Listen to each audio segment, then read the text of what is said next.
It's been a few days since we said bye to the others in Nasha Town. Still no news about Rarer, though. Where could he have slunk off to? If only he was gone for good. But with all the trouble he stirred up before, there's no way we've seen the last of him. Hello! You must be the traveler in Paimon? Mr. Flynn's has been looking for you. Unfortunately, there's been a serious wild hunt attack over at the quarry. He thinks it's time to regroup and figure out a plan. The wild hunt? Oh, uh-oh! We better get over there, right away! Come on, let's go!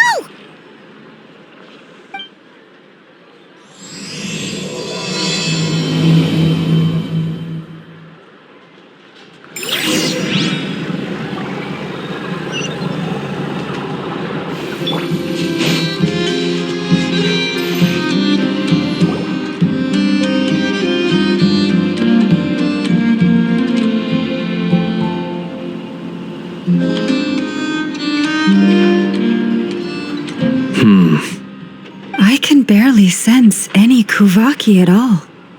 This whole area feels like a soulless husk. Looks like his appetite truly is insatiable. As if the power of that energy cannon wasn't enough. He's not seriously still getting stronger? What's his endgame here? Everyone's here already. Hey, we made it! So, what's going on? We've all been on high alert since we split up a few days back, expecting Rarir to strike again. But it's like he just vanished into thin air. No one has seen him nor found any trace of his presence. That is, until this morning, when a ratnik found signs of wild hunt activity while out here on patrol. As you can see, the Crystonite itself is physically intact, but the Kuvaki it contained is all but completely diminished. And we're sure that Rarir did this.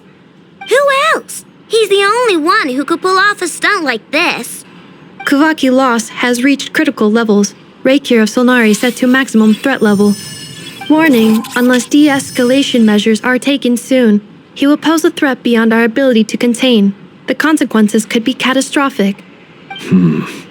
Traveler, do you remember when we encountered Rarir just after regaining his body? There wasn't a shred of sanity left. Nothing but madness and rage. Yeah, didn't he shout out a bunch of names? Then he started raving about how nothing in this world mattered to him. Oh, Paimon gets chills just thinking about it. Oh, but the thought that he's still out there, lurking somewhere in Nod-Krai, waiting for his chance to strike? Oh, even chillier. Last time we fought, we were already at a disadvantage. If he has such overwhelming strength, why would he suddenly go into hiding? Yeah, if I were him and I wanted more Kuvaki, I'd just take it by force. No point staying in the shadows. Unless something went wrong. His whole resurrection thing didn't exactly go smoothly. The other thing is, how does someone who's completely lost their mind still have the wherewithal to cover their tracks so perfectly? Beats me. According to certain medical studies, insanity does not always entail a complete loss of rationality. It may be that he is simply living in a world of his own. That actually sounds about right. He was ranting away to himself the whole time, like he had zero interest in talking to us. There are many unanswered questions here. He could be right under our noses, and we'd still be in the dark. Besides his name and title, we know little about him. Certainly nothing about his past, or what he might be hoping to achieve. Exactly. And we wouldn't even know where to begin looking. Even Boss hadn't heard of the Rahere of Solnari before all this.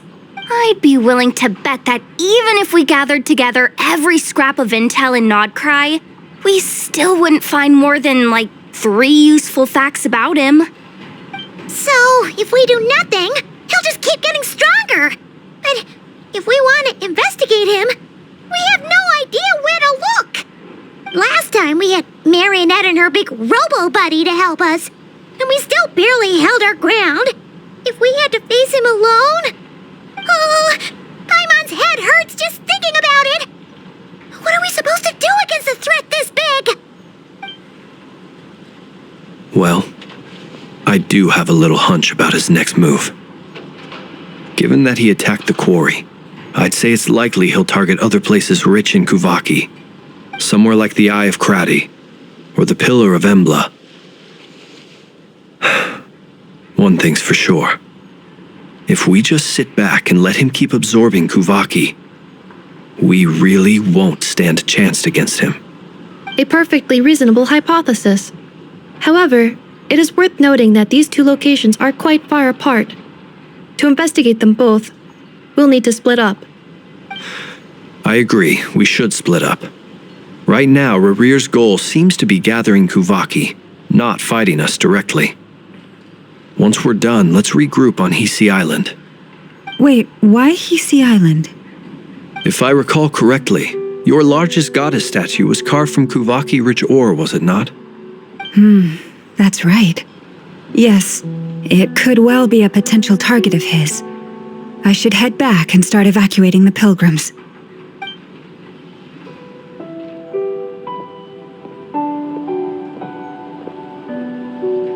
Splitting up's always gonna be risky. But I guess we don't have much choice, right? We're in a race against time here. And if we do run into Rarir, what then? That's when you follow the third rule of treasure hunting.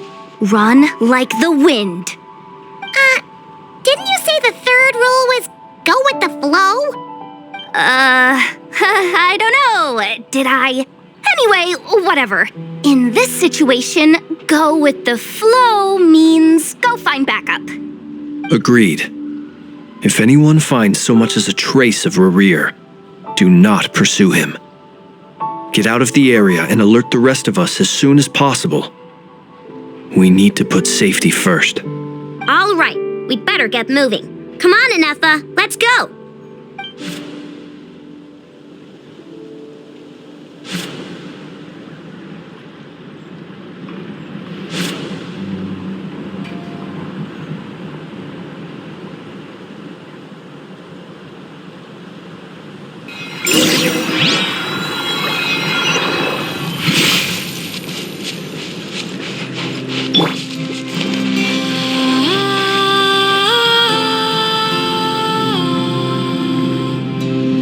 Any leads? Nope. Diddly squat. No clues to where he might be hiding. It's like he's a ghost. It feels like we're sitting on a powder keg that could go off at any second. Ugh, I hate this feeling. I'd rather face him head on than be left hanging like this. So, you guys didn't find anything either? Not loving the word either. How about you, Flintz?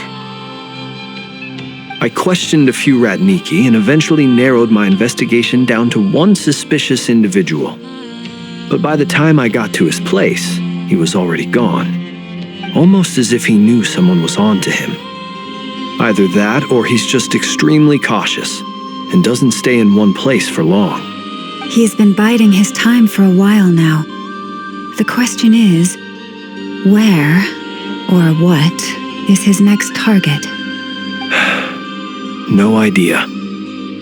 Since regaining his body, he seems to have lost all interest in the fragment in my possession. If he did still want it, he's had plenty of chances to take it.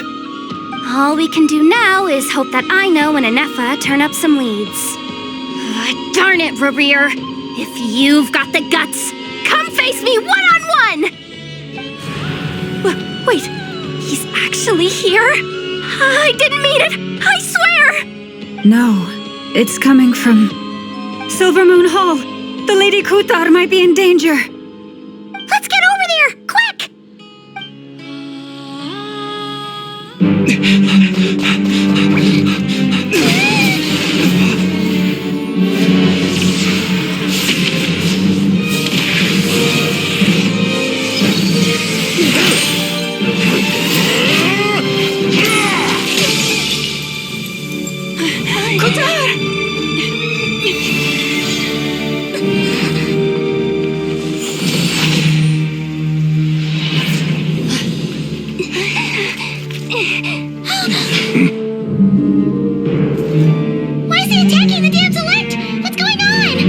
No time for questions.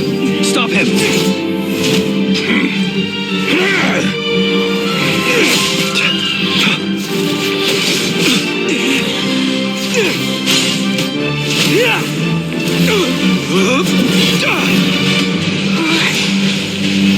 This is insane.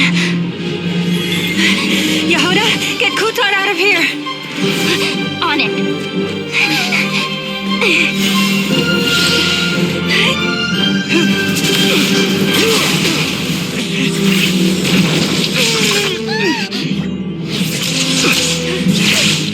Look where your feeble light has gotten you.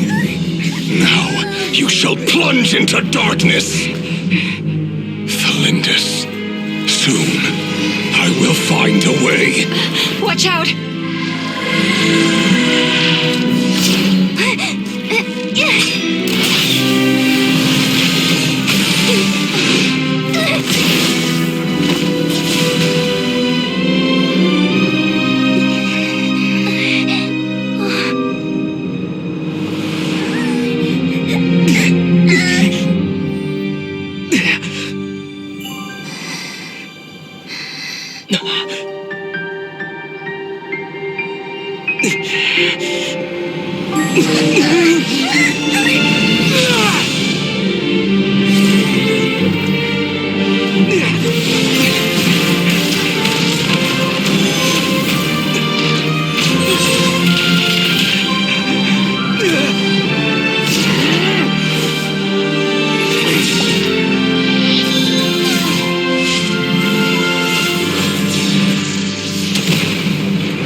That was too close!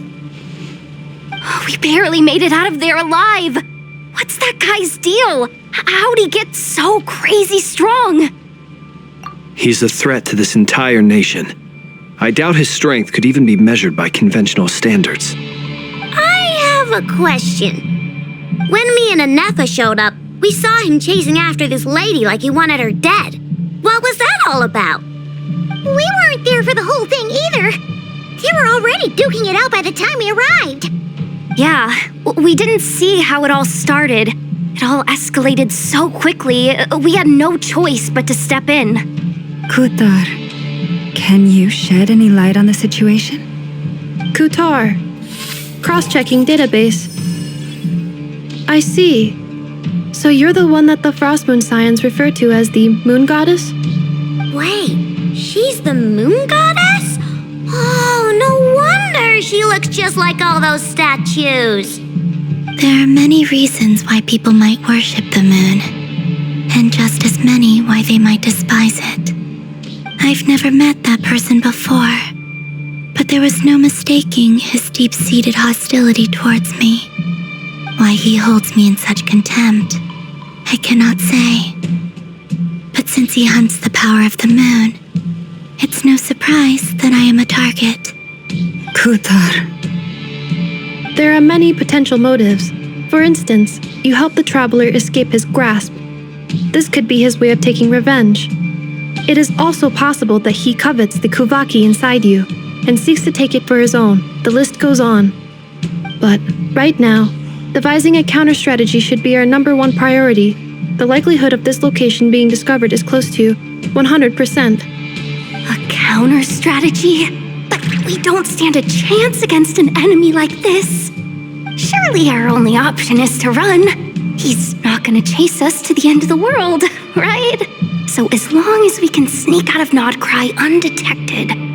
No, I can't say that. Come on, Yehuda, this is serious stuff. You can't suggest we all just chicken out. Running is our only option. Huh? You seem surprised, but what other choice do we have? We are facing an enemy we cannot possibly defeat in battle. Well, I mean, yeah, but still. It's not too late.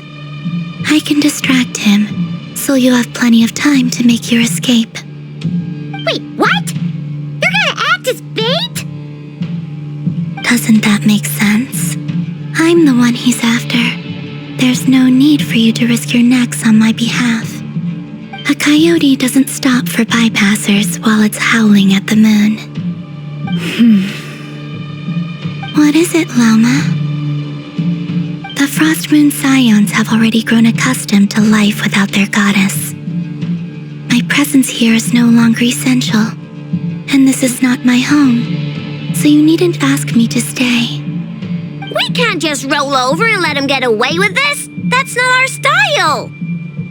Yeah, we can't just call it quits after everything we've been through together. Besides, she pretty much saved my life back there. If I just ditched her now, I'd never forgive myself. We can't overlook that you have saved our lives multiple times now. To talk of returning the favor would be a little crass for my liking. But suffice to say that we are friends, and friends look out for one another. Riri's true objective remains unclear. Even if we were to sacrifice Miss Kutar, there's no guarantee he would stop. But Kutar, I know why you left the Frost Moon Scions so long ago. It was because people started treating prayer as a form of trade. They would make self-centered wishes, force you to accept meaningless offerings in return, and then expect you to perform miracles for them, as if that were their entitlement. If it were me, I might have walked away too. But I believe that time can change everything, and that sometimes it takes losing something precious to appreciate its true worth. After much reflection, I've realized that this was never about whether the Frost Moon Scions need you. Any relationship based on need is purely transactional. What I truly hope is that you'll choose to stay, not out of obligation, but as part of our family. You were born here, and now you've returned. Who knows? Perhaps it was the moonlight that guided you home. thank you, Lauma. But my power is on the wane. I'm afraid I will be of little use to you now. Very well then. I'll do as you say. Both times you saved us, we were transported across great distances in an instant. Is that one of your powers as the moon goddess?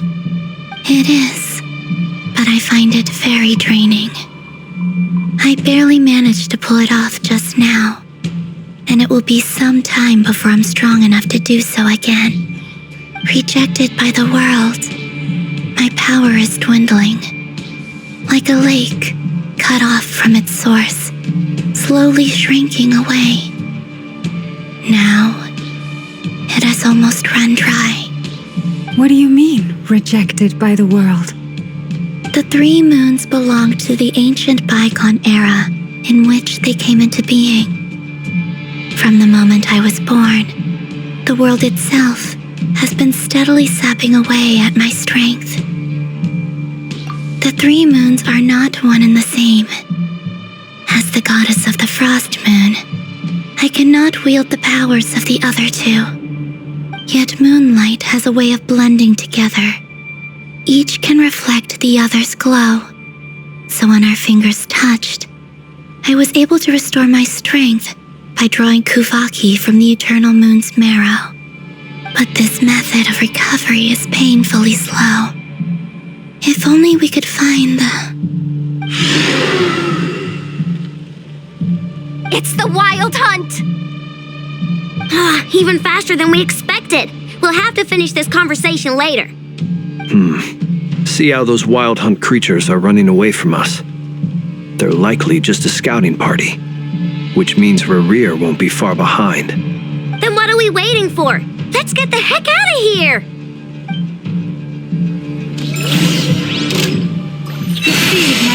Close your eyes. The night. They just keep coming! This is driving me nuts! Rerear's closing in on us. We need to pick up the pace. There's too many of them! And this time, we can't fall back on Kutar's house to escape. This goes on much longer. In the dark. Close your eyes.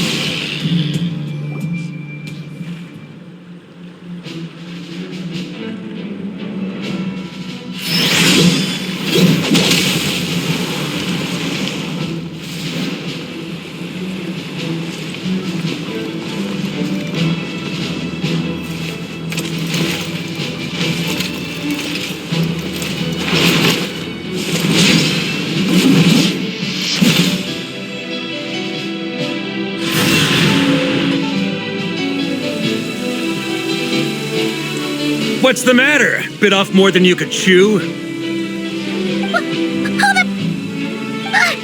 are you? Uncle Varka! You're back from Amspartnir? Whoa!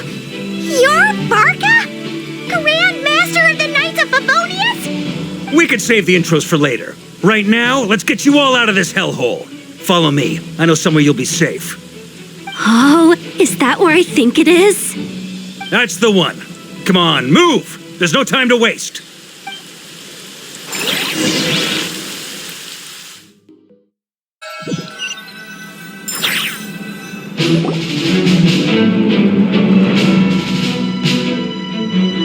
Wow!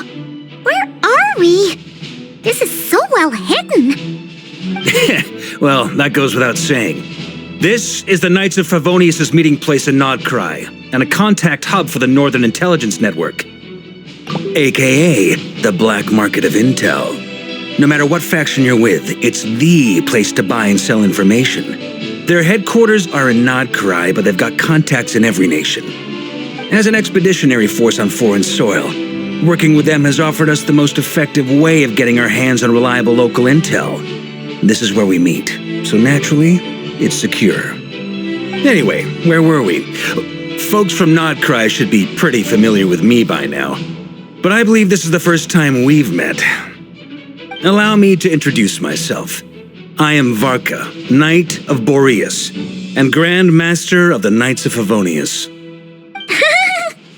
heard all about you. This meeting's been a long time coming. You look way younger than Paimon expected, but you definitely have that Grand Master vibe. Well, I'm no spring chicken. Just not showing my age yet.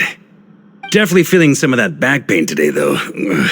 Rushed back from Amsfartnir without a wink of sleep, only to get right into another fight with that freshly revived maniac.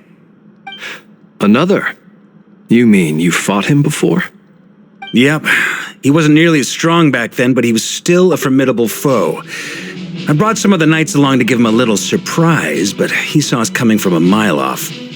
My squad took heavy injuries, and I barely made it out alive myself. We knew it might have been our last chance, so we staked everything on it. But still, it wasn't enough to stop him. I tried tracking him down afterwards, but he didn't leave a trace. Even in his unhinged mental state, he's as cautious as any trained operative. So, I decided to come find you. And as luck would have it, turned up to find you being ambushed by the Wild Hunt. The rest, you already know. Is that why he's been frantically absorbing Kuvaki these past few days? Because he sees you as a threat? Maybe I'm part of the equation, but even if I weren't, I'm sure he'd still be gathering power. He's clearly working up towards something. Note to self, Uncle Varka's strength rating officially upgraded. Guess it's my turn to ask questions now. So, what exactly has been happening in Nod-Krai? Why is the Wild Hunt returned in humanoid form? And why is it after you? That's a long story, but I'll try to make it quick.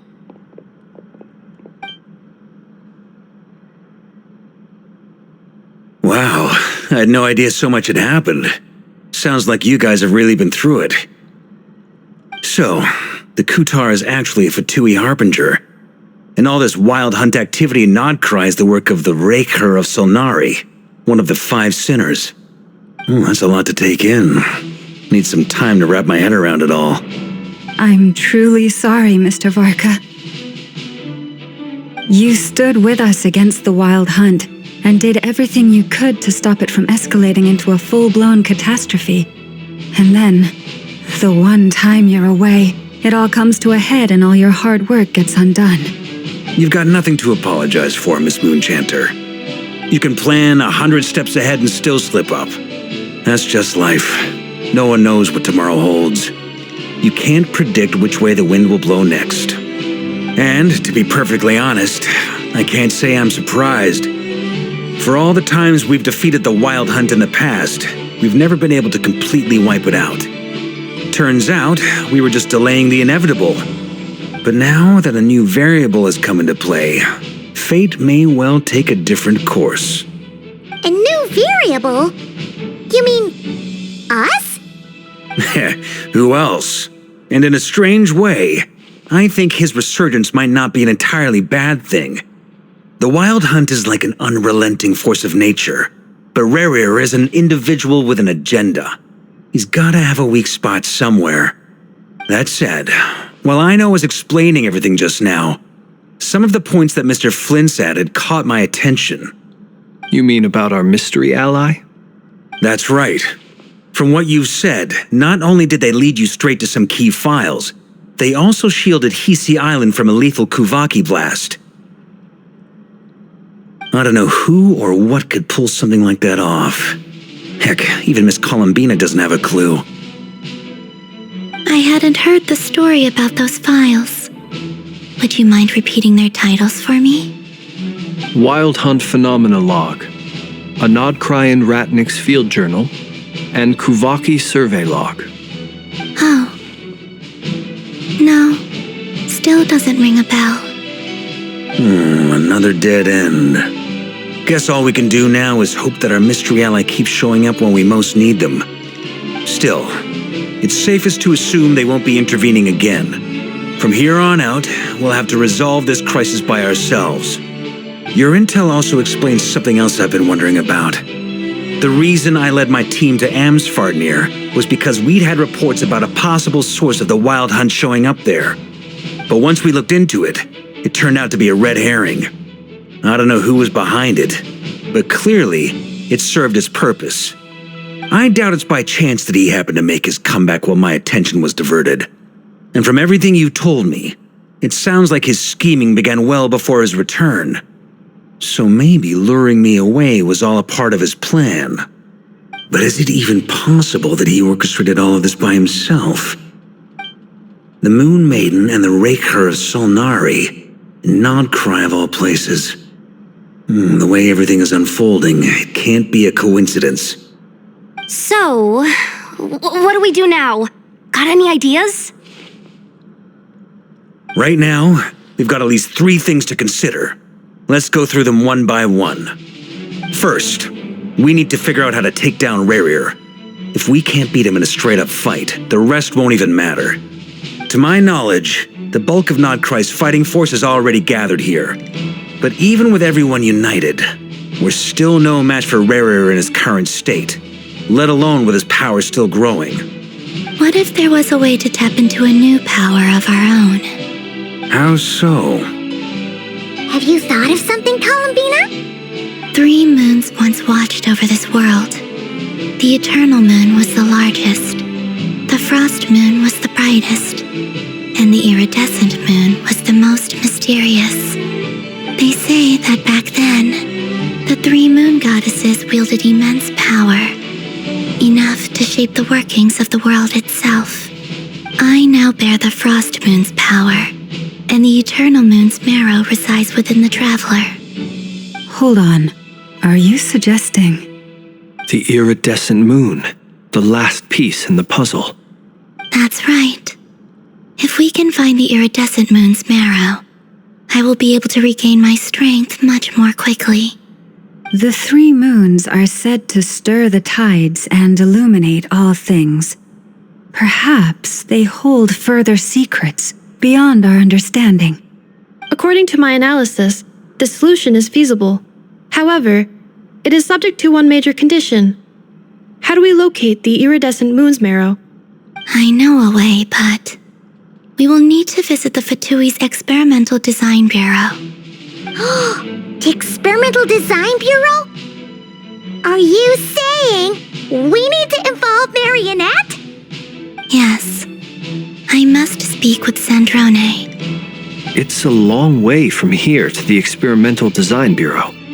There's a high chance you'll be spotted. You shouldn't go alone. Then that's settled. Next up, our second priority. Somehow, we need to figure out Rarir's end goal. As you saw for yourselves, when he was still in his wild hunt form, everything he did was for the sake of recovering his body and resurrecting himself. His first act since then, after laying low for a while, was to try and assassinate this young lady. People's obsessions often reveal their greatest vulnerabilities. There must be a reason why he despises the moon so deeply. Perhaps it sheds some light on his title, the Raker of Solnari. The Wild Hunt has plagued Nod-Krai for centuries now. If we want to stop it for good, we have to get to the root cause of what's driving it. It's true. We still know very little about him. If Kuthar hadn't given us that lead, we wouldn't even know his name. But where would we even start? I doubt even the Intel Queen of Nod-Krai has a clue, and she has info coming out of her ears. Oh? That's a rather hasty conclusion for someone who's so painstakingly meticulous when it comes to dealing with machines. She heard me.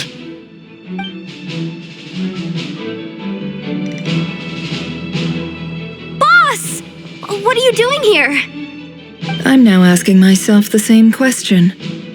I received a letter from a humble knight of Favonius, requesting a meeting to discuss a major business deal. But it looks like this humble knight had something else in mind. Details. Miss Nefer, the important thing is that you've arrived at the perfect time. Since his failed ambush, I've been racking my brains trying to come up with a plan to fight Rarir. Given the severity of the situation, I think it's fair to say that our only chance lies in uniting as one. And I'm talking all the factions in Nod-Krai. We can't do this without the Curatorium, but I knew it'd be a tough job to win you over. So, I took the liberty of reaching out for a little chat. Wait a sec. How did you even hear about this place, Nefer? Didn't you say this is meant to be the Knights of Favonius' meeting spot? And a contact hub for the Northern Intelligence Network? And isn't it supposed to be super hidden? You really think he could have gotten settled in Nod-Krai without my help? Besides, I'm the one running this gig. Of course I know where the meeting place is. Allow me to introduce the current head of the Northern Intelligence Network. If it's intel you're after, she's your woman. Pretty much seen and heard it all. Please spare me the flattery. Let's cut to the chase. Seems like you've run into some trouble, huh?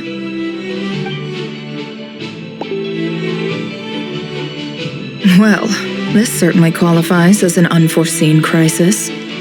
On behalf of the Curatorium of Secrets, I wish you all the best of luck. So you're just going to sit this one out? Why should I get involved? What could possibly be in it for me? What if we told you we can't do this without you? Oh? Then I'd say you'd better make it worth my while. I don't work for free. I can't put a price on something like this. It's just not in my nature. But then again, you and I have always been polar opposites in this regard. So I can't exactly say I didn't see this coming. If you insist on compensation, I will pay you. Consider this a formal commission. Sound fair? You just don't give up, do you? Too bad. I know you well enough to know you can't afford my prices. The riskier the job, the more it'll cost. And a moon chanter's stipend isn't exactly generous. Unless you're planning to start passing the donation box around among the faithful.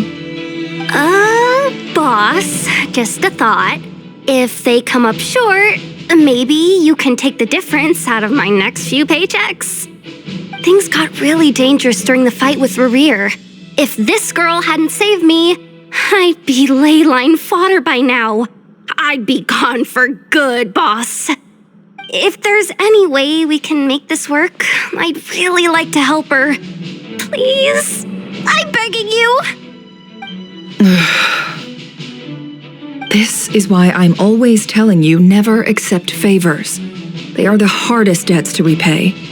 You have to be careful who you get involved with, or you invite all kinds of misfortune. Very well, Yehoda, I will help. But just this once. Don't count on this happening again. Flins, that fragment that Rerir was after, do you still have it on you? Of course. Let me borrow it. I need it to follow up on some leads. Wait, you actually have some leads? Shh. This is top secret information. I get it. We all have things we'd rather keep to ourselves. Plus, I know we can count on you, so we'll leave the intel gathering in your hands. And that brings me to the third and final item. We need to find a way to distract him. We need time to make our move, so someone will have to stall him.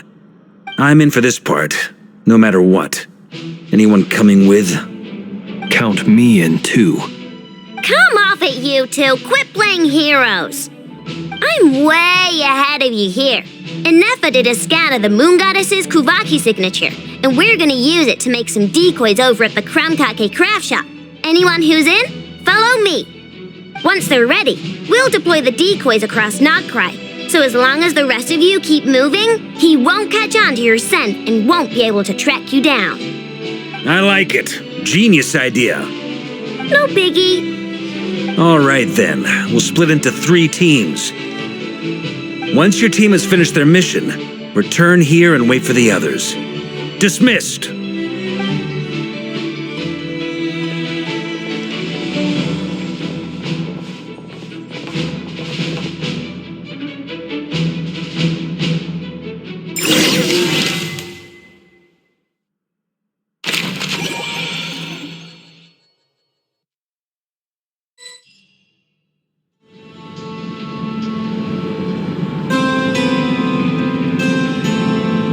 Lady Damselette. Wait, and you two?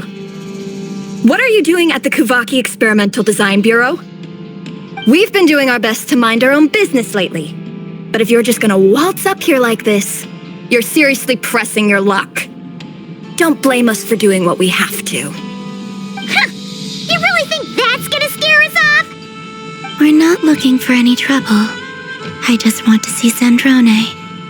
Do I need to remind you that you're still a wanted fugitive for deserting us?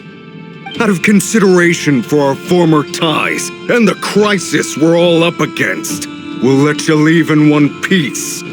But don't even think about trying to get inside. Let them in. But...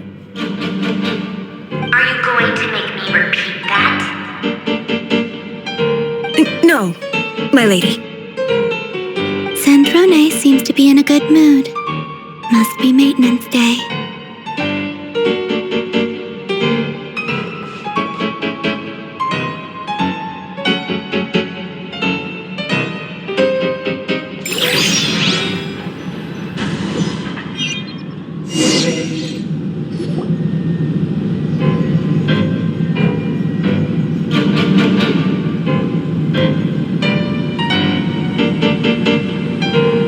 Tell me, to what do I owe the honor this time? Actually, before you answer that, just so we're clear, we're not colleagues anymore, Columbina. I don't owe you anything. I promise it's nothing big. It seems like you've gotten the wrong idea here. The only reason I let you in was because I was bored. It seemed like a way to kill some time and satisfy my own curiosity. Whatever miscalculations I may or may not have made in the past, I haven't lost the plot enough to even consider sticking my neck out for your sakes. I'd like to speak with Arlecchino. What? Huh? You mean the knave? I'd like to speak with Arlecchino. Is she in Nod-Krai? No, she's not. Once the work on this facility was completed, she went back with the rooster and Regrator. The only ones in Nod-Krai are me and... What is it you need to speak to her about anyway?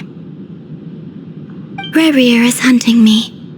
If I'm going to face him, I must first retrieve the lost moon.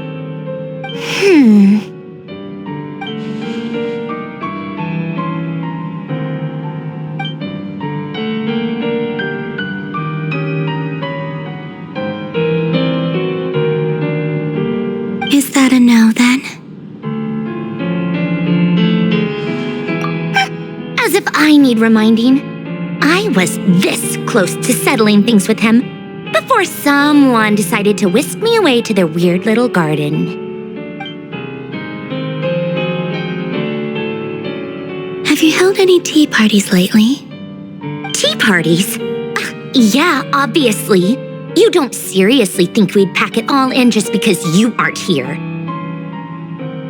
If anything, they've been more eventful than ever. Just me, Arlecchino, and a bunch of insolent, insensitive guests who won't stop asking where you've gone. Oh, they've been a real joy. I bet you served them the worst tea you have. Just like you used to do to me when I upset you. Who cares about how good the tea is when there's no one around to drink it? I keep losing people. First Rosaline, now you. I'm running out of people who can make me laugh. Honestly, what could be more ridiculous than a multi-centenarian goddess who's only ever had the plain herbal tea she received as offerings? You'd always brew a different type of tea for me each time. Was it really just to see how I'd react?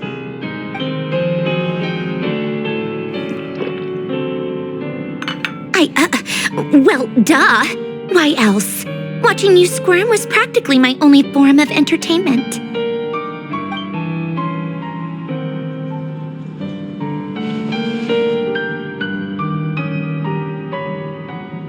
Oh, yeah. And Capitano sometimes used to bring Tartaglia around, too. But I guess we won't be seeing him again. Well, I guess we are overdue for a get-together. Polonia! Have Fevronia pass a message to Arlecchino for me. It's time for tea. Will suffice. Pass along a message for me, too, if you would. My body cannot contain the marrow of 2 moons, so I'll be leaving one of them in her care. Excuse me? Who said you were on the guest list? If my tea meant that much to you, maybe quitting the Fatui wasn't your brightest move. Back when you were under the Tsaritsa's protection, no one would have dared come at you so openly. But that protection didn't come for free. In fact, I paid dearly for it. At the end of the day, it was just another transaction. I just got tired, that's all. I never wanted any part in their grand ambitions, and I've had enough of being treated like a bottomless supply of power. It brings back memories from the old days, when I was still worshipped as the moon goddess. Centuries on, it may be a different group of people, but I see the same greed in their eyes. I figured you'd leave eventually. You didn't have as much of a reason to stay as I do. The Tsaritsa gave you shelter and protection, but that was it. Nothing more, nothing less. Meanwhile, the Fatui demanded everything from you in return, until it was more than you could bear. I get why you left. And frankly, I have no interest in dragging you back just because the higher-ups told me to. But if you keep hanging around with this riffraff, the next time we cross paths, we might be enemies for real.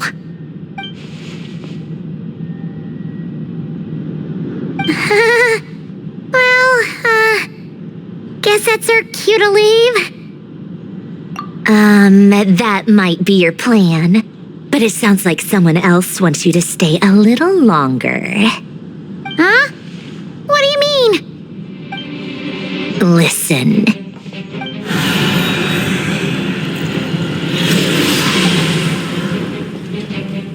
My lady, it's the Wild Hunt. A horde of monsters is headed straight for the facility. Another uninvited guest trying to crash my tea party. Clear the area. I'll handle this. Wait, what? You want us to leave you here by yourself? Huh, you'll be lucky to make it out of this alive. You really think you can afford to worry about me? Go on, get out of here.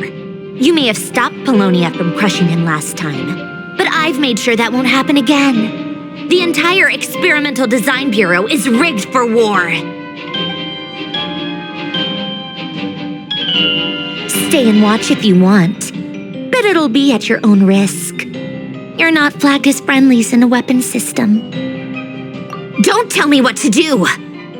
Look, if you're leaving, make it quick, or you'll just get in my way. There's a secret passage on the second floor. It'll take you right to the plains out back.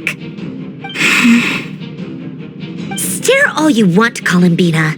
You're not getting another invitation to my tea party. I know. But thank you anyway, Sandrone.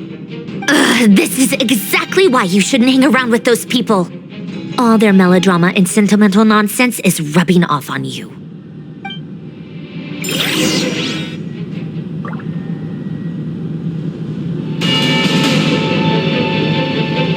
Come on then, Mr. Ray here.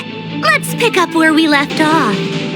It's your Wild Hunt monstrosities versus my beautiful creations. Let's see who comes out on top.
Polonia, get him! I've upgraded Polonia again since our last encounter, and uploaded every last scrap of your data. So let's finish this once and for... She's not here. Where did she go? Hey! Over here, you big... Cursed moon. Go. Keep searching. She cannot have gotten far.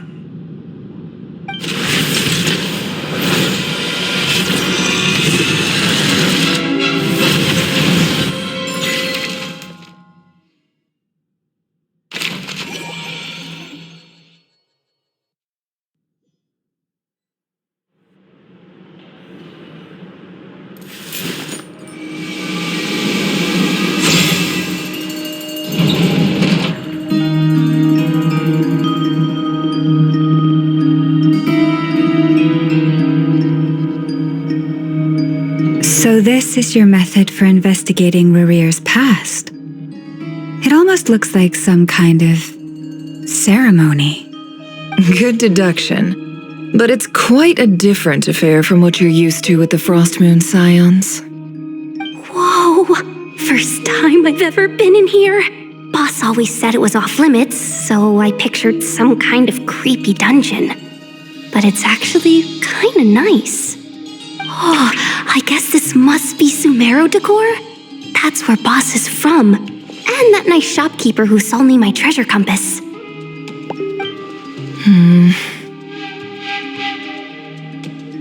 I'm not sure exactly what you've got planned, but it looks like you're all set. When do we begin?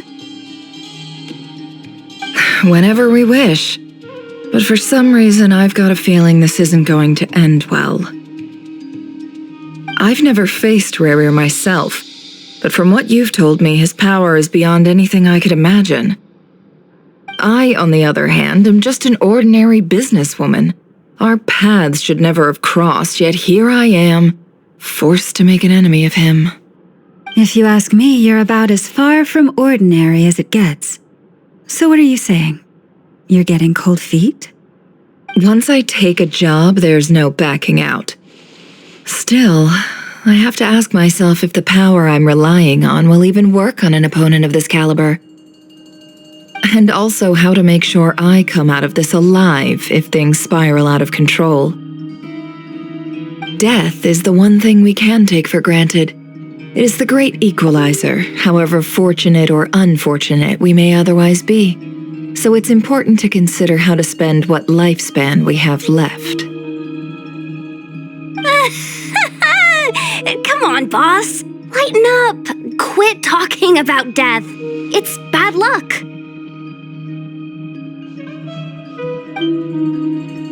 For once, I agree with you. When you're up against a foe like Rarir, there's no such thing as being too prepared. Is there anything I can do to help? That won't be necessary. I've already made up my mind. Time to cash in a precious favor I've been saving for a rainy day. Yehoda, I need you to find someone for me. The sooner the better. Find who? That shady merchant who sold you an overpriced treasure compass the other day. Come on, boss. You're pulling my leg again. In what way is she shady? She showed up when I was completely lost and sold me a neat little gadget that was exactly what I needed. Trust me, she's a good person. Anyway, I know who you're talking about. Don't go anywhere. I'll be right back.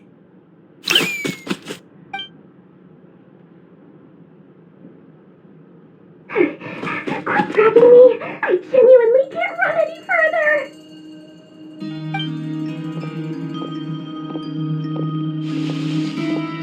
Hey, aren't you? What is it? What's the big rush? You dragged me out of a dream where I was literally swimming in Mora. I'm charging double my usual attendance fee. See, look how easygoing she is. After that rude awakening, she could have completely snapped at us. But instead, she kept it together and just asked for an extra fee. Dori Sangama Bay? I never would have pictured you two doing business together. If you want to make it big in Nod-Krai, it's all about connections. Lady Nefer just so happens to have a lot of intel that interests me. And she also did me a big favor in the past. It was back when I first arrived in Nod-Krai. My trusty assistant, the genie in my lamp, had an adverse reaction to the Kuvaki and fainted. And wouldn't you know it, that's when I suddenly find myself in a life-or-death situation. Good thing my compatriot was there to swoop in and save the day. I've been giving her a 30% discount off all of my goods ever since. Now, so that no one here feels left out, I'm willing to extend a 20% discount to fellow friends of Boss Nefer. Plus, any other friends you send my way will enjoy 10% off. What can I say? The great Lord Sangamabe is nothing if not generous. So, let me guess. You've run into some trouble? I've got everything you could possibly need, and the more you buy, the more you'll save. You guessed correctly. What have you got in the way of survival gear? The one type of gear I've never been short on. What are you looking for? A jetpack fresh from the Academia's labs? An ancient suit of armor dredged up from the bottom of the sea? At the very least, I need to know what kind of opponent you're dealing with here. If even you're worried about staying alive, it must be pretty serious. What if I told you it's someone with the power to bring a nation to its knees? Is that so? Then we really are talking top-shelf treasures. I don't have anything like that in stock right now. I'll have to ask my supplier. Your supplier? A powerful woman, make no mistake. I can't reveal her identity, but luckily for you, I hear she's planning to visit Nod-Krai in the near future. If you're willing to wait, I can ask her when she's here. Can't say exactly how long that'll be, though. Then let me put it another way. What would you do if you encountered an enemy like that? Roll over and serve yourself up on a silver platter? Of course not. I have a handy little trinket from one of my generous suppliers, which... Hold on. What exactly are you getting at? No. This is for my personal use only. Let's just say I'm borrowing it, all right? Just for insurance purposes. You'll get it back later. Favors are the worst kind of debt to owe, and now you've got a chance to repay one. A win-win situation, don't you think? Fine. You can borrow it for 5 days. No, make that 3. And for every extra hour after that, I'm charging you 1,000,000 mora. Deal? Deal.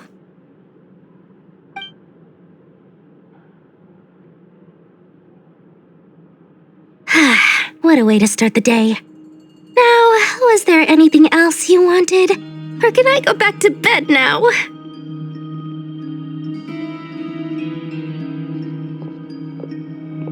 That will be all. Take care now. Don't trip up on your way back, friend. See you later! You're my favorite shopkeeper.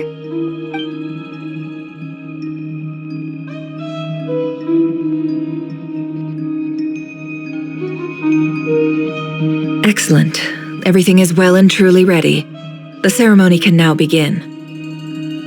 After initiating the ceremony, your minds will follow me wherever I go. You will see many strange things in your mind's eye. So remember, don't be frightened, and don't make a sound.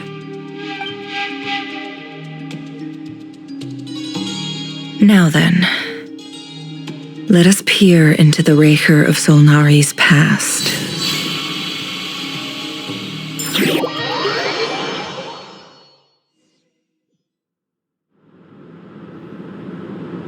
I made it. I don't recognize this style of architecture. Must be Conrian. Simple furnishings, table and chairs. It's a more ordinary house than I might have expected. Looks like the fearsome Raker of Solnari came from surprisingly humble beginnings. Unless this passed for luxury in Conria. Unlikely. It was said to be a very prosperous nation in its heyday. Anyway, I'll keep exploring.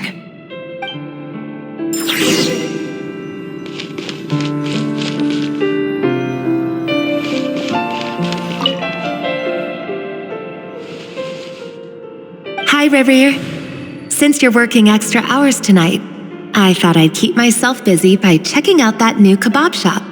I've heard good things about their menu. I'll test it out, and if it's as good as everyone's saying, let's go back together sometime. P.S. New stash from the Universitas Magistrorum. I brought some goodies home. A few teacups and a pin rack.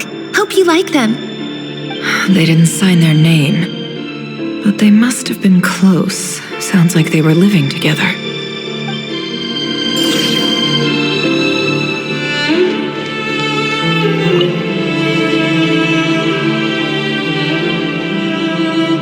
I went over to Joseph's for drinks today. They have a fine collection, but I went alone. Felindis was tied up with something and couldn't make it. Joseph asked why I came alone, but I didn't really have an answer. He then went on to ask about other things. If you ask me, someone who asks that many personal questions is too nosy for their own good. But if he invites me again, chances are I'd still go. Felindis. That's the same name Rerir mentioned. Grain imports keep falling. If things don't pick up, we'll soon be back to meat and mushrooms only. Honestly, I'm not a huge fan of that new type of mushroom everyone's been into lately. Didn't it start out as a lab-grown variety? I heard it's even mildly corrosive. Seriously, why would you even eat something like that? I don't care if it's an impressive feat of alchemy. That just isn't the kind of thing I like to eat. Grain has to be imported, and they're eating a diet of mostly meat and mushrooms. Could it be because Conria is underground, so it doesn't get much sunlight? That would explain why they use so much stone in their buildings. They even use alchemically modified strains for food. Seems like the people of Conria don't have many options when it comes to dining. I've just about saved up enough now. Time to buy it and keep it somewhere safe. Making a big purchase. I wonder what it is.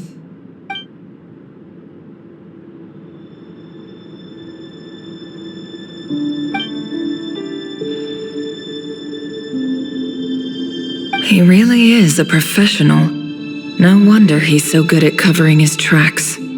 Despite what he's become, it seems like he's retained certain habits, at least in this regard.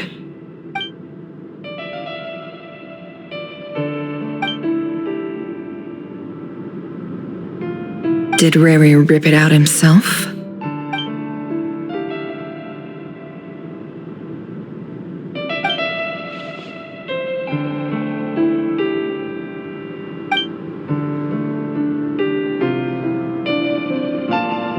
Before I met you, I was convinced that my heart was nothing more than a stagnant pool. The burial place of a fallen moon. A withered, windless grove where the waters rested forever unrippled. It was you who helped me see that my heart hadn't entirely withered away. That it could still beat to the rhythm of love. This is just trivial sentimentality from the looks of it. Why would he go to the trouble of hiding that?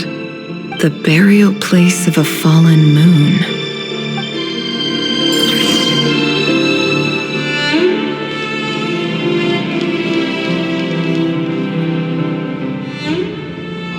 Rerir, over here. Dane! Oh, and, Vedelson here? What a surprise to see you here, sir. Hello there, Rerir.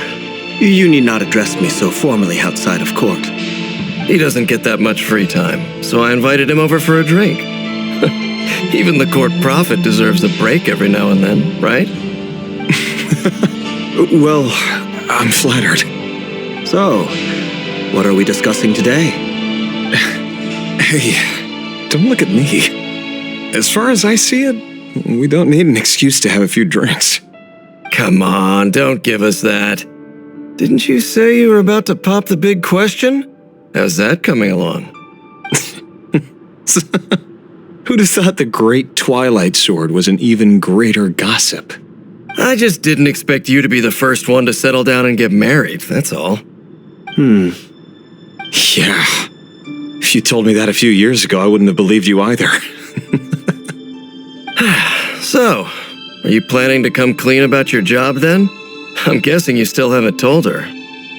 Sure, I'll have to tell her at some point. But I'll need to pick the right time and place. To be honest, I have no idea how she'll take it. Come on, stop being such a pessimist. For all you know, she could be thrilled.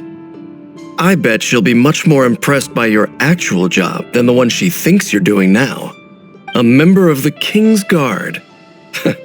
Quite the cover story. Does the king himself even know? Of course he does. Anyway, enough about me. How have you been? Me? Same old, same old. Nothing much to... Huh? What's up, Ved? It's nothing. Vedifulnir, Dainslift's elder brother. Renowned throughout the court of Conria as the Visionary, and said to possess a wisdom far beyond the reach of any ordinary man. And yet, despite the gulf between us, he seems to have something to say about me. Does he even know me? Does he see me as a friend of his brother, or just another of the Vinster King's blades?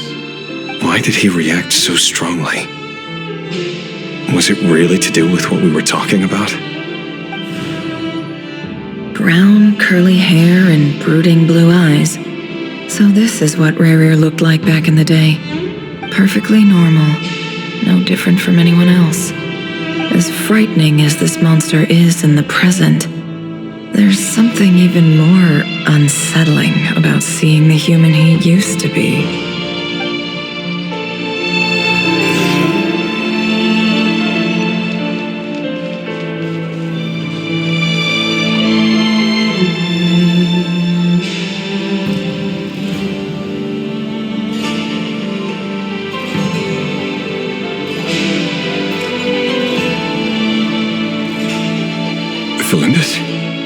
You're back early.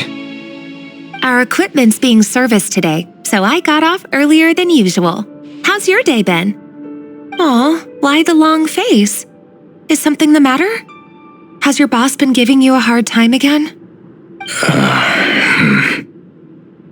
Went for a drink with Dane and the others after work. Isn't that a good thing?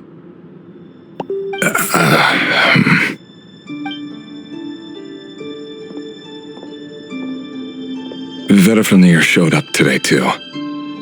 You know, Dainslift's older brother. Ah, Mr. Vedifulnir. Yes, I've heard of him. They say that everything he says ends up coming true. He overheard Dainslift mention that I'd recently proposed and seemed to have an issue with it. But when I asked what it was, he kept it to himself. So, you're worried? You could be such a child sometimes, Rerir. We're nobodies. Why would the Visionary be concerned about us? I'm sure someone in his position has much bigger fish to fry. Maybe you're right. You worry too much, Rerir. We've been together for ages now, and everything's been going so well, has it not? You've even proposed to me. So, you do remember. Tell me then. What's your answer? Like I said, I need some time to decide. You can't just rush into things like this. We may be nobodies in the grand scheme of things, but if we want things to work out, we've still got to plan ahead. All right. Take your time. Just don't keep me waiting forever. Nobodies. Sounds about right. In the eyes of people like Vedifulnir and Dainslift, what do we matter? Can someone whose gaze is so fixed on a far-flung future even see the present clearly? Besides, the dynasty's fate rests with the king and his inner circle. Whatever I do, it won't make much difference. Meanwhile, every idea they come up with and every decision they make, it affects everything. These days, the king is lost in his research, and the purge of the Crimson Moon bloodline grows ever more intense. The opposition tried to speak out, but nothing came of it. And I'm under no illusions as to why. Because we eliminated them and got rid of their bodies. A man can have 1,000 reasons to carry a sword, but there are few good excuses to use it. Yet the king has never even considered a gentler approach, and he never will. What becomes of someone who kills on another's behalf? Can he ever find true peace?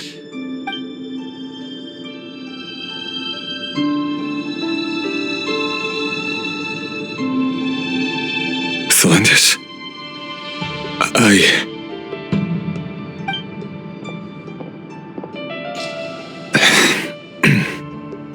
It's nothing. You were right. Fate has never smiled upon nobodies like us. But by the same token, it's unlikely to bear a grudge against us either.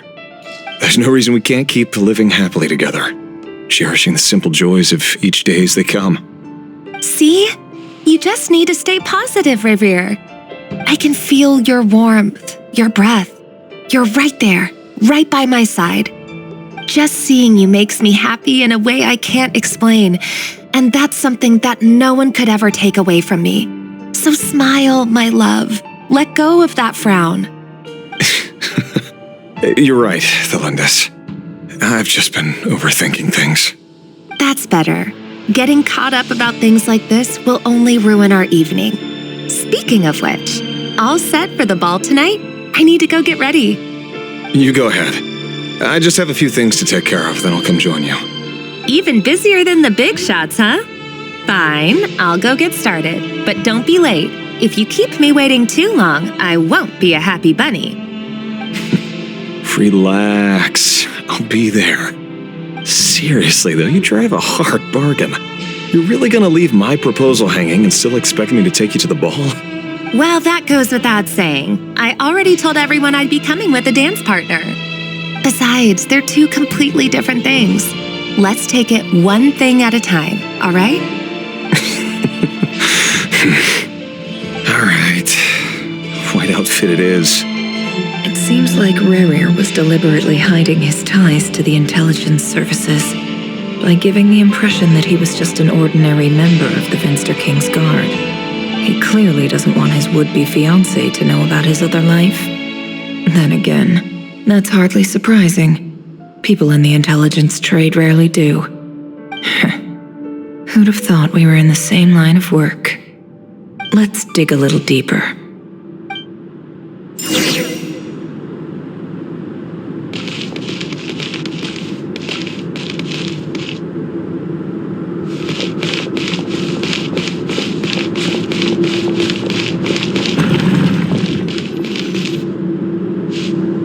Our last operation was a resounding success, and all thanks to you, Rehir of Solnari.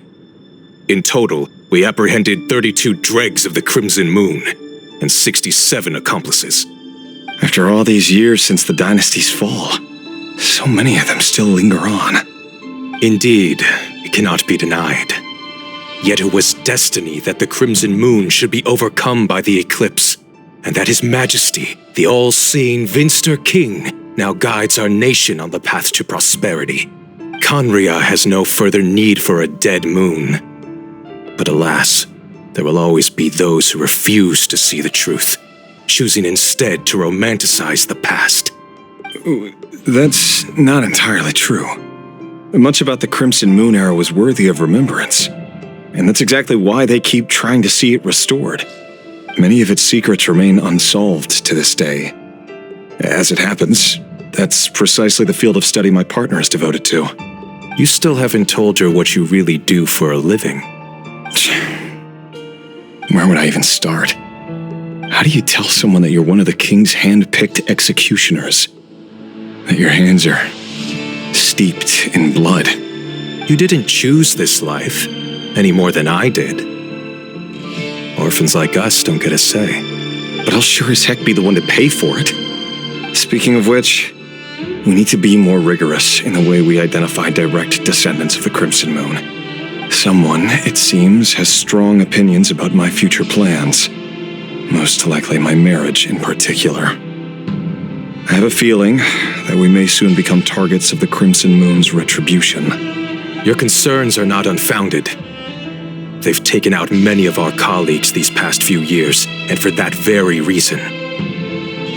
These are no helpless lambs we're leading to the slaughter. They're wolves in sheep's clothing. Take care, Rey Hero of Solnari. I look forward to toasting you at your wedding. Thanks, Thorkel. You look after yourself, too.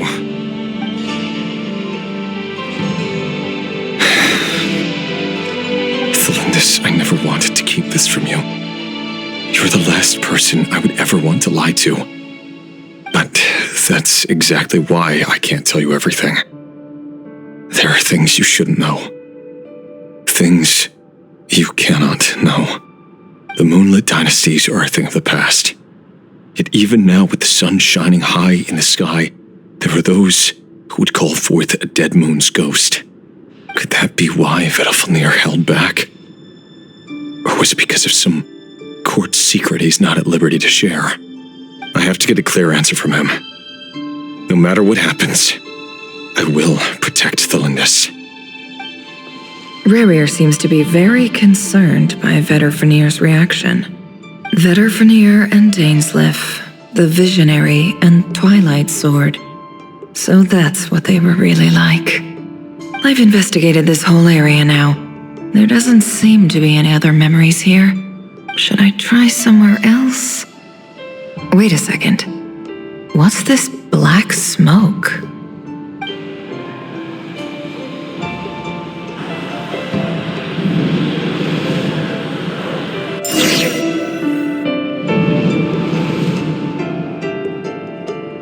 So he's late after all. Just you wait, Rerir.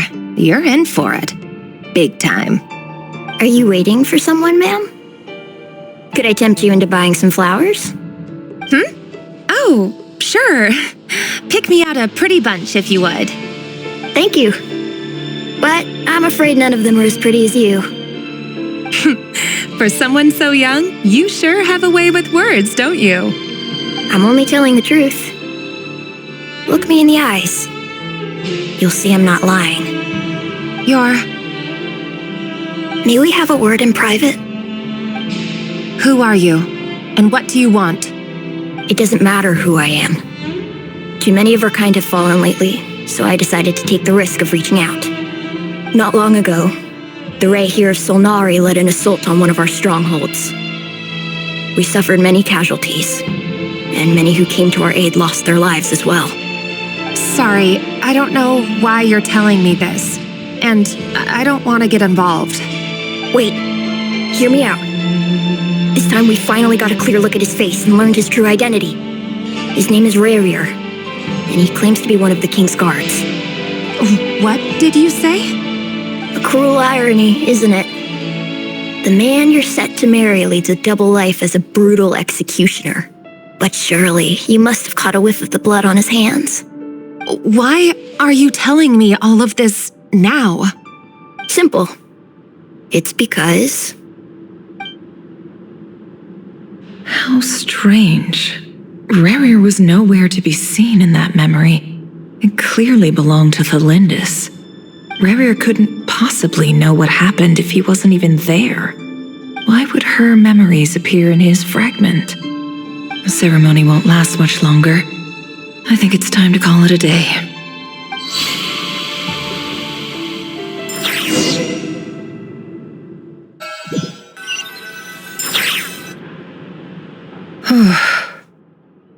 So that was your doing? Did you just pull us inside Rerir's fragment to spy directly on his memories? Any more questions and I'll have to start charging. I had no idea you could do that, boss! Seriously, that was amazing! We're not worthy. I gotta admit, though, I'm itching to see what happens next. Feels like we barely scratched the surface. I'm just as curious as you are, but the ceremony only allows for limited time inside. That's all we can see for now. Luckily, we managed to learn quite a lot. So far, so good. I just hope the others are doing okay too. Especially the group with the Traveler. Their mission is a risky one. Let's hope it's all going smoothly. If you're worried about them, go see how they're doing. If I know Boss, she's gonna need some time to write up all the details and make sure it's all coherent. I'll stay behind to lend a hand, but feel free to head back and meet up with the others.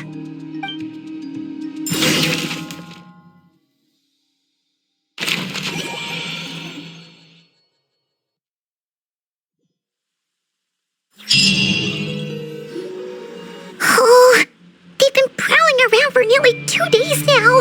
These things just won't quit. Oh, they might not have seen us yet, but them constantly sweeping the area, our way out is completely blocked. Oh, that's never gonna work. One little slip up and it's game over. If they spot us, they'll run straight back to Rear. And once he knows we're here, it won't be long before he's breathing down our necks again. Oh, guess you're right. All right, time to zip it.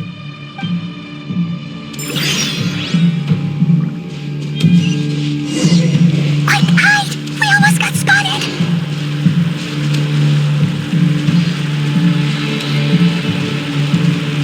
Phew, that was a close call.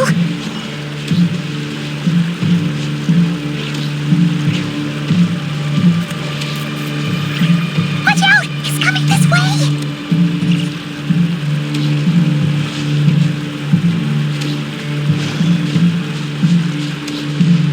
Keep going. We're nearly there. This is the final hurdle.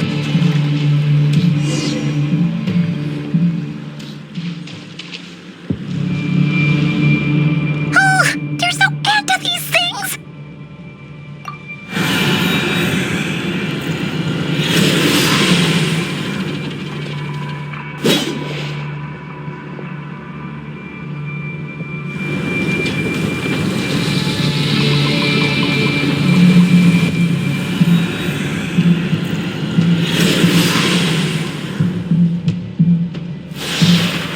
Fire. Fire? Wait, what's that smell? Oh no, there's a fire!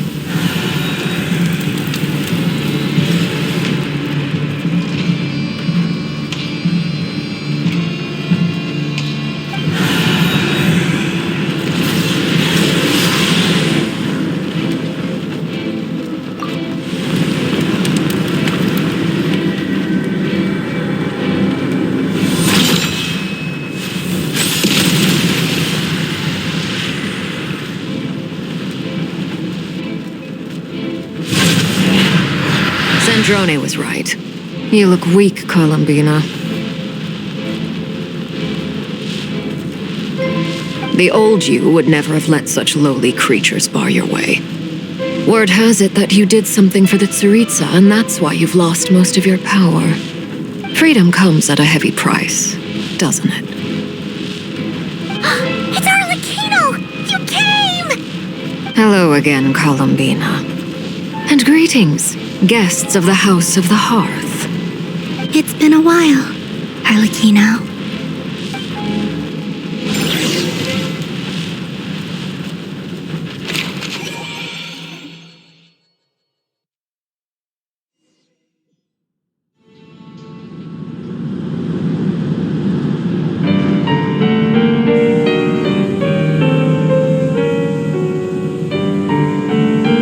Stupid right here of stupid Solnari.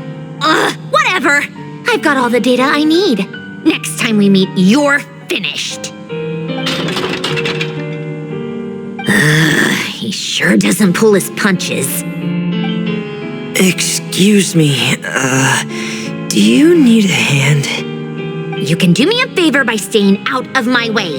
Can't you see I'm busy? Wait a minute. I recognize that voice. Hello, Miss Sandrone. Father sent us over to help. How considerate of her. Hey, Fremine, get over here and help me fix this. Lenny, you do your thing. Just keep your sister away from my machines. Nearly every machine that cat girl touches ends up going haywire. Go put her on cleaning duty or something.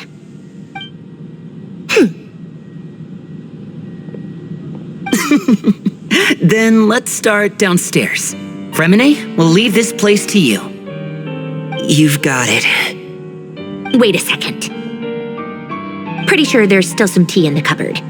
If you want some, you'll have to make it yourselves.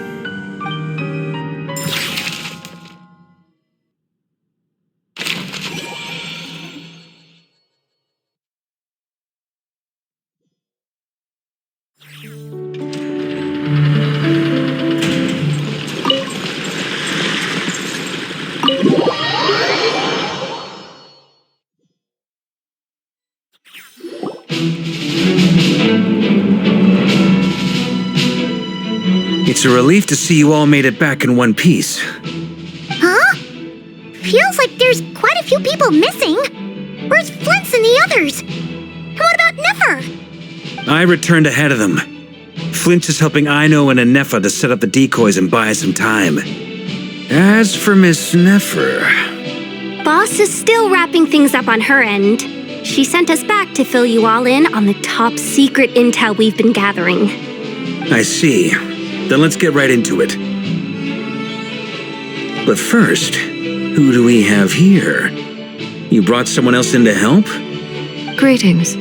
I was invited here to help as a longtime Tea Party companion of Columbina's.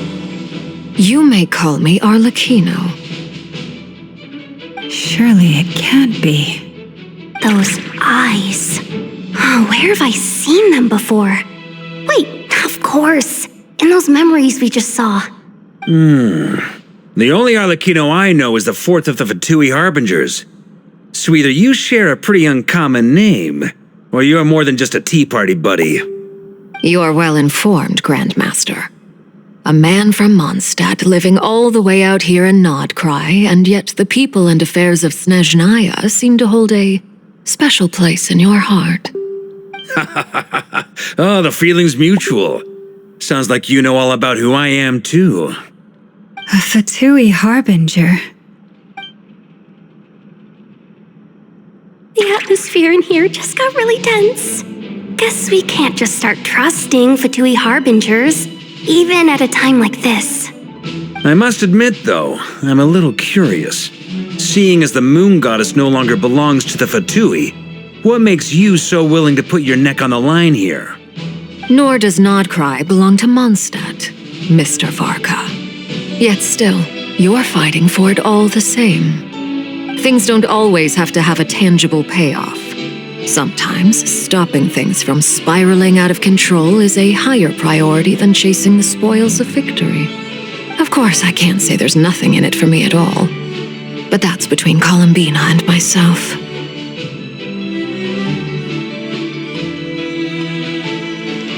Forgive me, I don't mean to doubt you. It's just that the Fatui really have been the source of many of our troubles. We have our own way of doing things here in Nod-Krai. But ever since they arrived, the Fatui have treated us with nothing but hostility. I know there's been a lot of bad blood between us in the past. I've done my utmost to avoid friction whenever I could. But sometimes fundamental conflicts of interest simply can't be settled amicably. That's why I'm here solely in a personal capacity. This has nothing to do with the Fatui. As a gesture of good faith, I'll be frank. I can help Columbina track down the iridescent moon's marrow, which will help her restore more of her power. Anyway, what else is on the agenda? Let's begin. She says she'll be frank, then completely skips over the details. Looks like she doesn't want to give away too many secrets after all. But she clearly wants to change the subject. It'd be awkward if I tried to bring it up again now. I guess we'll just have to go along with it. She's the fourth of the Fatui Harbingers after all.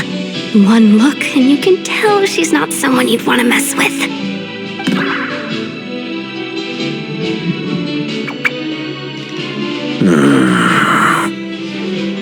Well, since Miss Arlecchino sounds confident in her ability to handle that, we'll proceed to the next topic.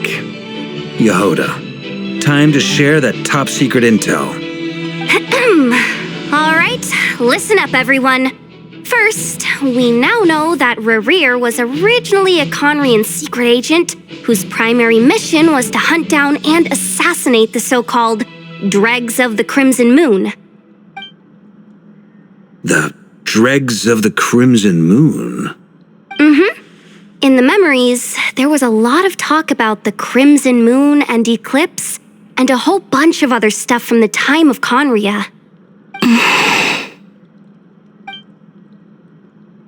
To my knowledge, those were the names of 2 different Conrian dynasties. Long, long ago, it is said that the people of Conria worshipped the Crimson Moon, drawing a mysterious power from its reflection. But one day, a coup saw the Crimson Moon eclipsed, hence the name of the new dynasty that replaced it, and how it became the new emblem of Conria. Still, long after the Crimson Moon dynasty had fallen, the last ruler of the Eclipse dynasty, the Vinster King, still coveted the secrets it left behind. So, he sent the Rehir of Solnari to secretly hunt down the Crimson Moon's few remaining followers. In those days, Rerir showed no signs of madness. In fact, he was as normal as any other person. Oh, and he had a fiancé, or at least a would-be fiancé, called Tholindis. What's the matter?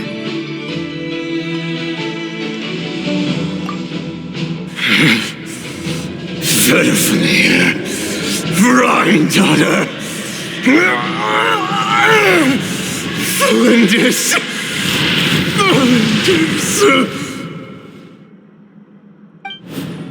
Interesting.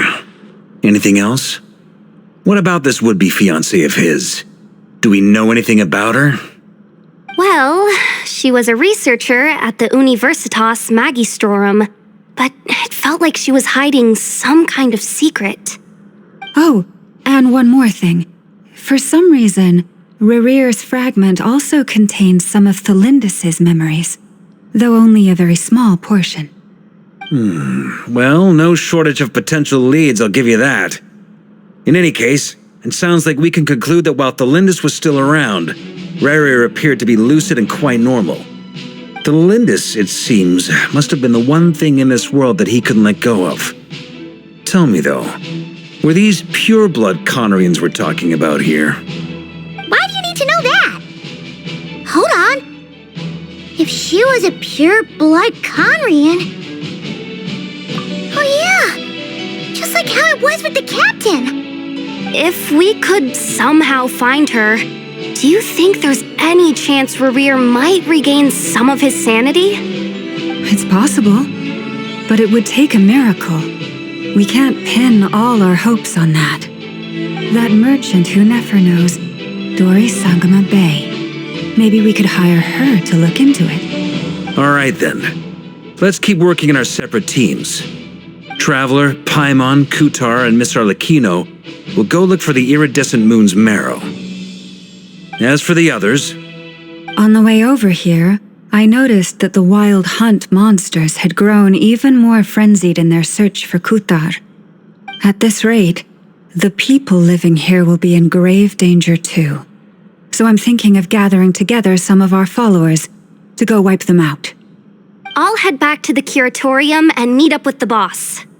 Feels good knowing we've all got something to be getting on with.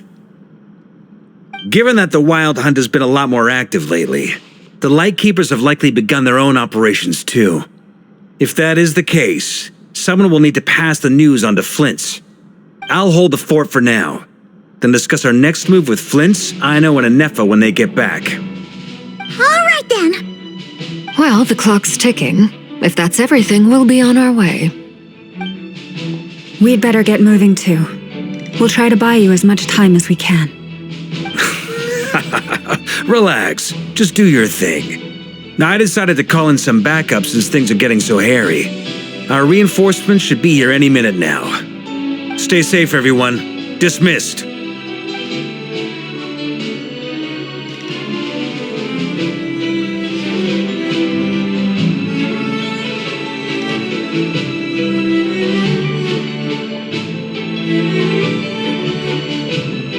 We're back. Did we get here a little early? Or a little late? A tad late. The others have already set off. To summarize, our resident moon goddess has found us a new ally, and Boss Nefer has uncovered some promising info. Everything going smoothly on your end? Not great. I don't know how long we can stall them for. The decoys are getting taken out way faster than we imagined. I'm gonna make some more later, but I need a timeout first. I'm so tired right now. Oh, right! Nefa, could you fill in Uncle Varka on what we just discussed with Flint's? Sure. Uncle Varka, you previously told us about how when you went to investigate a source of the Wild Hunt in Amsvartnir, you discovered that it was just a diversion. But according to Flint's intel, several outbreaks of the Wild Hunt had already occurred in Nod-Krai in the period leading up to that. That was before Rerir had regained his body, when he was far from regaining his full strength. In other words, in theory at least, he still lacked the means to act in two places at once. Flint's, with everything that's been happening, the Lightkeepers across Nod-Krai are rallying to fight back against the Wild Hunt. They're gonna need your help. I know, I'm sure you're capable of coming up with something far more effective than decoys. But for now, you should stay here and get some rest. And Nefa and I will head back over to Amsvartnir to see if there's anything I missed. I told you Uncle Varka would say that, didn't I? A deal's a deal. Not a word about my snack intake for the next week. Database updated. Reliability of Aino's predictions increased. What does that mean? They were betting on how you'd respond after hearing their intel. It's the obvious choice, isn't it? That's hardly worth betting on. We already decided that Nefa should go investigate the situation over at Amsvartnir on her own. You might as well stay here and keep watch. Someone needs to hang back and oversee our strategy meetings. And besides, you still haven't fully recovered from ambushing Rerir. So I've ended up with the easiest assignment. Well, I appreciate it, everyone. See you when you get back.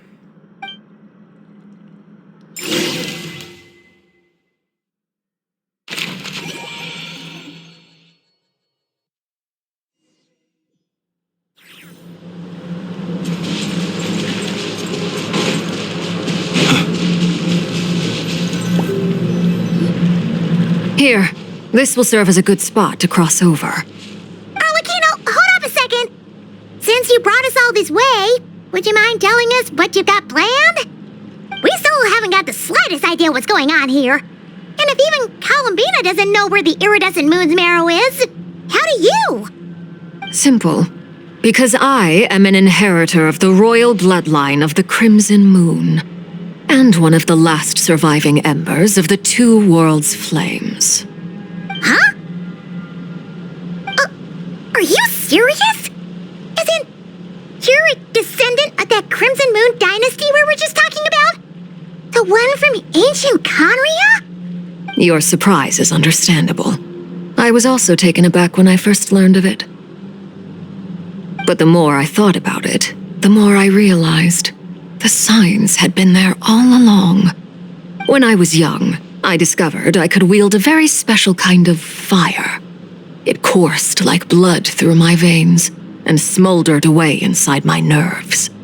What's more, whenever I experienced strong bursts of emotion or drew too deeply on this power, it was like some kind of presence within the fire would begin to gnaw away at me, consuming me from the inside out. Exactly. That is why my hands are like this, too. At first, I saw it only as a curse, but once I became a harbinger, the jester apprised me of the truth. Together with my own investigations over the past few years, there are several things that I have gradually come to understand. For instance, take the so-called Crimson Moon. In truth, it is nothing more than the shattered remnants of the iridescent moon, fused with the abyss to prolong its lifespan. Since this blood flame was bestowed upon me by the Crimson Moon, it is a fusion of the iridescent moon's former power and the corruption of the abyss. You all understand the nature of the abyss well enough. I draw upon its power, and in return, it hungers for my soul. This strange blackness is the mark of corruption it has left behind. If I recall correctly, You once told me that if the corruption ever made it to your heart, you'd become a completely different person. Yes, and that's the reason I'm always careful not to push my power too far. It's essentially a never-ending tug-of-war. Whew. Sounds intense. Anyway, the rest of my story can wait. Is there anything else about the Crimson Moon or the Iridescent Moon that you're unclear about? Paimon has a question. So, the Crimson Moon that the Karians used to worship was actually the Iridescent Moon, right? Which was one of the three Moon Sisters. Does that mean that the Karians were to the Crimson Moon as the Frost Moon Scions are to the Frost Moon? So much of that history has been lost. We have no way of knowing exactly what they were like. But I would suspect that the Conrians weren't as devout in their moon worship as it might appear. The iridescent moon's remains simply served as their link to the Abyss. Later on, perhaps someone discovered a way to make direct contact with the Abyss. Or maybe there was some kind of ideological divide. Either way, a dissenting faction staged a coup and drove out the royal heirs of the Crimson Moon dynasty. Still, even with the dark sun looming high overhead, the Crimson Moon's glow never truly faded. If you want living proof, it's standing right before you. The first time we met, I sensed something familiar in your presence. When I looked at you, I felt I could see that mysterious red moon in the corner of my eye. In your flames, I saw its broken image, surrounded by a strange black aura. Well, I appreciate that you kept it to yourself.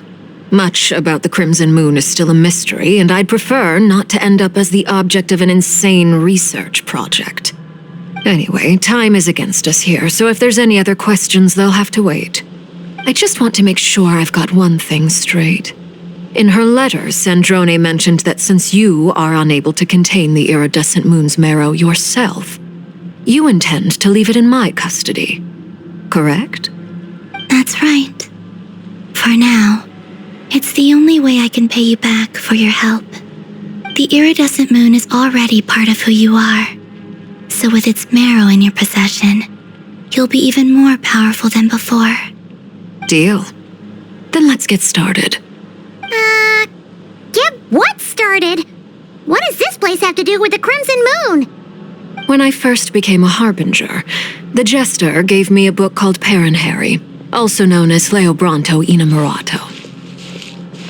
You should be able to buy a copy next time you're in Fontaine. It's a love story set in the Crimson Moon era, but setting aside the tangled romances of its characters, it also records a few interesting details. In the Crimson Moon era, or so the story goes, there was an orphanage that received children from beyond the bounds of this world and subjected them to a peculiar induction ceremony. Beyond the bounds of this world? For real? And what kind of induction ceremony? The Crimson Moon sages looked beyond this world for beings with powers that surpassed the gods. But fearing they might lose control, they subjected these children to a process of refinement. They made these children crawl up a fireplace and kept asking them, "Have you died? Did you see it?" Until they finally admitted to having died and seen a crimson moon. The adults embraced the children who passed the ritual, telling them, "Within the fireplace, you have traversed the flames between two worlds. Here and now, you are born anew." The book leaves much unsaid, but I suspect that this was their way of branding the children they had enrolled, leaving an indelible mark upon them so that they would forever live in the Crimson Moon's light. That explains why I can't sense the Crimson Moon's marrow in this world. It makes sense that it would be sealed in a special space that can only be accessed temporarily through some kind of ritual.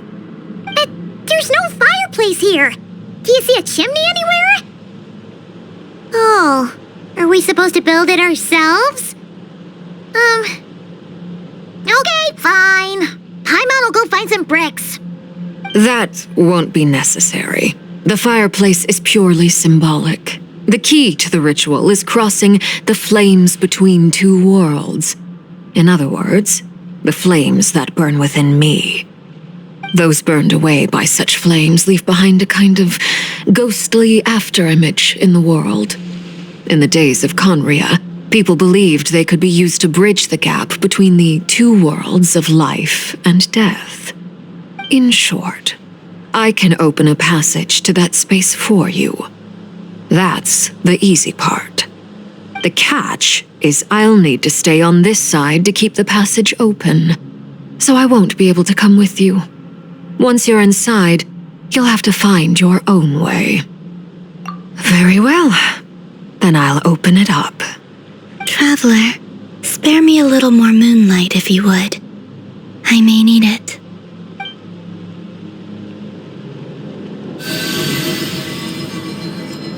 Thank you. I feel like I've recovered some of my strength now. It should be enough to move us across short distances and confront whatever dangers might await.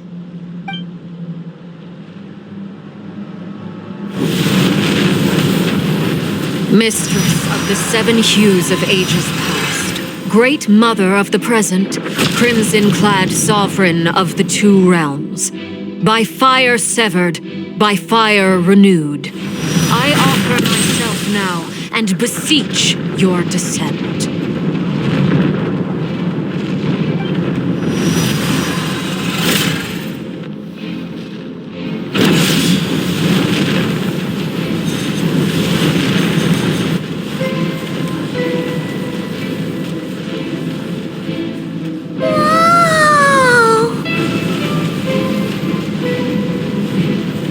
One word of advice.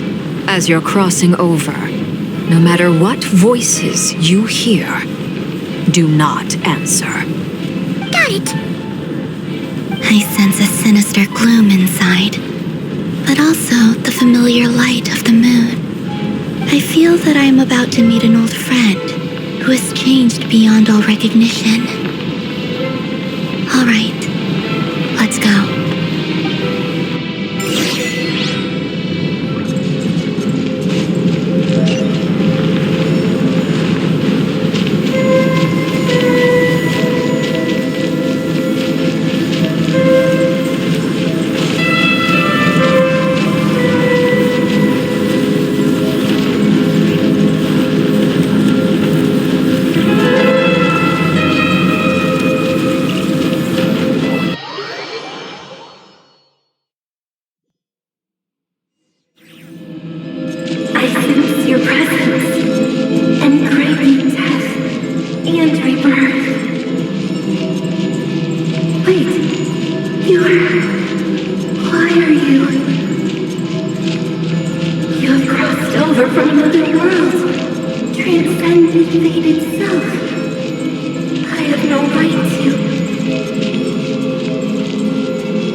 Like mummified remains.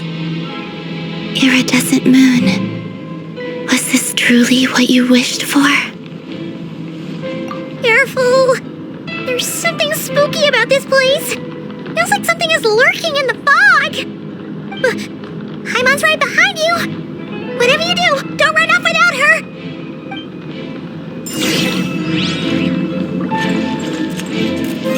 By the way, didn't you tell us that the iridescent moon had shattered into pieces? The moon up there looks pretty cold, Paimon. How is that possible?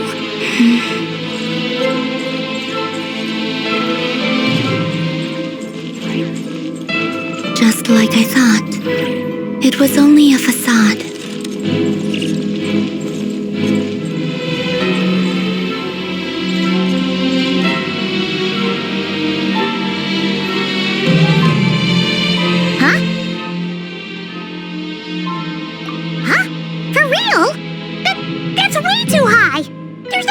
we'll be able to reach it. No.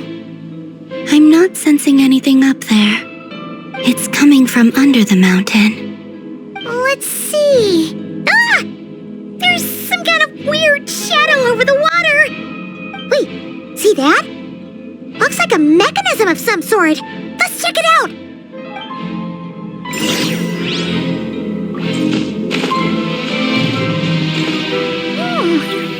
Looks like a device from the time of Conria. Maybe people once came here to study the Crimson Moon's domain, and they left this behind. Oh, if we can activate it, we might find some clues.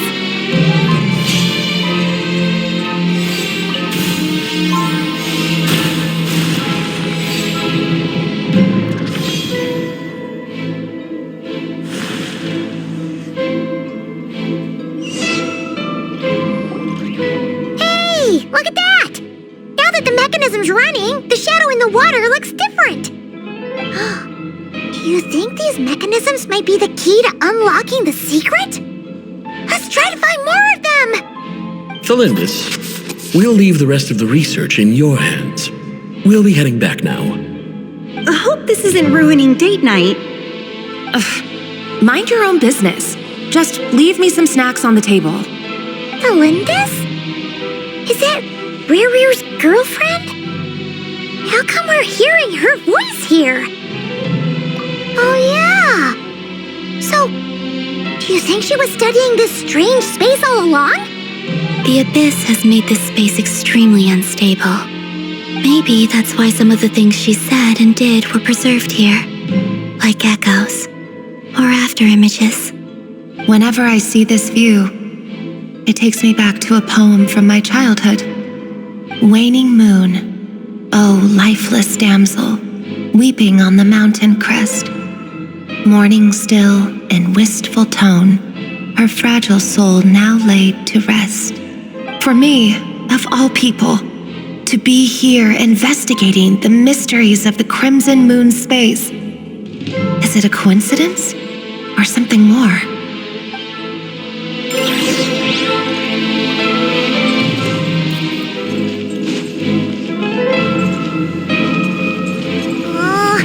The Abyss has messed up this mechanism. We need to find a way to get it working again. Let's see if there are any other devices nearby.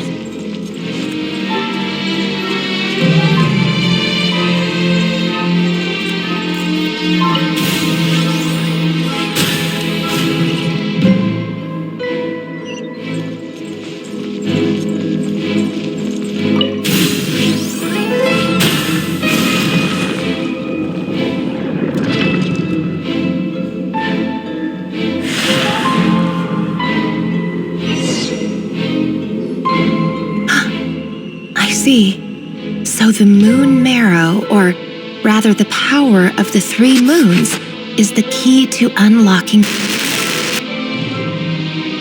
If it really does exist, then maybe this madness can finally be put to an end.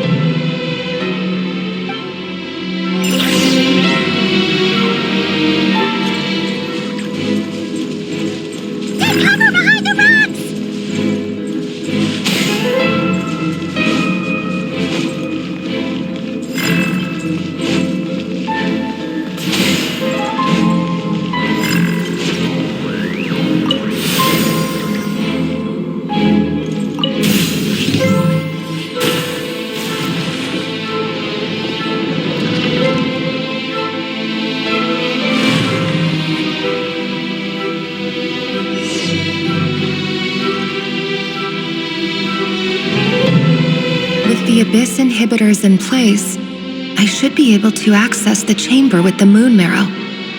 Oh, Rerir, with every step you take, you're drifting further from what you truly desire. But you're not the root of the problem. Ever since that outsider set foot in Conria, the Vinster King has sunken deeper into madness. If only I could get my hands on that outsider.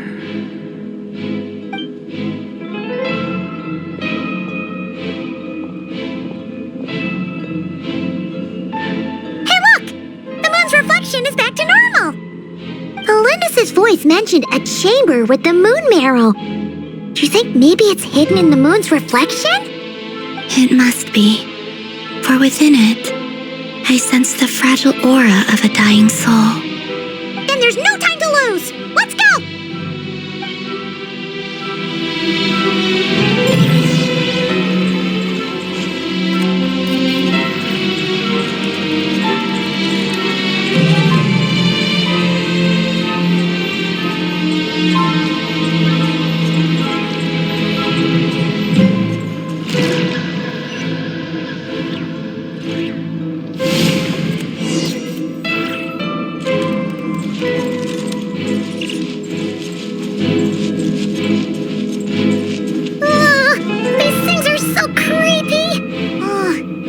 Looks like we'll have to destroy them if we want to get to the iridescent moon's marrow.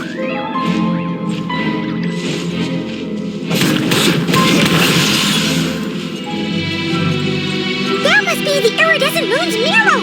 Oh, we'll need to destroy these things before we can reach it.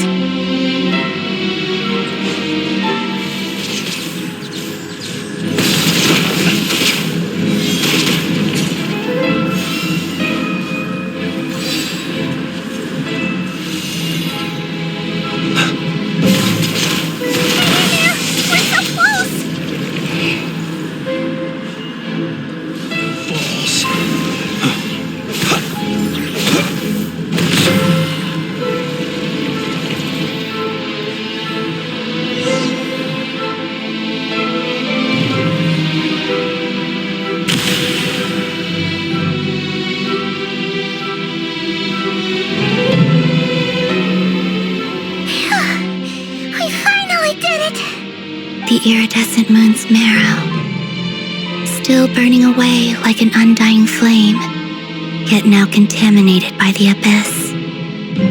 It has taken on a new form entirely. If we can purify the abyssal power within, we should be able to obtain its untainted essence.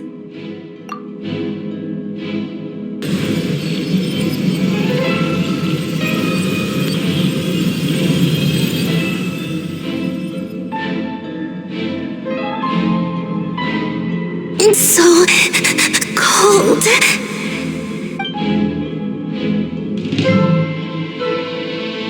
Is it you? Are you here? Huh? Are you talking to us? At long last, I can see you once more. Our fates have crossed, and I am finally free. I'm sorry. I lied to you. Even knowing what was to come, I still couldn't let go of the fear in my heart as death drew near. The moment the moon shattered, my body began to split apart piece by piece, like I was being cut into pieces by 1,000 blunt blades. My thoughts scattered as the cold crept in. I could not bear to fade away like that. Tell me, what was it that brought you to us all that time ago? If only I had possessed your courage, then I might have been spared this torment more painful than death. You look so puzzled. That's how I felt too.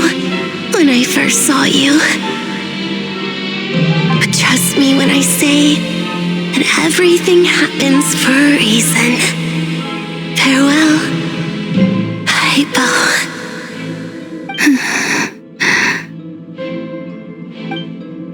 What was that all about? Was that the goddess of the iridescent moon? Oh, it sounded like she was speaking to a long-lost friend. But none of us have ever met her before, right? Perhaps. She took me for the goddess of the frost moon she once knew. For a fading soul like hers, our auras must be too similar to tell apart. But anyway, we've got the iridescent moon's marrow now. That should help you regain your strength, right? All right, time to leave this place and meet back up with Arlecchino. Let's go!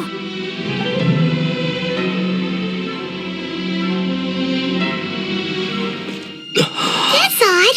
This place looks different than when we came in. Waning moon, oh lifeless damsel.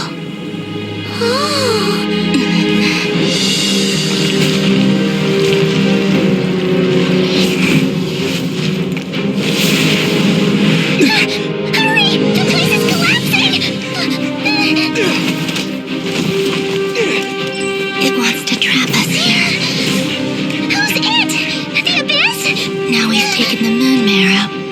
All that's left here is a dark will. It will show us no mercy.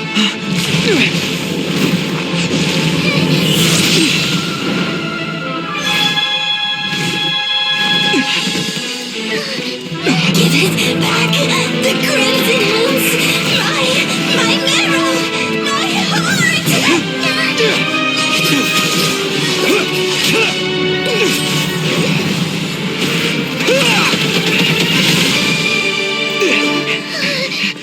Finally! Oh no! The exit's blocked! They're back! Now what do we do? This is where you fall.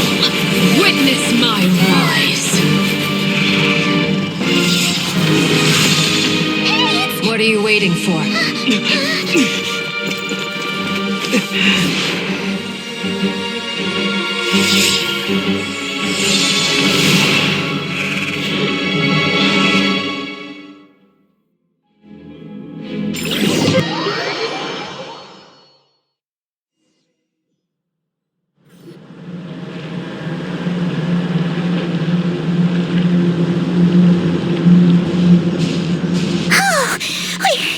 We made it!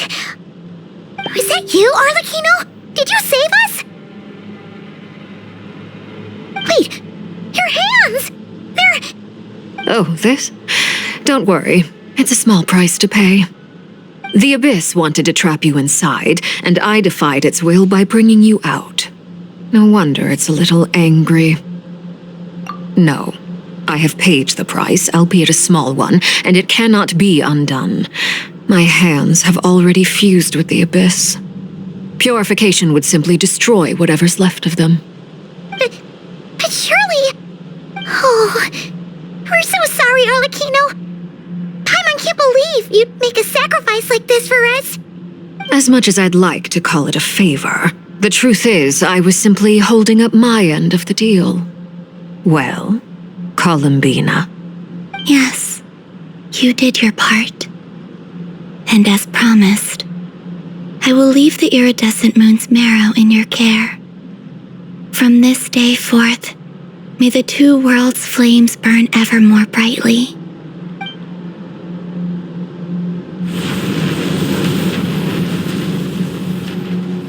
I'll take that as a blessing. Now, Columbina, give me your hand. Accept this moonlight I offer in return.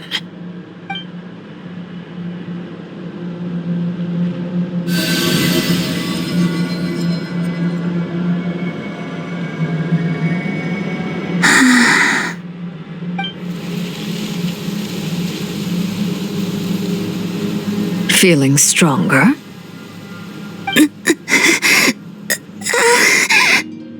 Hey, Columbina, are you okay? I'm fine. Our powers are a little at odds, that's all. By the Frost Moon's authority alone, wielding the power of the other moons was always going to be a stretch. Still, I think it's fair to say that your strength has returned, at least to the level it was at as Third Harbinger. It's still not enough. There's no way I can hope to challenge Rayrear like this. Just one more ray of moonlight, if you would. It's okay. I can take it.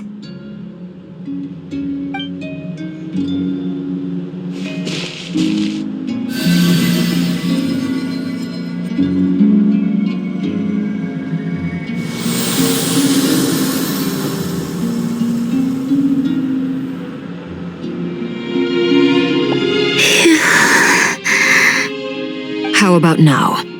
Fighting fit? At the very least, I won't have to stay hidden like before. I want to see him gone from Nod-Krai. The Rahier of Solnari and his wild hunt must be sent back where they belong. Well, it's good to have something to aim for. You certainly seem more alive now than you did earlier. When I first met you, you didn't strike me as a ray of moonlight. More like a wisp of fog drifting in from who knows where, ready to scatter at the first sign of a breeze. But now, you're full of vitality, just like the frost moon, once the brightest of them all. May you keep shining, Columbina. This is who you are. Thank you. Look after yourself too, Arlecchino. I know you have plans of your own, and that's why you're always seeking to grow stronger. But whatever you're after, don't let the Abyss take a hold of you. I do not wish to see you go down the same path as Revier. I appreciate the concern, Columbina. Although perhaps it's time you took a new name. A new name? Kutar, the Moon Maiden, Columbina, they're nothing more than code names. They describe who she is and the roles she's played, but they're not her real name. We often use code names in the House of the Hearth, too. But it's knowing your real name that keeps you grounded. Up till now, you've been living a wandering life, so you've probably never really cared. All I'll say is this. Once you've defeated Revier, give it some thought. All right, that's it from me. I'll get you back safely first, then go meet up with Sandrone. You're the best! I appreciate the gesture. It speaks to your good character. Anyway, let's get going. There are more urgent things to do right now than trade compliments.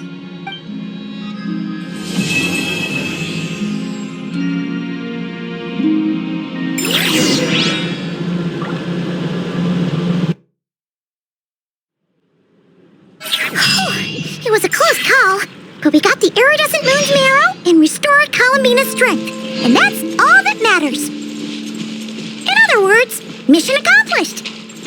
Paimon wonders how everyone else is doing. Oh, do you think the others are making good progress? Hope it's all going smoothly.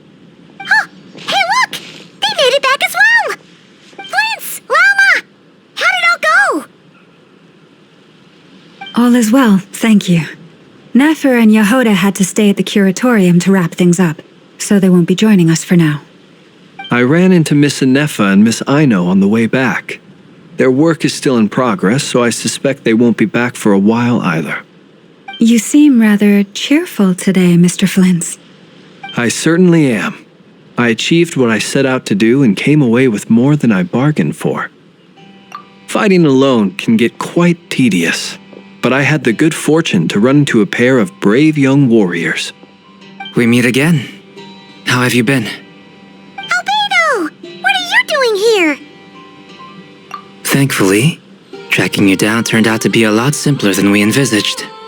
These two courageously lent me a hand while I was fighting the wild hunt. When they told me they were Servarka's colleagues, it all made sense. And given how people of outstanding talent tend to cross paths, it's no wonder you're already acquainted. So, who's your travel buddy, Albedo? Why don't you come and introduce yourself?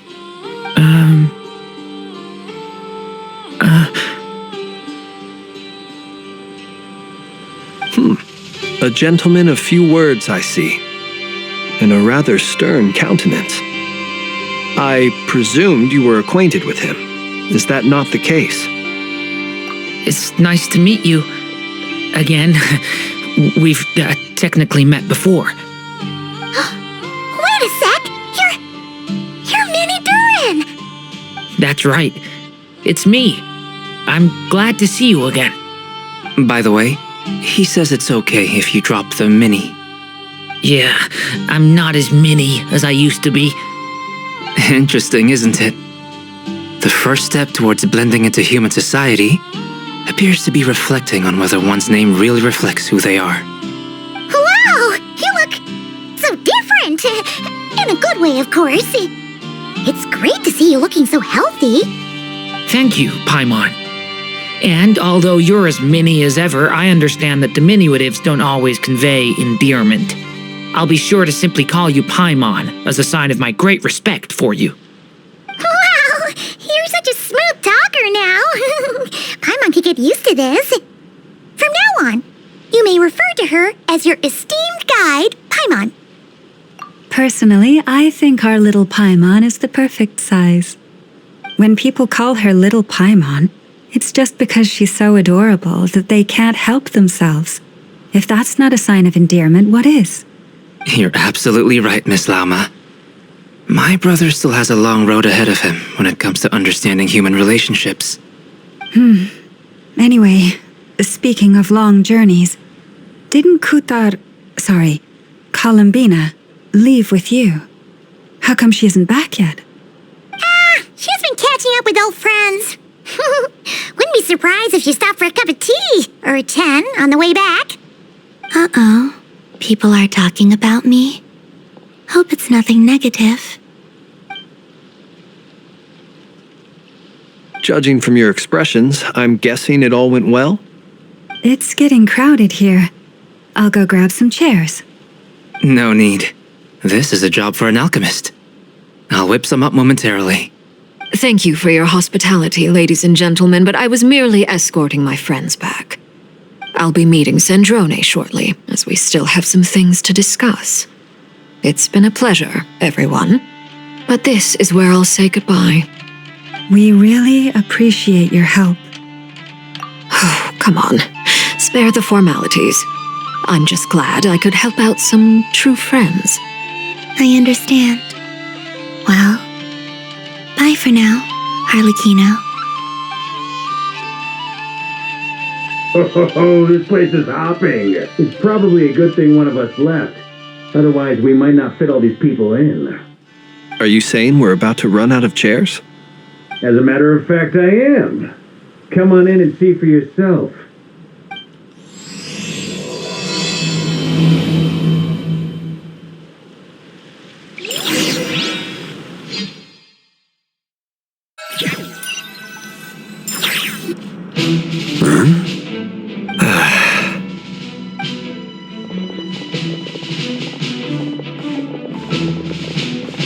I overheard your little chit-chat outside, by the way. With Miss Columbina's colleague gone, we should be back to the original crew plus the other colleagues I brought in. Though, it looks like we have another new face.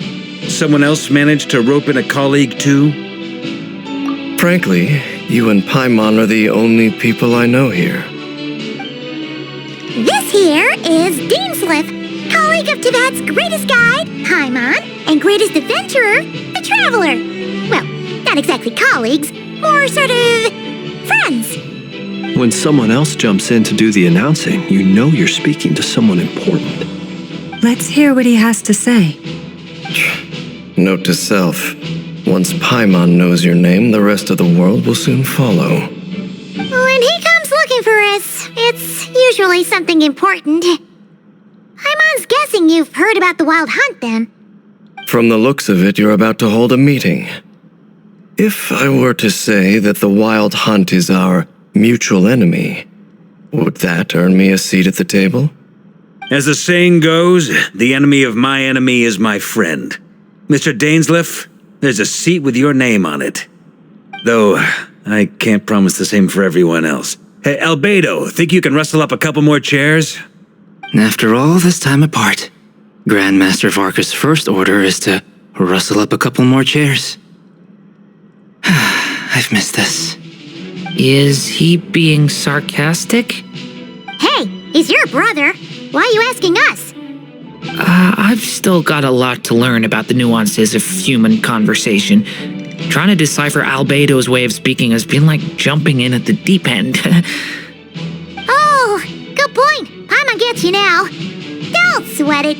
There are people who go their whole lives without getting the hang of it. You're ahead of the game already.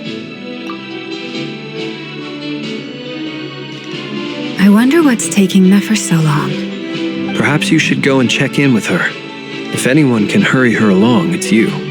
I just got back from the curatorium. Besides, aren't you curious to see what's taking her so long? Miss Nefer doesn't strike me as the type to share secrets. And since gathering intel is her specialty, I'm guessing she'd prefer to keep her methods confidential. Under such circumstances, would it not be tactless for me to impose? Oh, but it's fine for me to impose. What can I say? You have an unrivaled ability to garner people's affection, Miss Moonchanter. Besides, you have far more in common with her than I do. All right then. Impressive. She barely fought back at all. I admire your powers of persuasion, my friend. As I'm sure Miss Lauma will realize soon enough, the trick in life is to always pitch in with other people's responsibilities so that you can be selective with your own. Another trick is to simply hide in the background. Spoken like a true sage. Anyway, looks like we've got some time to kill before the meeting. Let's take a little breather, folks. And feel free to chat amongst yourselves. We'll get down to business once the other two arrive.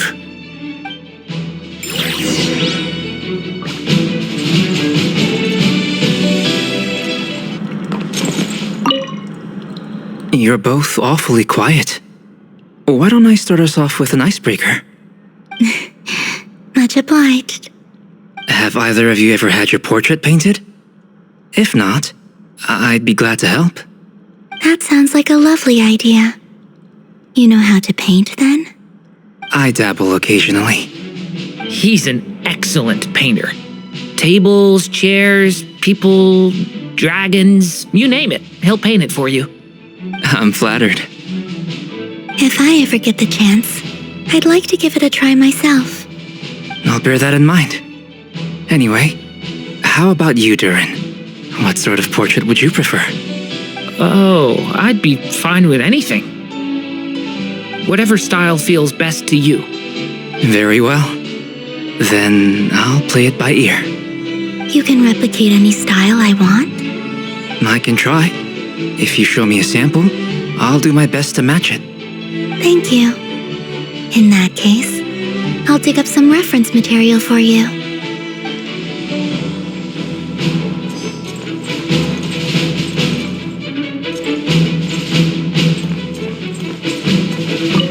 Truth be told, I can't remember the last time I was in a meeting with so many people. You're not alone there, my friend. The Lightkeepers also struggle to bring everyone together for a serious discussion. I don't doubt that. I've only ever met two Ratniki, one being you, and the other being that young guy, Itlua. Itlua's a good apple, I'll give him that. He's kind, honest, and regularly delivers supplies to my lighthouse. A true Ratnik to the core. In that sense, he puts me to shame. So you're what? A fake Ratnik? That's what it sounds like you're saying. But I get the feeling that's not quite what you meant. Come on, why the awkward silence? Sorry. I'm not even gonna bother trying to hide it. You've known all along, haven't you, my friend? Now that was an awkward silence. Let's just keep this between ourselves. Probably best if Itlua doesn't know, huh? That goes without saying. Gotta be careful what you share with youngsters, after all. Anyone else in the know? Let me guess. The Traveler and Paimon?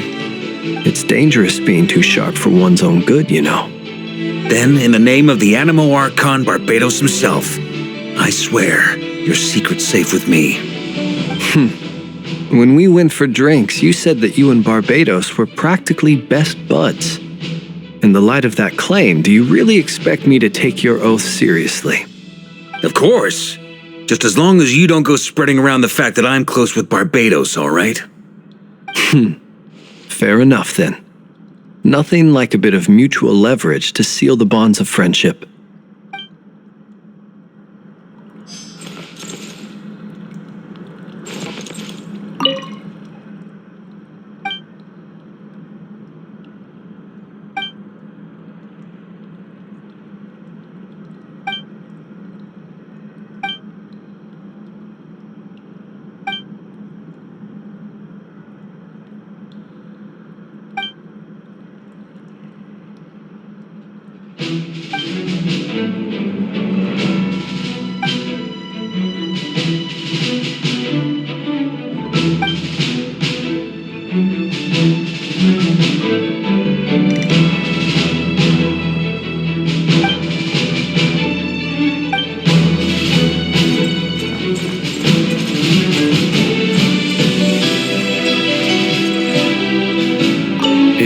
there something you'd like to say to me?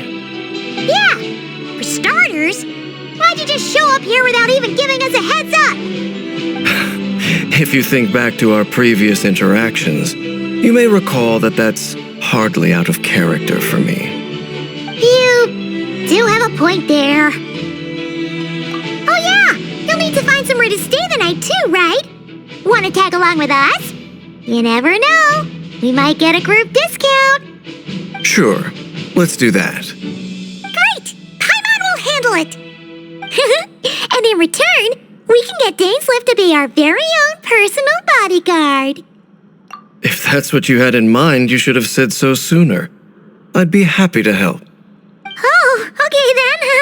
Paimon was only kidding, but good to know. Anyway, since we're all here together, we might as well watch each other's backs. That's just what friends do, right? Indeed. Thank you.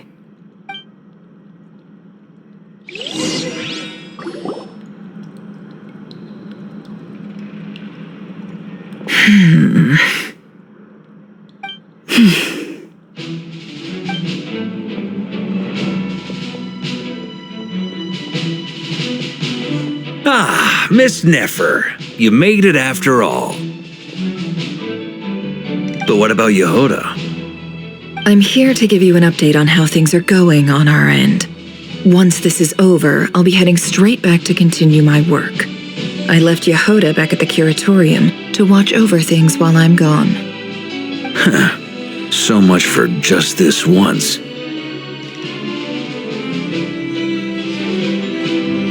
Shh! Not so loud! We're on a roll here. What if she remembers and suddenly decides to back out?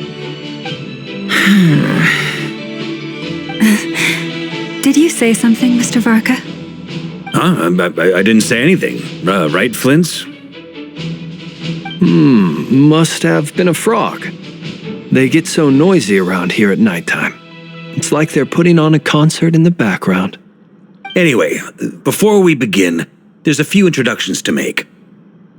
Let me start by saying that it's an honor to be speaking before so many distinguished colleagues and collaborators. First up, we have Miss Lauma. As Moon Chanter, she's the leader of the Frost Moon Scions, a local religious community in Nod-Krai. Then there's Miss Nefer, boss of the Curatorium of Secrets, an intel gatherer extraordinaire. Nefer is leading the investigation into Rerer's background, assisted by Yehoda and Lauma. From the little I've heard, they're making some great progress. Over here, we have Mr. Flint's, a ratnik and guardian of the abandoned lighthouse. In our last operation, he courageously distracted the wild hunt to buy time for the rest of us. For those of you who've never met, this is Mr. Albedo, a renowned alchemist and captain of the Knights of Favonius investigation team. By his side is a new face for us all, myself included, Mr. Durin, who has come to lend his aid.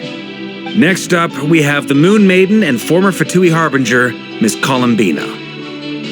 Then we have the Traveler, who's earned more titles than I could possibly hope to list out, so I'll spare you the rundown. And Paimon, the ultimate travel companion and quite possibly the best guide in all of Tevat. Wow! That's a lot of people! Great turnout! Miss Nefer, it looks like you might have another job coming your way, so, congratulations on the booming business, I guess. You think I haven't got enough on my hands as it is? Who's looking for me now? That would be me, Miss Nefer. I have a commission for you. And you are? Who I am doesn't matter right now. What does matter is that I'd like you to gather more intelligence about the Recher of Solnari. Well, it's not as if we never take on anonymous commissions, but in your case, I'll have to decline. I'm gonna take a wild guess and say your job's probably more hassle than it's worth. Something about you seems like bad news. It's my eyes, isn't it? Conrian, I assume. And what's with the mask? Are you trying to hide your identity? In any case, the fact that you're even still alive raises an awful lot of questions for me. My name is Dainsliff. And yes, I am from Conria. As I'm sure you're aware, the Raker of Solnari's real name is Rerir. He was once an acquaintance of mine. Really? Then you must have been quite an influential figure yourself. You flatter me, but none of that matters anymore. My point was simply to clarify why I have asked Miss Nefer to investigate Rerir's background. So you're both from Conria, and it sounds like you used to be friends? What am I missing here? Surely you already know how he became one of the 5 sinners. I'll tell you everything I know. The history of Conria, the names and identities of the 5 sinners. I remember it all like it was yesterday. I have never spoken openly of this before, but the truth was exactly as people say. The 5 sinners were each driven by their own desires, and it was by playing upon these that the Abyss tempted them to their fall, tearing Conria apart in the process. The visionary, Vedafenir, who wished to foretell the future. The wise, Haroptatir, who sought limitless knowledge. Gold, Rhindaughter, who desired to create life. The foul, Sertologi, who pursued supreme strength. And last, but not least, Raker of Solnari, Rerir, Ravager of the Moon. Of the 5, Rerir is the only one who remains a mystery to me. He never harbored grand ambitions. So what changed in the space of a single night? How did he come to fall like the others? In other words, you're saying that his change came as a shock to you, and you have no idea what actually happened? That's right. You mentioned how the Abyss tempted them, which led to their fall. But what did that look like in practice? And what other context can you give me about the events of that time? The more detail you can give me, the better. Strangely, now that it comes to it, I hardly know where to begin. The fateful night took place during the era of the Eclipse Dynasty. One day, my elder brother, the visionary, Vedafenir, was summoned to the palace by the Vinster King, only for the king to gouge out his eyes and cast him into the dungeons. When I came to hear of this, my fury knew no bounds. I gathered together every ally I thought I had, and together we set a night to storm the palace and free Ved.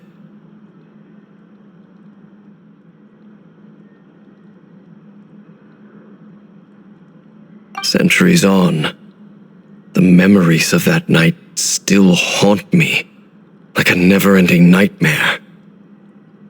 We broke through the palace gates, just like we had planned, each striking towards our separate targets. But then, I was betrayed. Even Vedafenir, the very person I had come to rescue, abandoned me and partook of the Abyss's power. So, it's personal after all. Then tell me, Mr. Dainsleif, what price are you willing to pay? You, of all people, must know that nothing comes for free. I cannot say what price would be worthy of such a commission. But know this, Rerir was not always a madman. Believe it or not, there was a time when he was just an ordinary man, working for the Conrian Intelligence Service. Uncovering the truth of Rerir's past is the only way to unravel this mystery. But before you decide if you will accept my commission, I will tell you more about him. Enough, I hope, to help you plan your next move. Sounds pretty good to me. Feels like we just flagged down a random passerby, only to discover he's actually a master strategist who has a score to settle with our enemy. Can I borrow your halo? It could be useful in the lighthouse. Hey, enough with the wisecracks! Besides, isn't that lamp of yours bright enough already? Relax. It was meant to be a compliment. If that was a little over the top for your liking, I'll make sure to tone it down next time.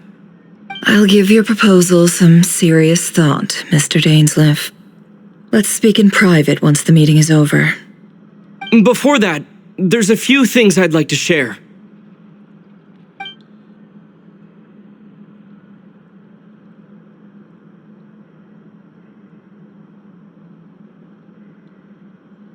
Now that we've united the hearts of the three moons, your power should be greatly enhanced.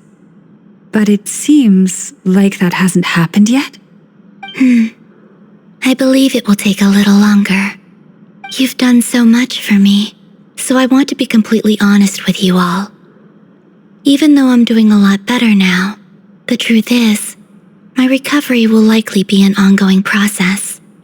From the moment I was born, my power has been slowly ebbing away. And that is because Tevat has never accepted me. Even with the moons united as one, it seems my rejection cannot be undone. So far, I have yet to find a solution. It may turn out to be a problem that will plague me until the day I finally leave this place behind. Even so, I will do everything in my power to help you drive out the Rahier of Solnari. As Arlecchino put it, this is not about chasing the spoils of victory. It's just a gesture of heartfelt gratitude. Kutar.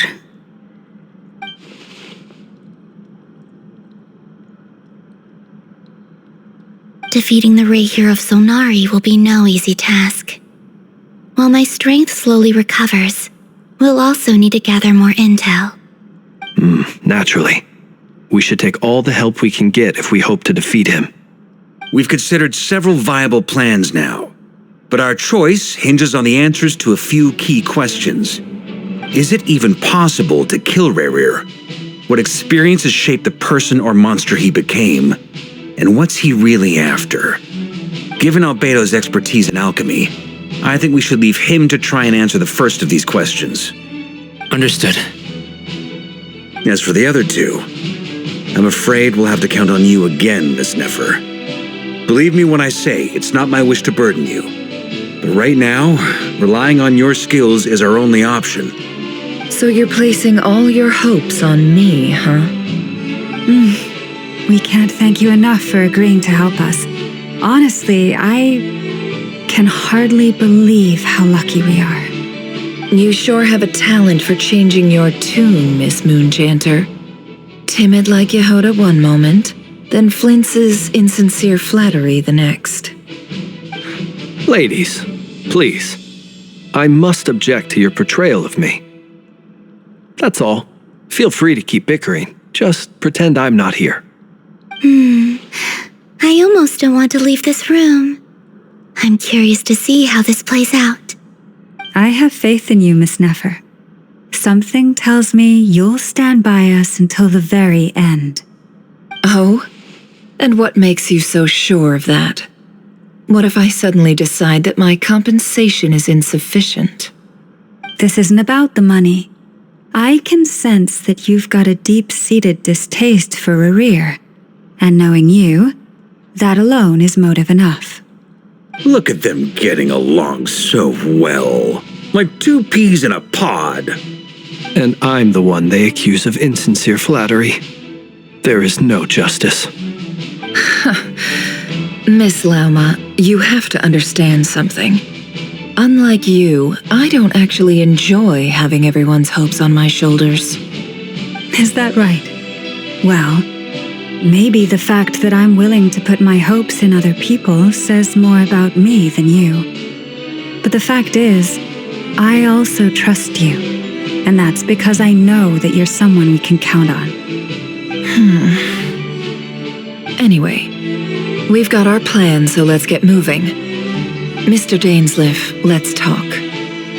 And Traveler, once we're finished, if you've nothing else planned, I'd like you to come with me. This whole experience is teaching me a lot. For instance, I now know that when other issues come up in the future, I'll have far more luck getting Lauma to convince Miss Nefer than trying to do it myself.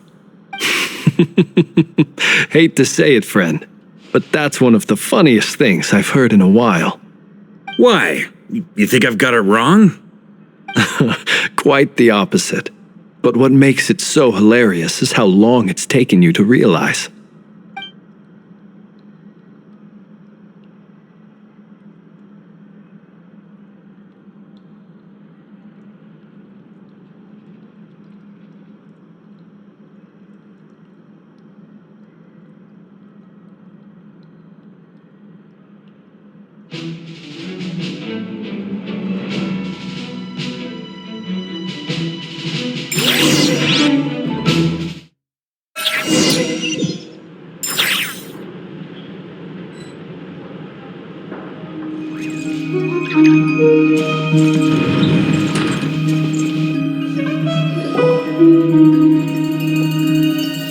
Thank you for waiting. It's okay. We actually used the time to help Dainsleif get a room at the hotel. That's very considerate of you. Now, I trust you share my curiosity about Rarir's past, and you seem fairly familiar with Mr. Dainsleif already. We spoke at some length after the meeting. He was the one who suggested I should invite you to join this operation. He feels confident that these secrets will be safe with you. Dane has a lot of faith in us, that's for sure. Likewise. I appreciate that you got right on board without interrogating me about why I invited you. It shows that you trust me to explain everything in due course. That's because we know what you're capable of. We appreciate you too, Nefer. You might have been forced to help in the beginning, but this time, it was your choice. That's one way to put it. Another is this, that once a decision's been made, it's set in stone. After that, my only goal is to see it through. Alright, so here's how it is. I'm going to access Rarir's thoughts again using my confidential method. Now, I'm sure you've seen things like this before on your travels, so you're surely well aware of how dangerous it can be. The reason I've gathered you all here is to ensure my safety during the proceedings.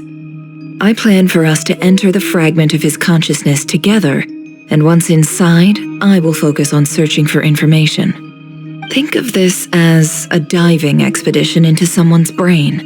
If I'm the diver, you are my safety equipment, tasked with keeping me alive while I'm under the surface.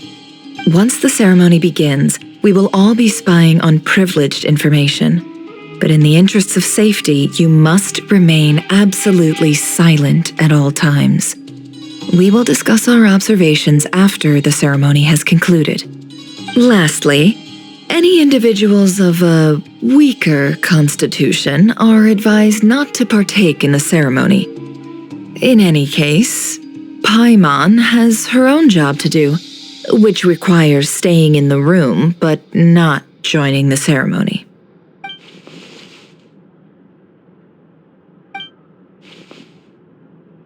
Well, good luck, everyone! Sounds like all Paimon can do is cross her fingers and root for you guys. There's a little more to it than that. I was being serious when I said you have a job to do. While the rest of us are inside Rarir's mind, it's imperative that we have a team member on the outside. In the event that something goes wrong, you will be our first responder. I don't anticipate any issues, but the extra level of safety will be greatly appreciated. I second that. This is a dangerous operation here, and you're our whole rescue team. That's pretty much the most important job in the crew. So, Paimon's like the lifeguard? Yeah, that makes sense. Alright, got it. Good. Please, take a seat.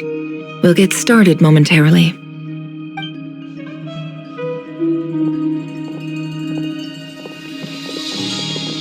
So, did Mr. Dainsleif tell you anything else? He told me that he believes Rarir kept some big secrets in his life. He's not sure that they were the cause of his eventual downfall, but he's asked me to uncover what those secrets were all the same. But surely you're not planning to go through with this, no matter the cost. If you think that, you'd be overestimating me. I'm a businesswoman, not a mercenary. But I do have my own professional reasons for taking this job.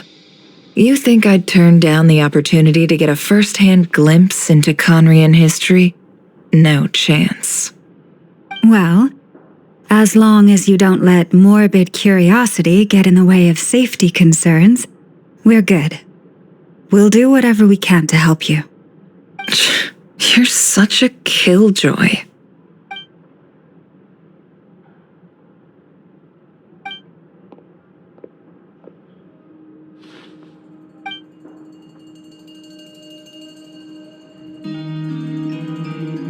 All right, I'm good to go. All set over here, too. Promise, Paimon, you'll be extra careful. All right. Let your whole body relax. We're about to begin. Close your eyes.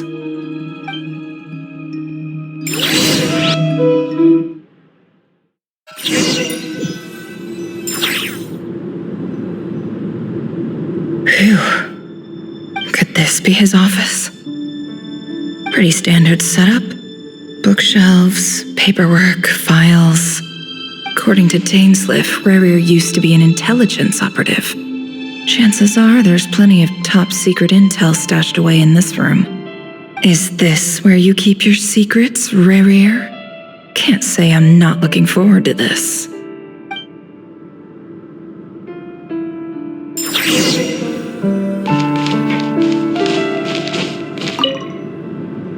Bookshelves full of documents.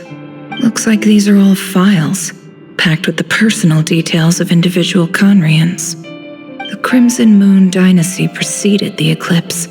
Since Rerir worked as a secret agent during the latter, it stands to reason that he was tasked with purging remnants of the old dynasty. Yep, lines up exactly with what Dainsliff told me.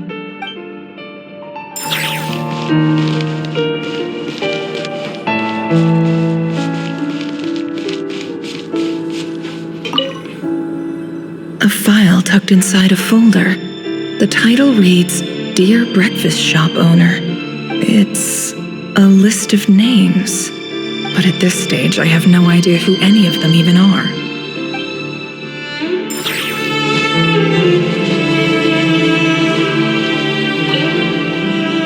Wonder what kind of encryption technique this is.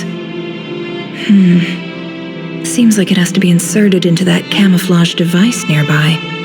Aha! It's an audio recording. Please, hear me out. I can't shake this feeling that someone's been spying on our house. No, I'm not being paranoid. It's true.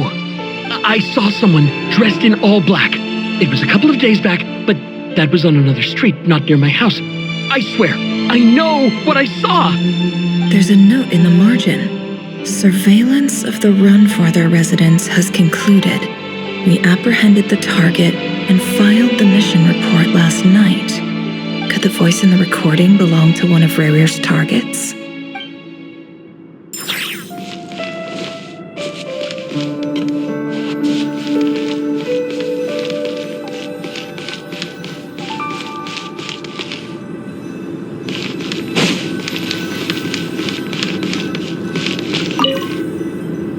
A box containing a ring inlaid with a precious gem. Must be for his girlfriend.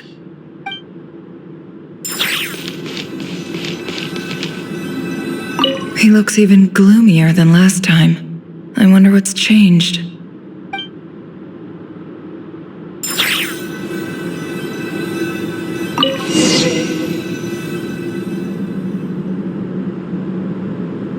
Today's files are in.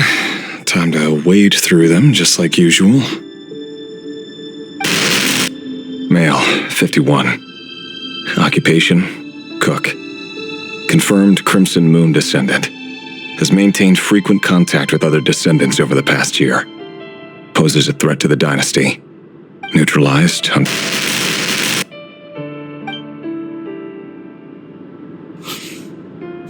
This one should be archived under purged targets.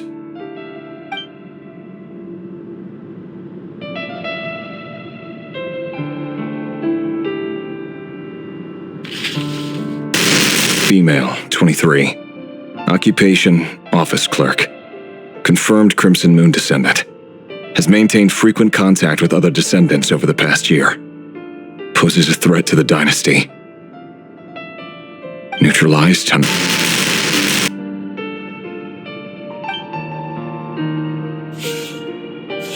Another one for purged targets. Sounds like she was that other man's daughter. Never mind. What's it got to do with me?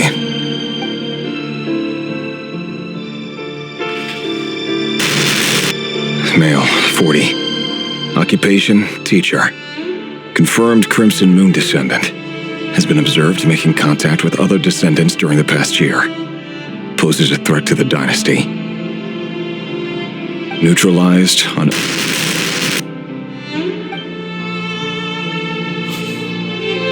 Just another nobody for the archive. Come to think of it, I remember surveilling this man. A case like his never would have been considered a priority in the past. Huh. He barely even interacted with other Crimson Moon descendants.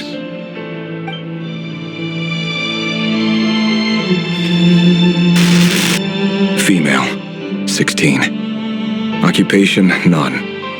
Orphan and confirmed Crimson Moon descendant. Has been observed making contact with other descendants during the past year.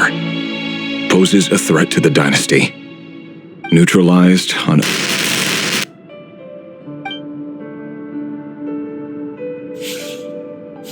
Filed. I have no recollection of this girl. None whatsoever.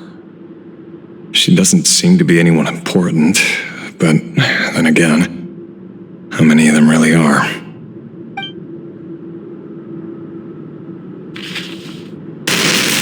Female, 13. Occupation, none. Orphan and confirmed Crimson Moon descendant. Has been observed making contact with other descendants during the past year. Poses a threat to the dynasty. Neutralized on...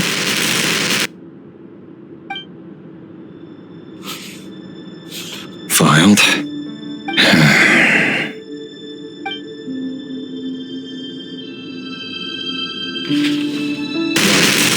Male, 11. Occupation, none. Orphan and confirmed Crimson Moon descendant. Has not been observed making any contact with other descendants during the past year. Poses a threat to the dynasty. Neutralized and...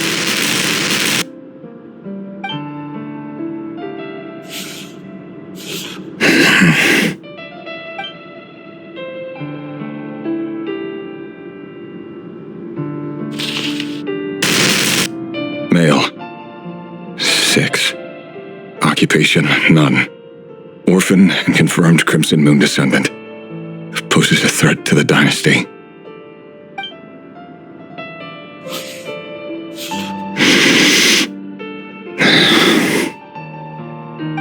It's funny, isn't it? Your job is becoming both harder and easier at the same time, depending on how you look at it.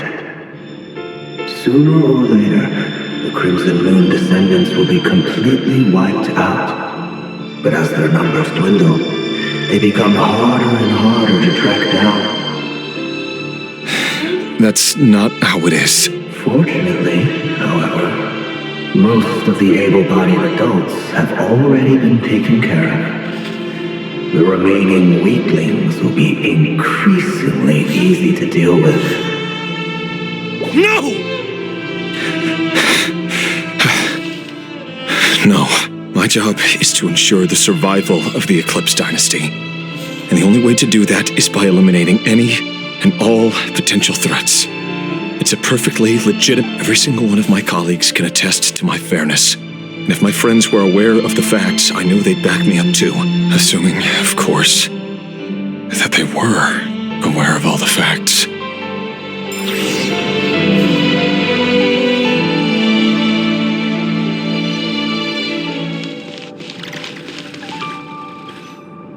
Mr. Vedafelnir, it's been quite some time since we last met.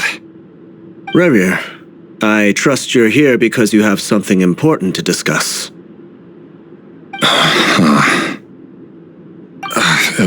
Forgive me. I wasn't tuning out, it's just, I noticed you didn't even phrase that as a question. as if you knew I was coming. Tell me, does someone in your position ever feel the need to ask questions at all? It is indeed within my power to foresee certain things. Things like your arrival. I was just thinking, it won't be long before I'll be inviting both you and Dane to my wedding. That isn't a lie, but nor is it a fact as such. It's a wish, isn't it? No fooling a prophet, is there?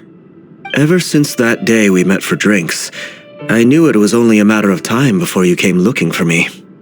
Does it feel good? Knowing how the future will unfold. I'm afraid the notions of good and bad fail to capture the complexity of what such a power entails. Once you've seen what will come to pass, it can be all too easy to succumb to fear and melancholy. Unless, of course, you learn to abandon these feelings. You fear my silence, and long to hear the words I left unspoken that day. That's right. You must have noticed my reluctance to broach the subject, and the reason is simple. Because the truth could never have lived up to your hopes. For both our sakes, such words are better left unsaid. The burden of prophecy was never meant for your shoulders. So who exactly do you deem worthy to hear your prophecies? None but our exalted king? Or rather, our king as he once was. You're closer to his majesty than I am. You must know better than anyone how much he's changed. You say that as though it is to my benefit. Yet precisely because of that, I dare not speak rashly. A king can turn out to be the most virtuous of rulers, or a tyrant more terrible than the most vicious of dragons. You are so wise and far-sighted, yet still you would have me live in fear of the unknown? You make a fair point. Especially given my silence alone was all it took to send you spiraling downwards. Very well then. Let me offer you some advice. And I say this not as a prophet or a visionary, but simply as the brother of your friend. For many reasons, there is very little chance of your marriage ending in happiness. If happiness is what you seek, you should find another fiancé.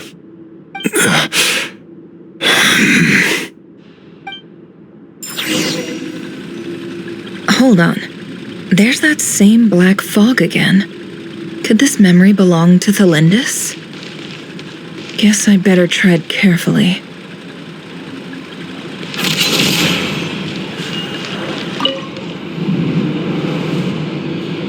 Wait. Hear me out. This time we finally got a clear look at his face and learned his true identity. His name is Rayrir, and he claims to be one of the king's guards. What did you say? A cruel irony, isn't it? The man you're set to marry leads a double life as a brutal executioner. Why are you telling me all of this now? Simple. It's because I want you to kill him. You are the only person he would never suspect. No, absolutely not. I would never dream of doing such a despicable thing. So you'll just stand by and watch him slaughter us to the last? Do not forget that the blood of the Crimson Moon flows in your veins too. The blood of the Crimson Moon? What does that matter now? The dynasty has long been dead and gone. You think that alone is reason enough for me to throw away everything I have? Why wouldn't it be? You two were once a child of the Crimson Moon, just like me. Don't tell me you've never felt so much as a flicker of fury for the way we were trampled into the dust. As long as you promise to abandon this pipe dream of restoring your dynasty, I can try to persuade him. Or have him persuade the Vinster King. Persuade the Vinster King? Do you even know why he's so obsessed with hunting us down? Why he keeps trying to force us to hand over our secrets? Over And over again? Or why we refuse to give up on restoring the dynasty? The Vinster King. A blind fool. His eyes clouded by powers from beyond this world. A petty little man with a miser's heart. And he dares to sit upon the throne? Mark my words. Sooner or later, Conria will fall. And it will be his doing. If you can't bring yourself to do it, so be it. Just you watch. It won't be long before calamity descends upon us all. The Rehir of Solnari. That really is quite a secret you've been keeping from me, Rerir. But who am I to talk? Am I really any better? I've kept my own past a secret this whole time, too. Love should be built on honesty. But ours was born from lies. And yet, is it really so wrong to hide things that would only make life harder? If we don't cover up the parts that no one else should see, how can we go on pretending to be normal? Vedifulnir must have known all this. And that's why he made his prophecy. In the end, nothing stays hidden forever. But I won't just sit by and watch this disaster unfold. I'll do everything in my power to protect what I cannot afford to lose, no matter who I have to face.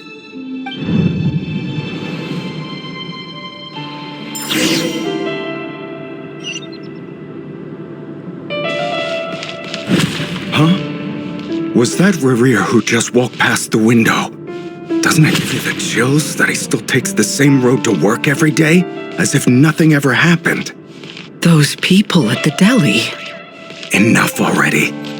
They're clearly pretty taken by their own disguises, so just smile and play along. Pull the rug from under beasts like that, and you'll risk having your throat torn out. Deli?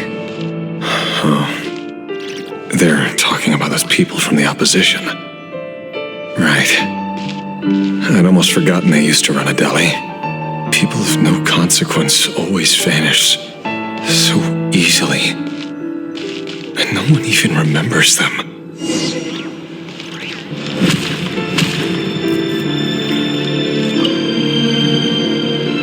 But surely you can see he's not the man he pretends to be. So many have died already, and they say that the king's madness grows with each passing day. We're not going to survive this, are we? But why does it have to be this way? Do we really deserve to die just because of the blood that runs through our veins? Felindis, are you even listening? Sorry, Freether. My mind was off wandering. I heard you, though. You're talking about what Rerir said. He's just following the king's orders. He's a secret agent, and it's his job to hunt down rebels and dissidents. By the time you first met him, he'd already taken lives. Maybe he was using you from the very beginning. No. Rerir has no idea I have anything to do with the Crimson Moon. My family are only distant relatives of the main lineage, and besides, my eyes are perfectly ordinary. Truth be told, apart from my teacher, pretty much no one knows I have any connection to any of it. It's been a long time since my family severed ties. But as Orlog said, who could possibly talk sense into that raving lunatic of a king? No one. I'll work something out. Trust me, I'm with you all. But for now, you need to keep yourselves hidden. Don't let anyone find you, anyone at all. Don't forget that Rerir is an Eclipse operative. You need to be extra careful when he's around. And when I am too. For now, don't come looking for me. And if anything happens to me, just act like we've never met. If even you can't escape this, what hope do the rest of us have? But after all this time together, surely he wouldn't lay a hand on you. I won't speak in his defense, nor can I give you a clear answer to that question. But I'll do everything I can to put an end to this. Here, hold on to this. If an opportunity to escape presents itself, take it. You'll be glad you took some spare change. You call that change? But what about you? I've got a job, and there's still money coming in. But you can't go anywhere right now. Please think about yourself for once.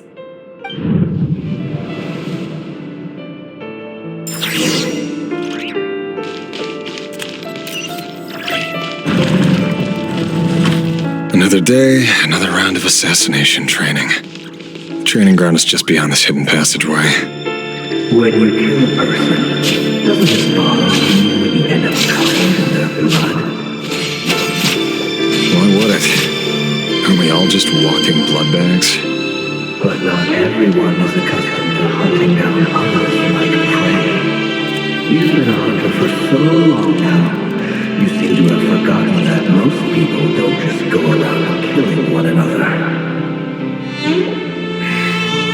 Leave me alone.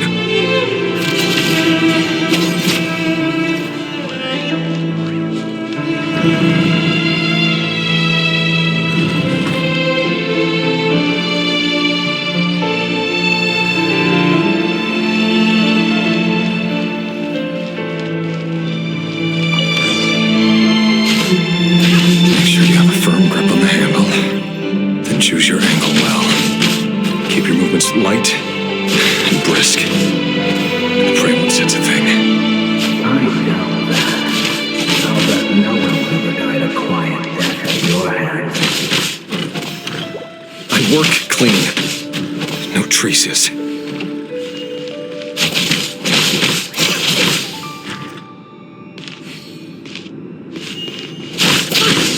That doesn't make it open and above board, though. The king just happens to need you right now. What if someday he doesn't? That won't happen. He's changed. Ever since he fell under the spell of that power.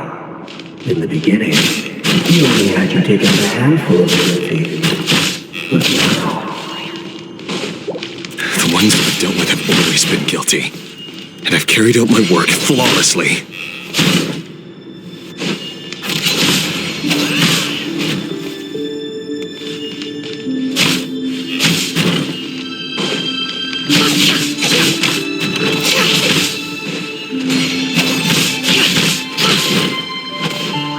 No more lies.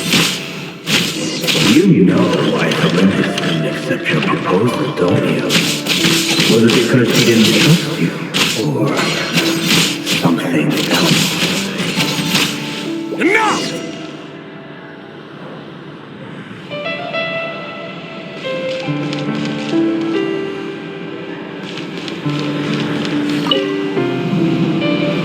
Delindis, do you still remember Orlog?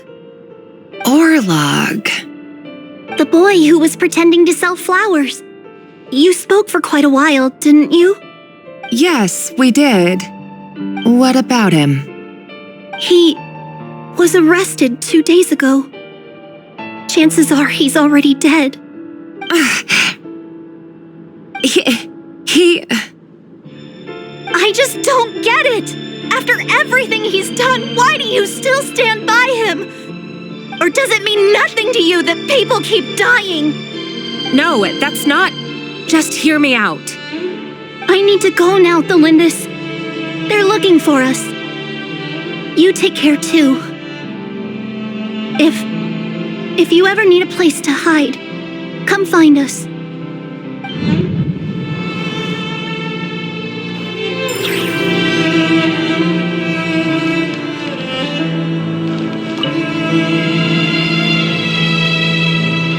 Author Delindis. Over the course of this week, the research object was subjected to interference for a total of 47 hours for experimental purposes. The results are as follows. All subjects of observation that were sent inside have now... The situation within is proving more problematic than anticipated. No progress whatsoever. What now? Won't you give me even a glimmer of hope? Things are getting worse by the day. I have to find a way or we'll all be in danger. But I... all this research comes to nothing, what then? Sooner or later, it'll be my neck on the line. But could he really bring himself to kill me? No. Surely he wouldn't have the heart.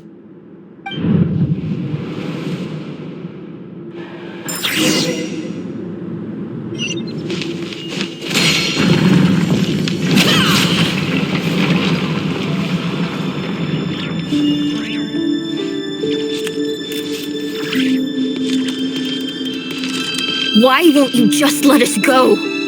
We don't even know each other. All we want is to live ordinary, peaceful lives. You want to live?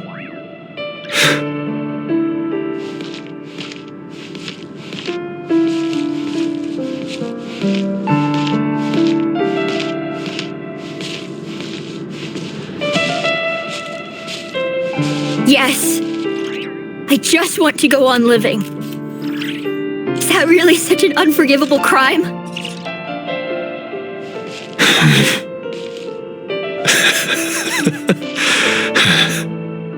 You want to go on living. I want to keep living too. To keep living forever. That's why I have no choice but to continue on the path I'm on. If only some savior would suddenly swoop down and change the way the world is. Too bad that's not going to happen.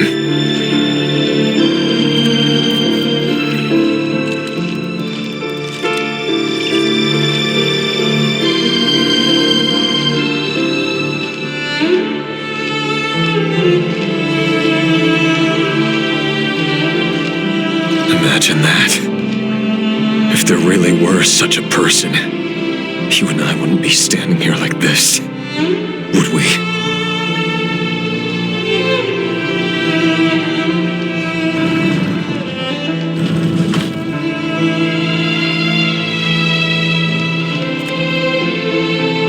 Today's files are in. Time to wade through them just like usual. No, I don't get tired of it. It's my job. And not only am I lucky to have it, I'm good at it too.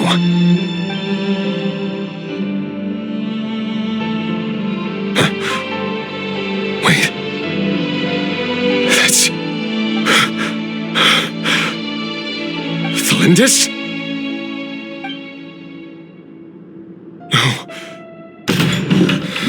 No. No! Why? But you bear no mark of the Crimson Moon. How could you possibly have anything to do with them? It cannot be. A diluted bloodline. Carefully concealed. I see it now. You've been living in the shadows just like me. What a fool I've been. Numbing myself with talk of justice. Even imagining my friends would back me up. But in the end, Irminsul. Finster King. How far are you going to take this? From the direct bloodline to secondary offshoots? And then what? Today it's the descendants of the Crimson Moon. Who will it be tomorrow? Will you not rest until everyone down here is dead? No. This cannot go on. This is where it ends.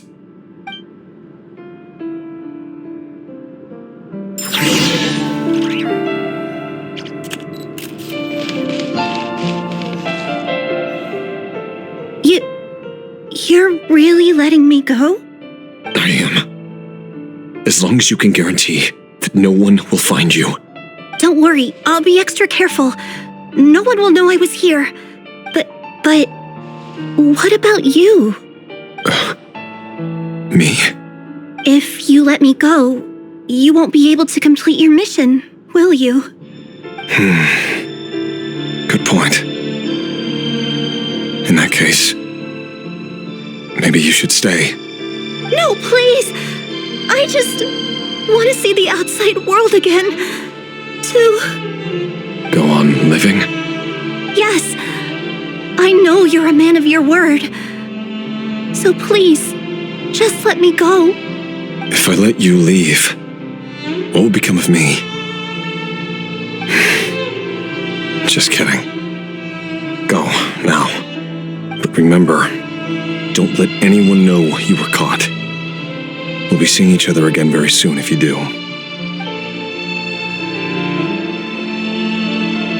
Even shadows in the dark must live by a code. But you can't save everyone. You've been whispering in my ear for days now, Vedifilnir. What are you trying to do? Break me down? I only say this because you long for an answer to your problems. Let her go, Rerir, or you risk losing everything.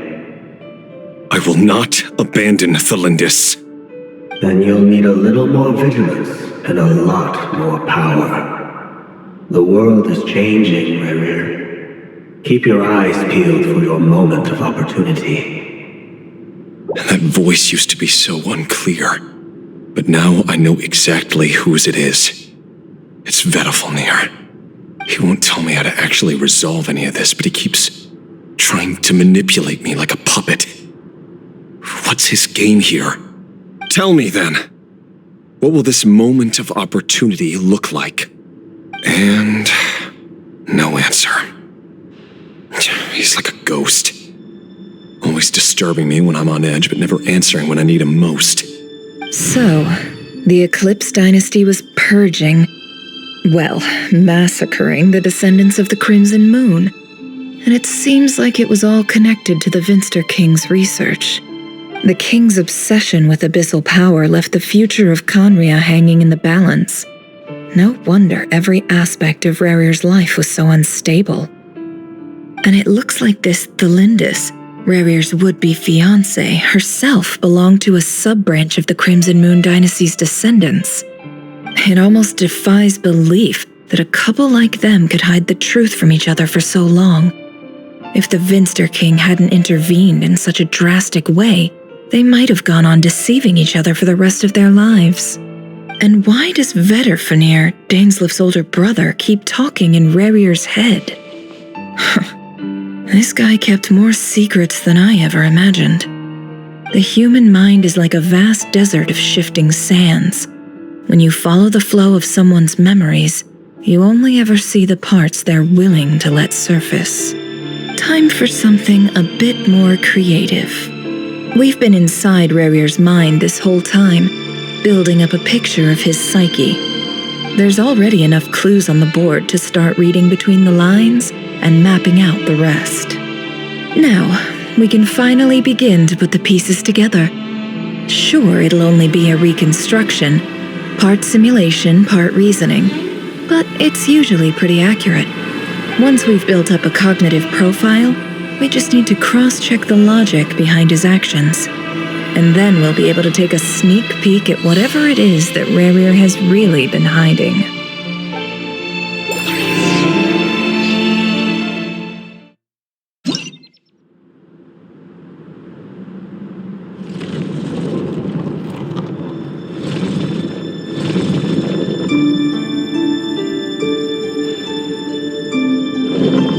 Rerir, are you there?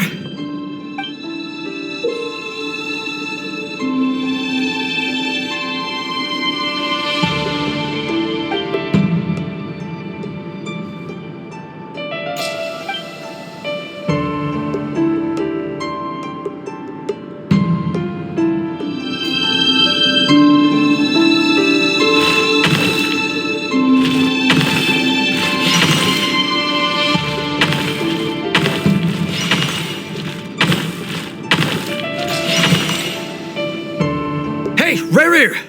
Come out, it's urgent! Dane? What's wrong? Quick, come with me. I'll explain everything once we've met up with the others. Okay, I'll come.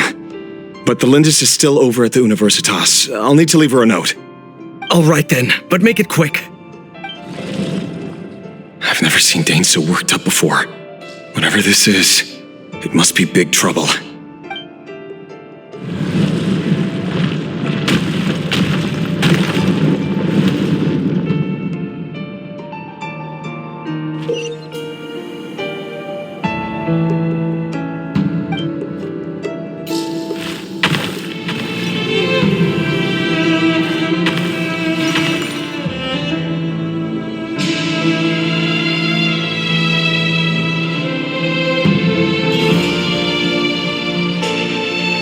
Well, this is a nice change, meeting you all at this hour. When men and women of ambition can speak face to face in broad daylight, I say that's a big step forward for our dear Conria. Don't be ridiculous. We do not fear the day. Why would we seek refuge in the night?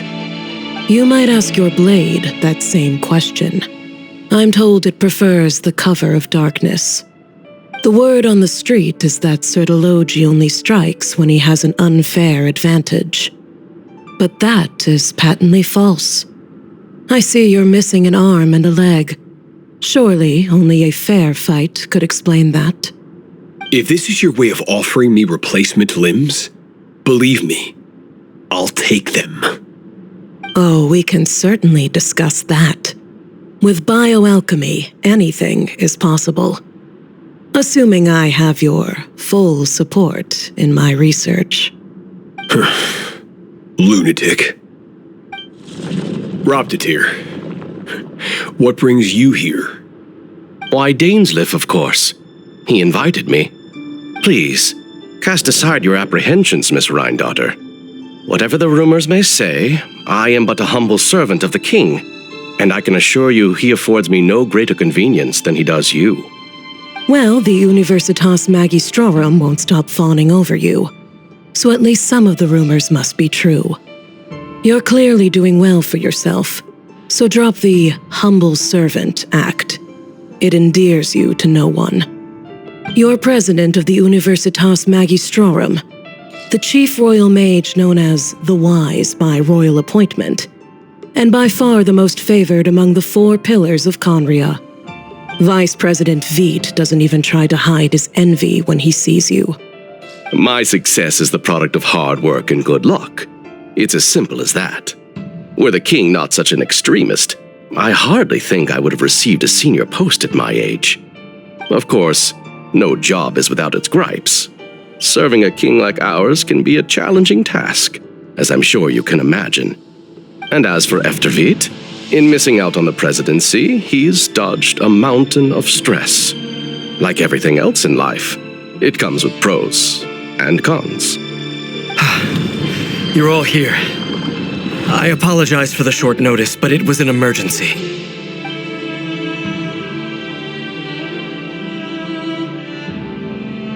You must be Rerir. Mr. Sir Elegy. Yes, I handled your case file during your sentencing.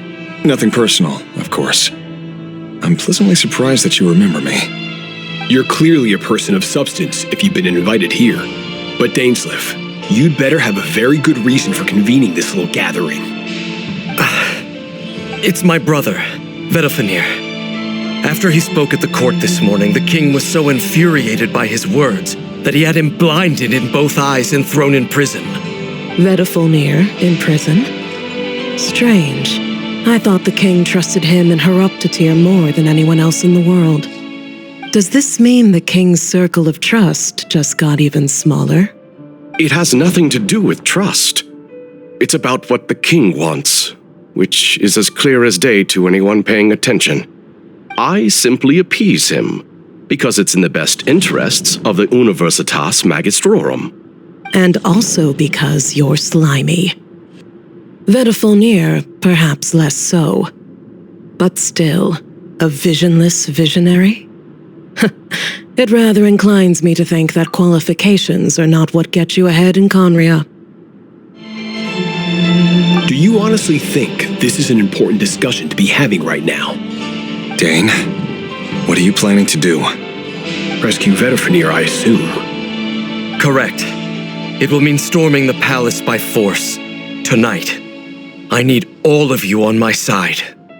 That's far too dangerous. And don't forget, Dainsleif, you're captain of the Royal Guard. You swore an oath to the throne.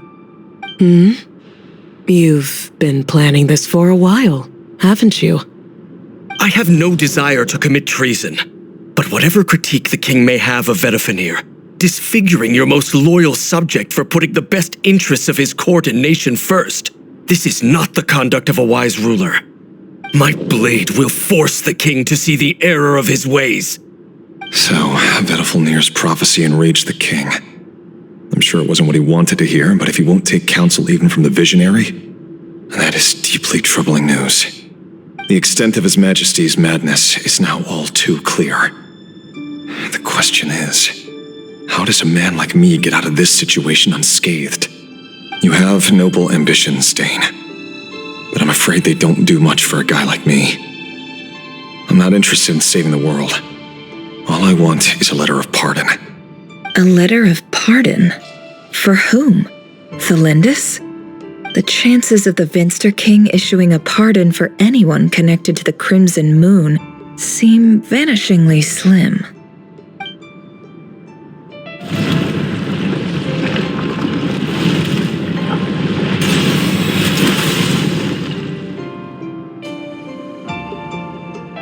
This black fog over the board must have some connection to Thelindis.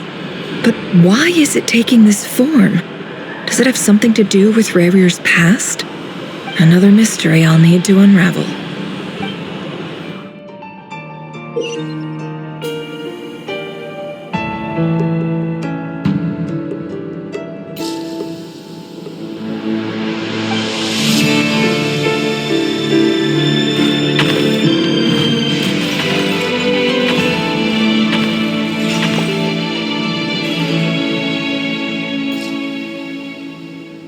Author Thelindis. Over the course of this week, the research object was subjected to interference for a total of 60 hours for experimental purposes. The results are as follows. Research dating back to the Crimson Moon dynasty has established 2 points regarding moon marrow. Firstly, its origins have something to do with a god's power. Secondly, it serves as a portal to an as-yet indeterminate location.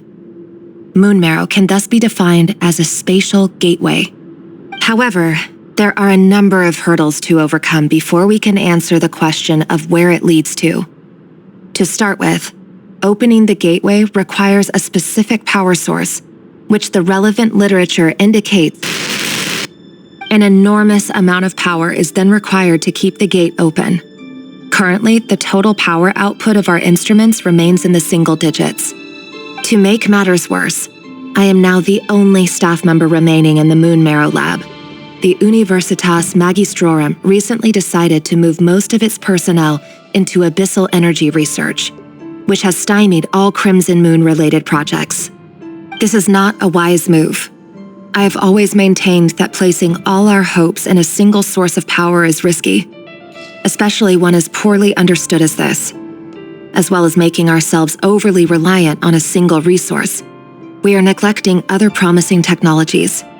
I apologize if this comes across as disrespectful. But as a Moon Marrow researcher, I desperately want to see the world beyond the gateway. If we really made it there one day, what would we find? And how would we go about taming the unknown? My imagination is endlessly fueled by questions such as these.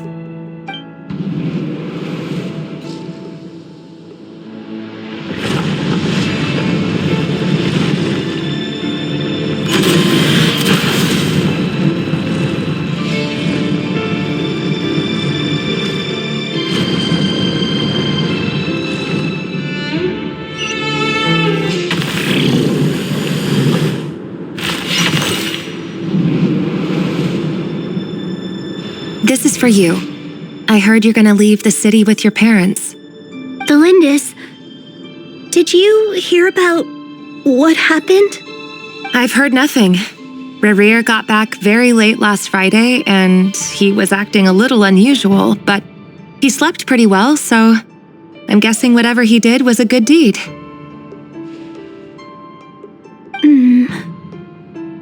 You never saw him, and I don't know what he did. And this conversation never happened. You understand? What if he finds out that you pried into his secrets?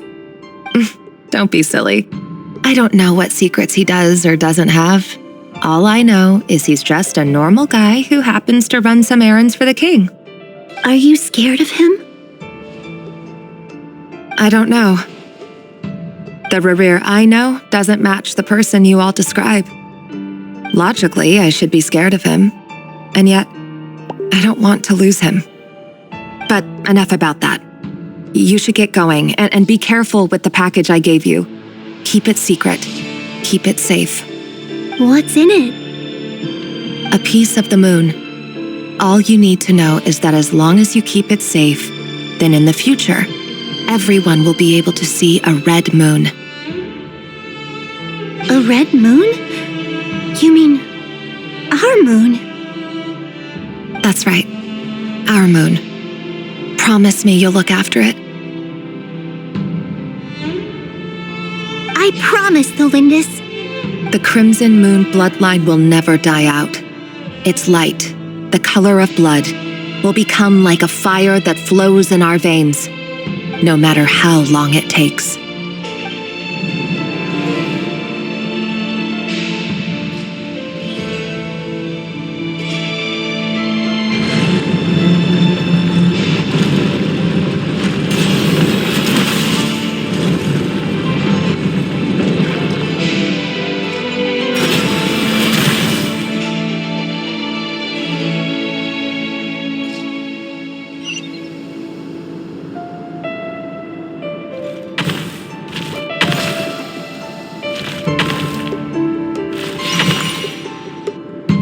Hurry, everyone, and stick to the plan.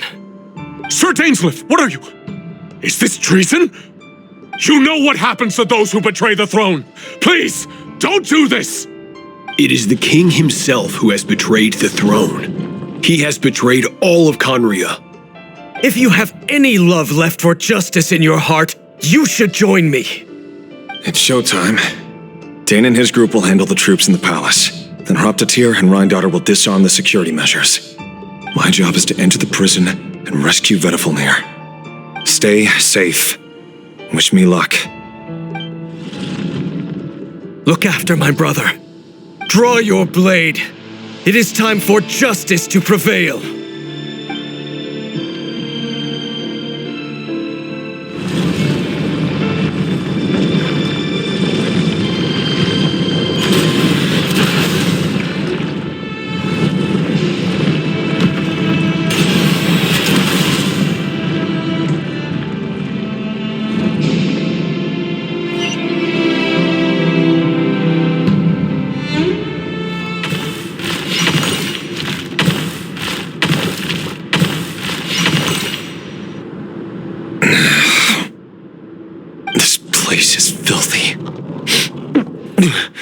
And the smell is abominable.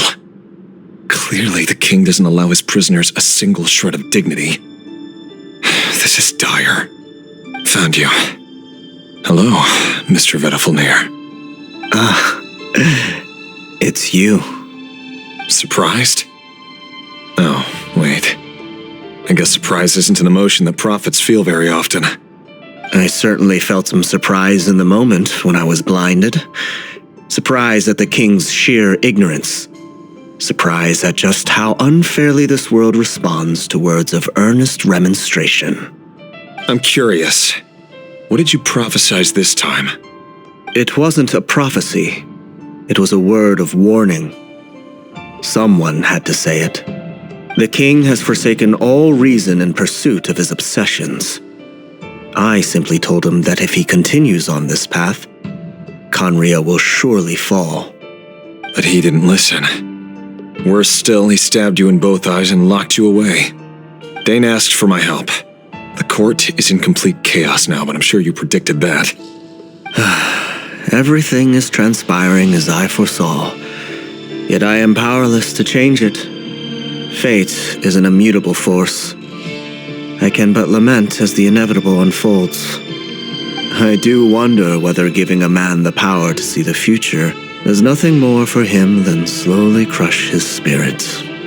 Forgive my curtness, Vedifulnir, but the king did not suddenly turn on you today. His suspicions have been brewing for a long time. You can't have wisdom beyond the reach of your fellow man without attracting his fear and suspicion. There are things the king does not want to see. So, he doesn't want you having visions of them either. He blinded you because he thought this would make the visions stop. He wasn't entirely wrong. I did indeed lose my power to see the future. Right up until... Until what? just now, I believe I saw something new. Well, tonight could go a lot of different ways. 5 of us banded together to storm the palace, also we could rescue you. This will go down as the most tumultuous day in Conrian history. I sense hatred in you, but also hope. A desperate hope that with the tyrant deposed, that will be the end of the story. But this is not the end. It is the beginning of a new chapter in a whole new story. There are many men of honor and courage in this world, Rerir. But you are not one of them. You're not here for justice, are you? You're here for yourself. Is that a dagger? Interesting. Why not the polearm? It was always your weapon of choice. With your abilities, I don't doubt that you were able to recover some of your sight. But I also doubt that you want to make an enemy of me right now. Of course not. We're on the same side, aren't we? We could be. But I need you to be honest with me, Vedafilnir. At this point, you're my only hope for the future. You mean your future? With your beloved, Thelindis? Yes. And I know there are bigger things at stake here. A dynasty, a nation, maybe the entire world. But forgive me, I care first and foremost about myself. I can't abandon the one I love to save myself. I just can't do it. But you see a broader picture of the future than I. You see the solutions to the biggest problems of our age. So tell me, what is my solution? What's the answer? In matters of fate, answers are either right or wrong.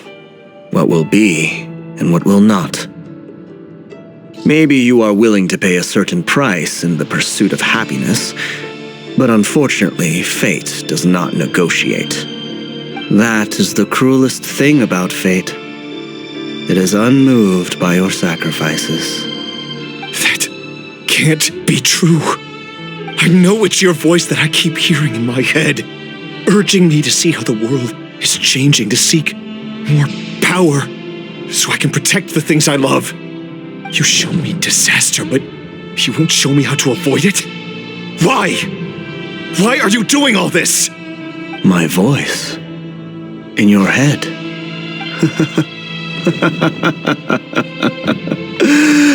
So, you hear it too. The voice that steals your mind, gains your trust, and drives you crazy. It turns out that we are not so different, you and I. Vedafilnir just broke into the strangest smile I've ever seen in my life, as if he'd discovered some monumental secret. But then he suddenly switched to looking extremely weary. Very well then. My advice to you is as follows. You must persevere. Whatever trials and tribulations you may face, be steadfast in the belief that they are your path to the future. For as long as you live, your story with Thelindis shall not come to an end. That is the only chance you have of fighting back against fate. It is up to you whether you believe my words. Regardless, that is all I will say on the matter. I have no right to intervene any further. I will hold you to your word. Thank you for setting me free. In return, I will tell you one more thing that you cannot afford to ignore. Just then, a strange wave of energy rippled through the city. We had no idea what it could mean. If I were you, I would head to the Universitas Magistrorum. The Universitas? Oh no! I'm sure we'll be seeing each other again very soon, Rerir. Whatever Vedafilnir said, I didn't catch it. I didn't even help him out of the prison. There was no time to lose.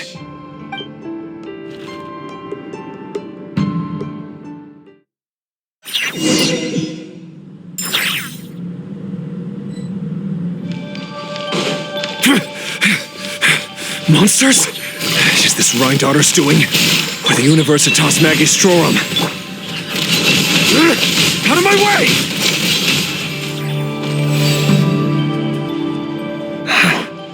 The Universitas. That reminds me of a rumor I once heard. Allegedly, the king installed secret mechanisms in the palace and around the city. No one knows where they are or what kind of power they hold. But if they were ever going to activate, it would probably be on a night like tonight. Help! Hold on! Don't let them anywhere near you!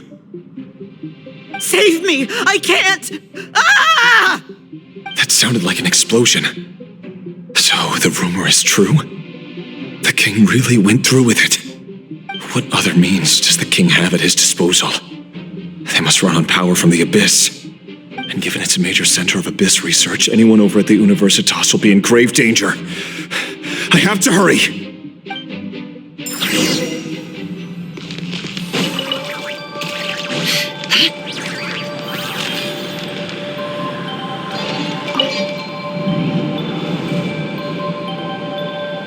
Monsters! At the Universitas Magistrorum? Why now? Oh no! They're coming! It's no use, the table won't hold out much longer. The weapons! Where are the weapons? Of course. All the lab equipment was upgraded after the inspection last week, but the new weapons haven't been allocated yet. I'm done for. Is anyone there? I need help!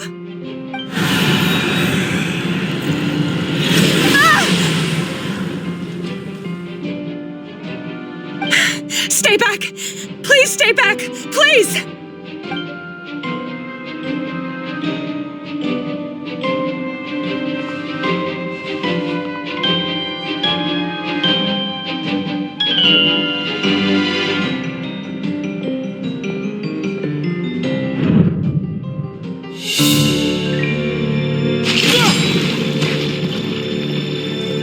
What's that?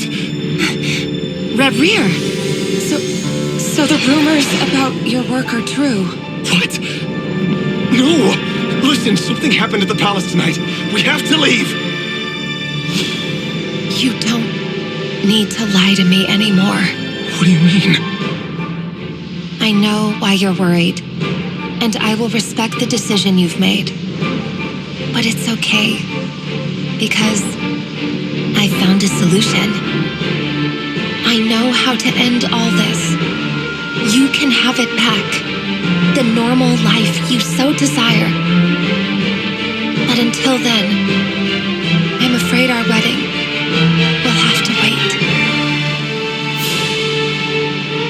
Cylindus? No, don't do it! Cylindus! Cylindus!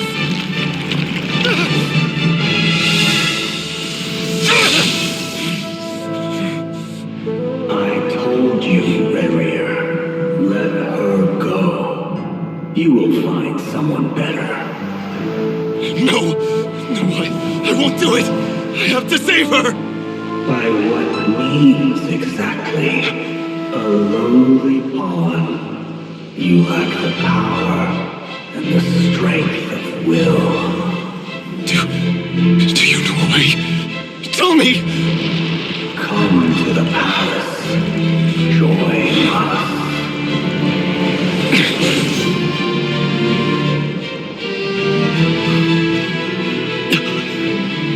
Rerir, thank goodness we... Step forth and take your share. You made it. Not you too.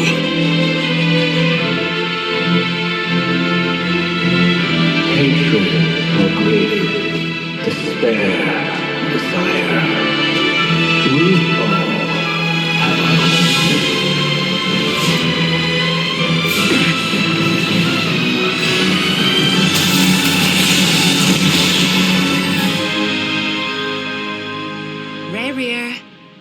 Rerir. Cylindus. Were you daydreaming?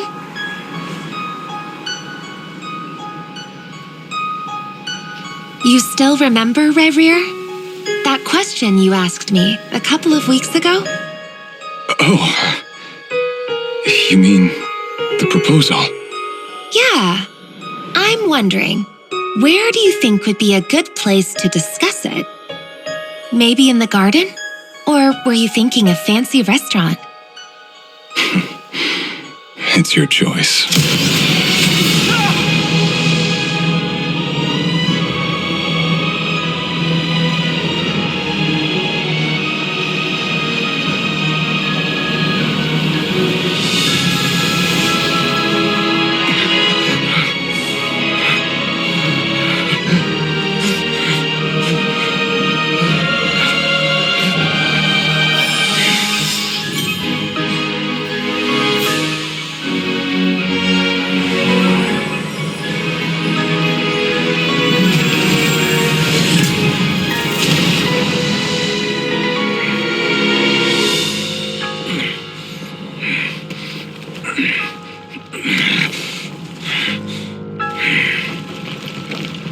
I will find you. And then, you can give me your answer.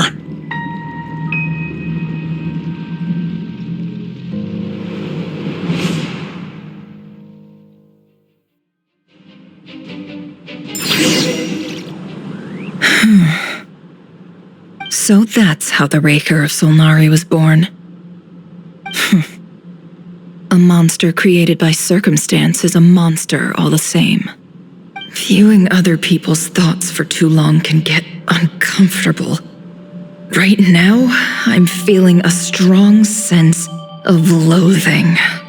In a nutshell, the story of Conria is what happens when the truth falls by the wayside.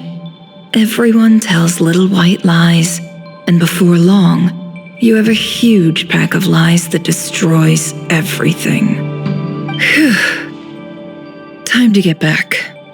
His past is filled with sorrow, but the tale of any fallen civilization is one of endless tragedy. Cruel as it may be, that was Conria's fate.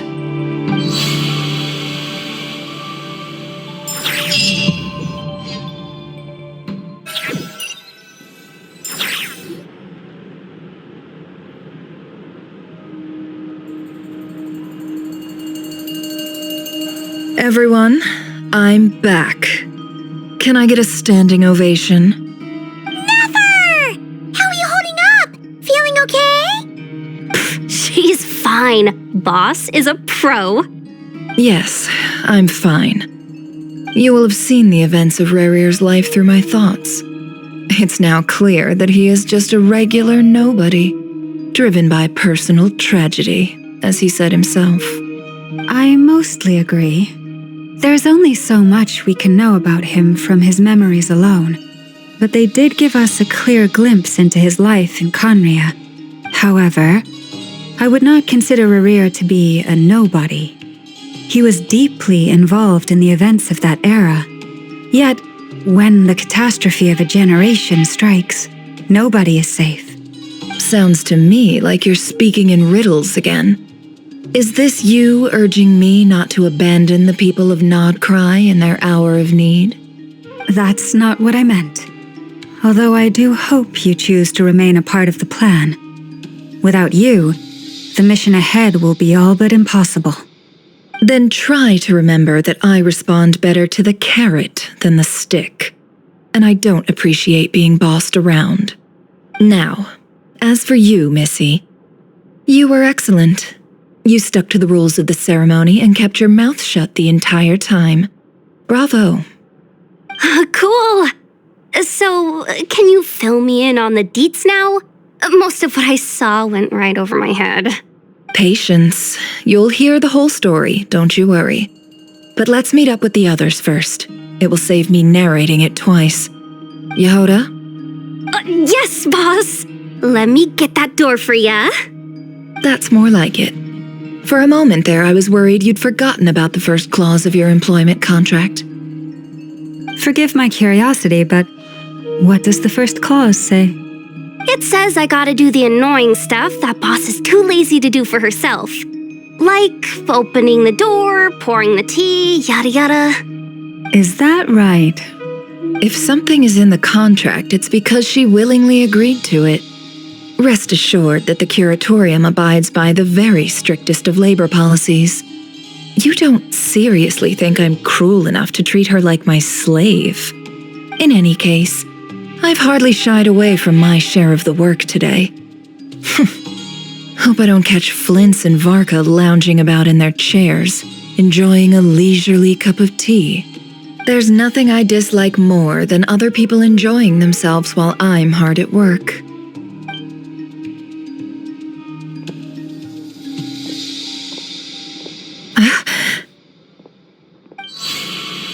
Oh no.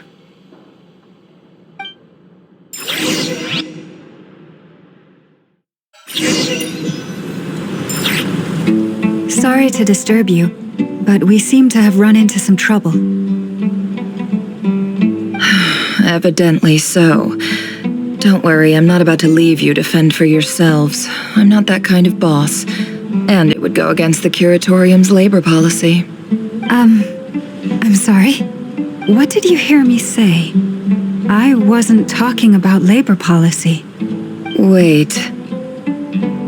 How long have I been standing here? Not long. You just appeared by the door a moment ago.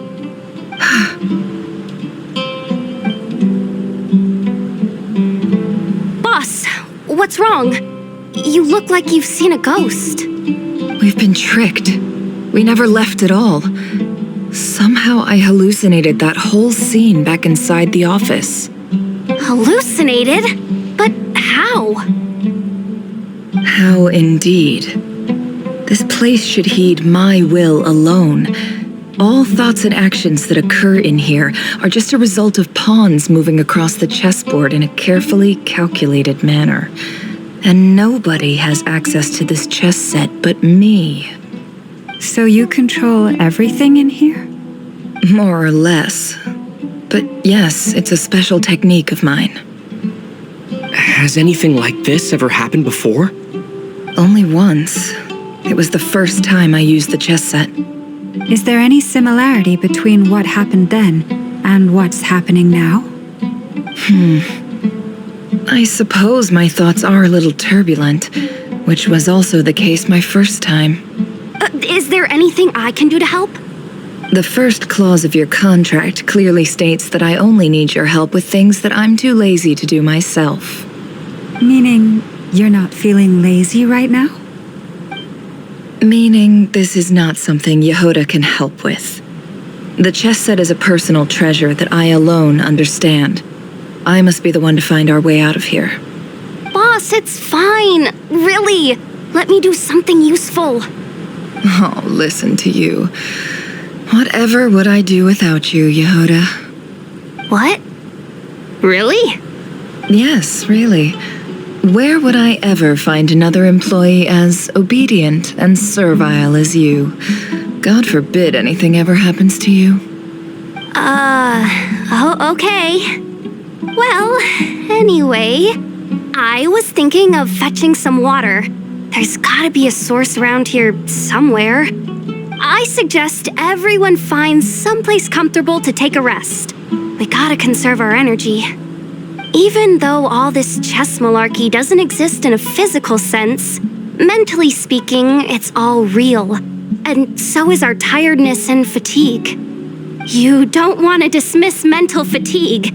Just because it isn't physical doesn't mean it's any less serious. But anyway, I got your backs, so don't worry about a thing. Don't I have the best employees? Jealous much? If we can find a suitable time, I'd love to borrow Yehoda for a day to help out at the Frost Moon Scions. Would you be amenable to that, Boss Nefer? Oh, Lauma. Have I ever told you just how pretty you are? Beauty runs from the tips of your antlers to the depths of your imagination. Time to rally, everyone. Follow me. As we continue our journey, the same rules will apply. That means stay focused and no talking no matter what we encounter. And don't disturb the chess pieces. You have my word that I will get us all out of here.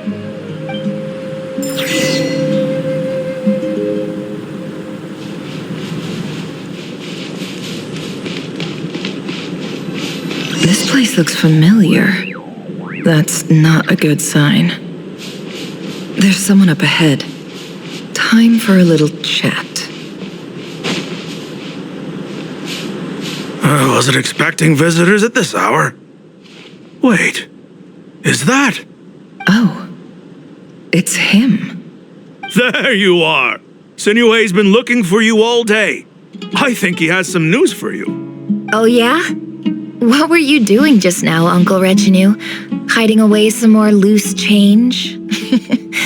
I know I saw some Mora. What do you mean loose change? Oh, come on, I'm too old for this. Just pretend you saw nothing.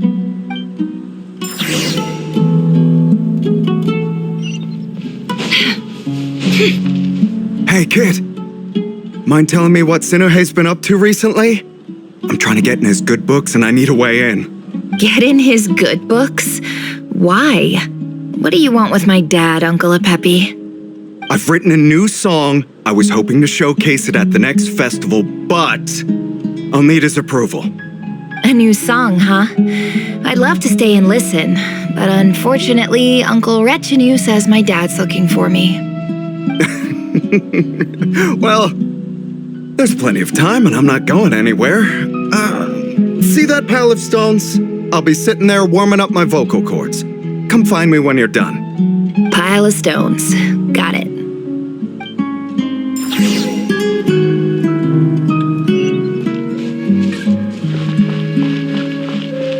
Hi, Dad. Uncle Retinue said you were looking for me. Ah, there's my little princess. If you'd gotten back just a little sooner, you could have shared the spoils of war with me. Spoils of war? Who were you fighting against, Dad? It was just a figure of speech. The aftermath of a sandstorm is no time to be waging war. I was talking about our war against thirst. I went out to fix our water supply problem, and now I'm back. Which means... We have a well again! That's right. I found a new one and brought back as much water as I could carry. It should last us for a good while. If it wasn't for these blasted sandstorms, our wells wouldn't be caving in. You wouldn't be spending all your time out searching for new water sources. As the chief of our tribe, I'm supposed to be leading us out of hardship and poverty, onto better things. You know how prosperous our ancestors were. I've told you all the stories. And look at us now, squeezed into these hovels. No one would choose this, if it wasn't for the endless wars over the years. But things are looking up. I started working with some folks from the academia a few months back. They gave me some contacts in return for my assistance in the desert. So you're the academia's helper now? Special ambassador, they call it. Think of it as a partnership. It's nothing bad, okay? We've been isolated here in the desert for too long. Seeking opportunities elsewhere is the best thing for us, and the fastest way to progress. So, do you get anything good out of being a special ambassador? Of course. My luck's improving all the time. One day, I swear I'm gonna lead us out of this place. We'll find somewhere new. Somewhere better.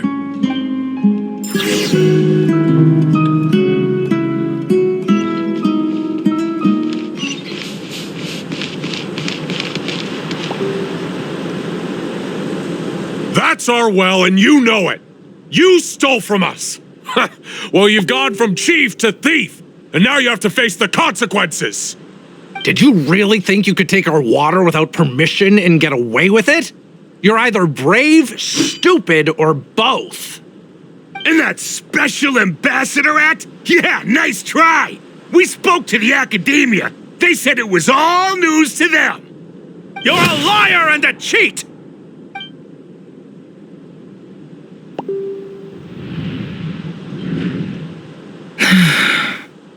I heard Yehuda gasp, but I don't blame her. Most people are terrified by the sight of blood. Corpses strewn across the ground. The wounds are clearly from scimitars and daggers. The desert dwellers' weapons of choice.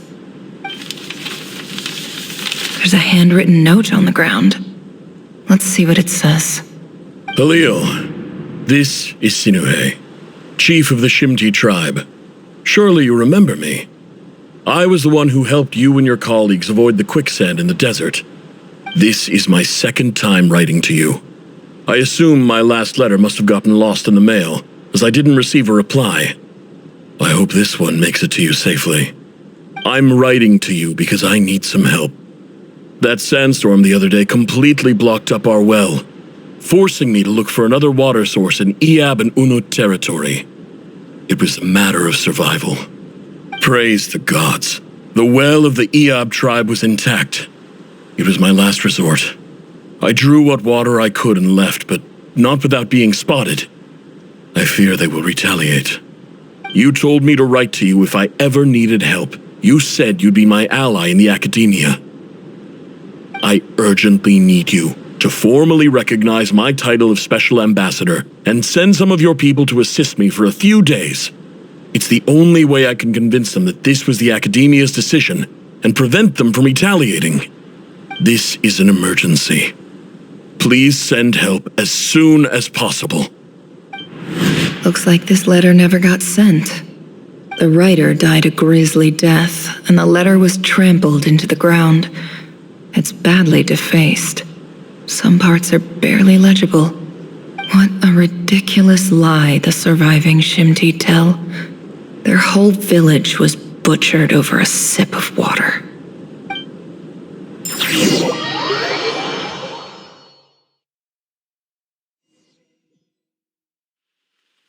Officer, welcome. Welcome to our humble village. I thought you would at least have the courtesy to provide some respectable libations. This is the finest wine our village has to offer. I promise.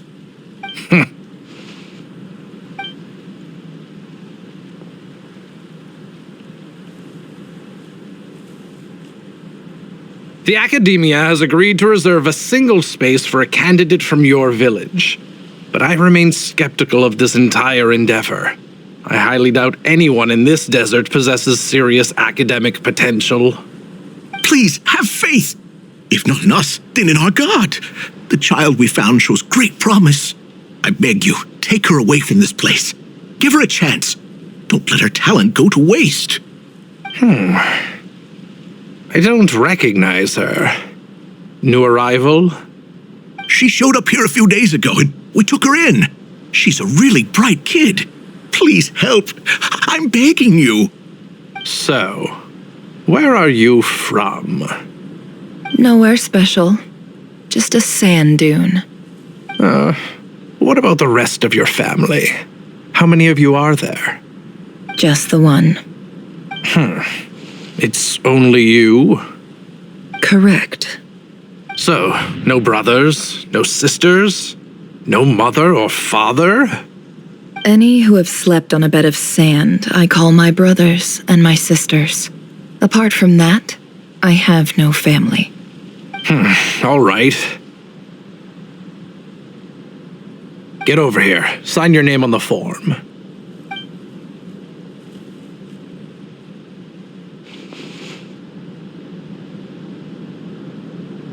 Never?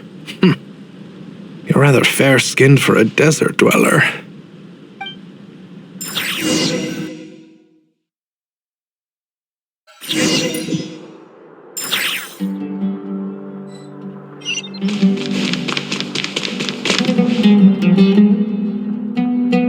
Nefer, this term's assignments have been issued already. Please read through the materials thoroughly, conduct your own additional research, and then write an essay on the topic. Yes, Professor, I'm aware. I just had a couple more questions I wanted to get your perspective on. Oh? Please, ask away. Well, I saw the other students' problem sheets, and I couldn't help but notice that my assignment is much easier than theirs. Do you really think I'm a weak student? A weak student? Goodness, no. Quite the opposite. You have a sharp mind, almost too sharp. I think what you're saying is, a weak student wouldn't have noticed the discrepancy, and if they did, they certainly wouldn't complain about the lighter workload. You see, sharp as they come. You see things the way they are, and I'm sure you know why they're like that. Because of where I come from. Because I'm different. I'm sorry, Nefer. I don't like it any more than you do. It's just... Anyway, you said you had a couple of questions. What's the other one? I wanted to check... If someone sent me a letter to the academia, where do I go to collect it? Ah, your family wrote to you. As long as they put your name on the envelope, someone should hand it right to you. Not exactly. It's not even a recent letter. I was just curious where the mail would end up if no one collects it. The House of Dana, I expect.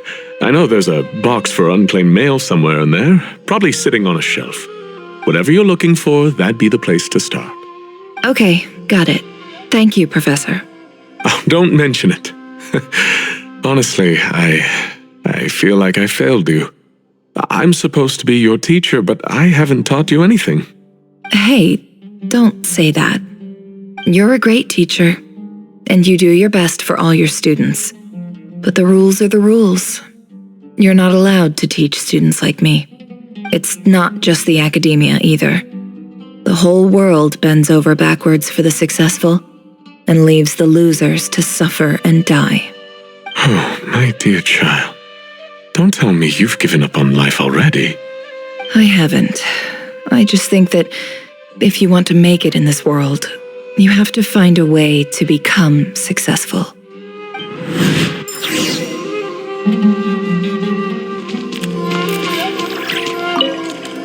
This must be it. A big cardboard box full of unclaimed mail. And probably some letters that ended up here by mistake, too. Let's take a look.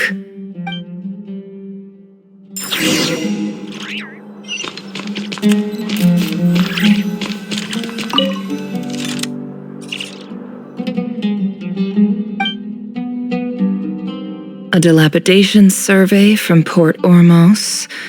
Looks like it's from a Core of 30 representative. What a strange thought. A bunch of mercs losing sleep over rundown buildings. This one was never even opened. I guess the recipient didn't care what the Core of 30 had to say about anything. Who was it addressed to? I don't recognize the name, but it must have been a Ksharawar professor. This one is addressed to the Immorta Sage. The title is Changes Observed in Satyavada Life Symptoms. Why do all these letters read like full-blown dissertations? Guided by the incense, we became lost somewhere in the forest. All the barriers between levels of consciousness disappeared as our minds soared around in circles, looking for a branch to seek refuge on. In clinical terms, these symptoms fit the description of incense poisoning.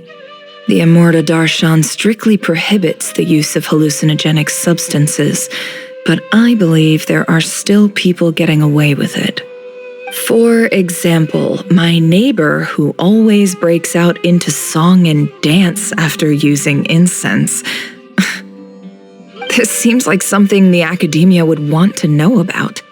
Why wasn't it collected? Wait, what's this written on the back? It's so small.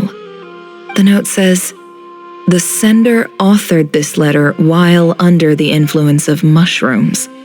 I would send it back, but no return address was provided. Stamped by the Grand Conservator of the House of Dana."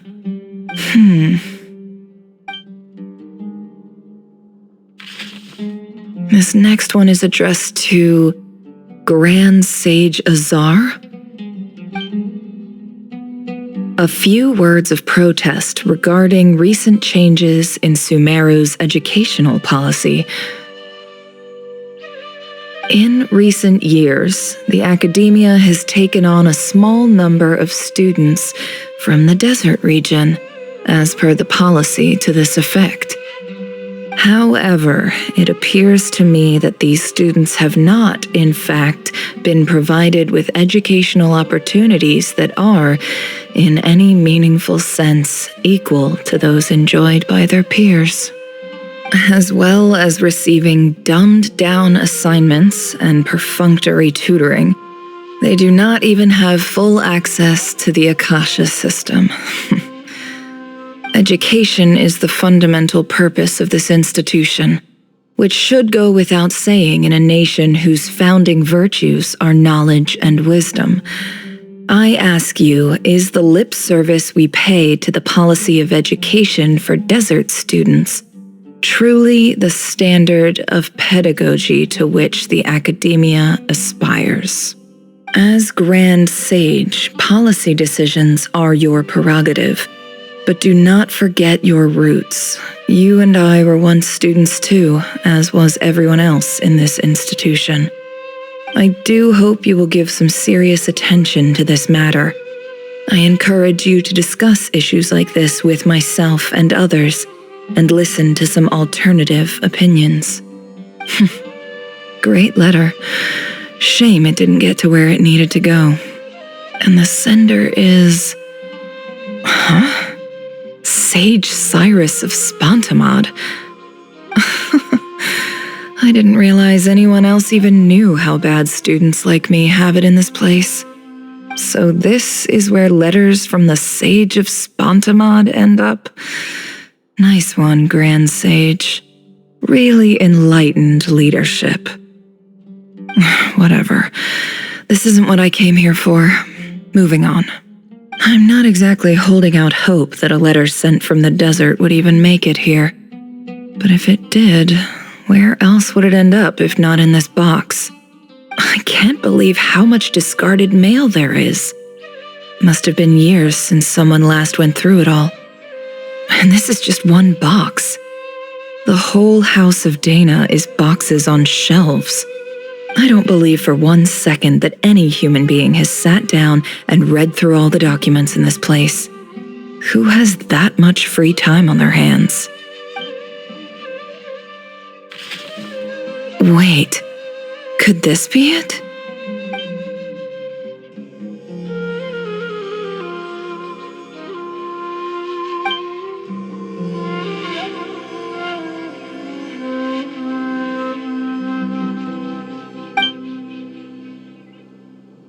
Greetings, Halil. My name is Sinuhe, chief of the Shimti tribe. I was the one who came to you and your colleague's aid when you ran into trouble in the Great Red Sand. I don't know how well you remember it now, but I brought you to safety and gave you some water and other supplies. You seemed very pleased and told me your name. In my tribe, learning a person's true name is serious business, and I therefore see you all as friends. You were kind enough to leave your contact details, so we could stay in touch. The Shimti tribe lives a harsh, nomadic existence in the desert. You were sympathetic towards my plight, promising to make me a special ambassador of the academia and help us find a way to make a better living. This brings me to my reason for writing.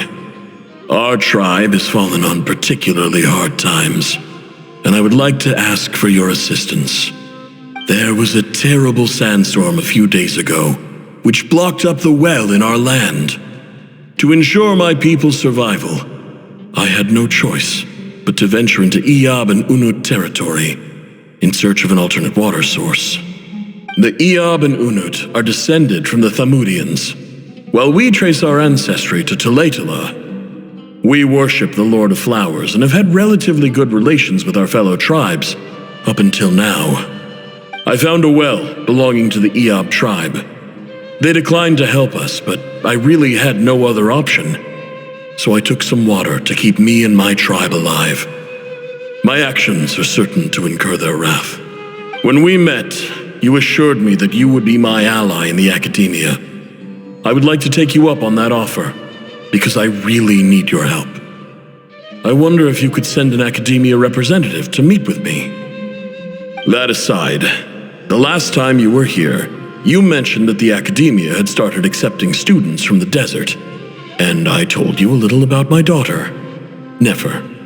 We have next to no resources here in the desert, and my power and influence are limited. Would you consider enrolling my daughter at the Academia? She is a smart girl. I know she won't disappoint you. From the outset, the Academia never took you seriously. Those things they promised were just empty words. I doubt they even remember the name Sinuhe. And you were so emphatic that your luck had finally changed for the better. You swore you'd lead us to a better place one day. You spoke with such conviction, like you were the most powerful chief in the whole desert. You liar. You lied about everything. You promised the world and delivered on none of it. And who fell for it? Just me, by the looks of it. Despite your best efforts. Which makes you a pathetic liar. You weren't even any good at it. I think I'll take over from here. Let me show you how it's done.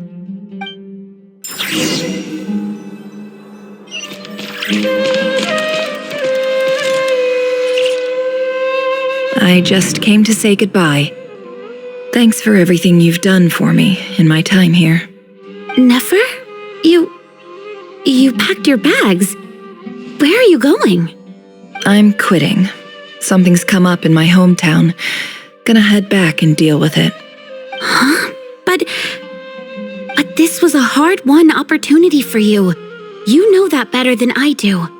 It was, but it doesn't matter. I have more important things to deal with and they can't wait. Oh, and I didn't want to overfill my bags, so I left some incense on your desk. What's wrong? I thought you liked incense. Although, I did read somewhere in the House of Dana that it has hallucinogenic effects. Don't use it all at once, all right? Isn't this the stuff you brought from your hometown? You're just letting me have it? But you said it's a rare and valuable commodity. Yeah, about that. I lied. It's not rare at all. There's this bunch of ruins near my hometown that are practically overgrown with this plant. It's not worth much. Keep it, it's fine. But Nefer... All right, that's all from me. You take care.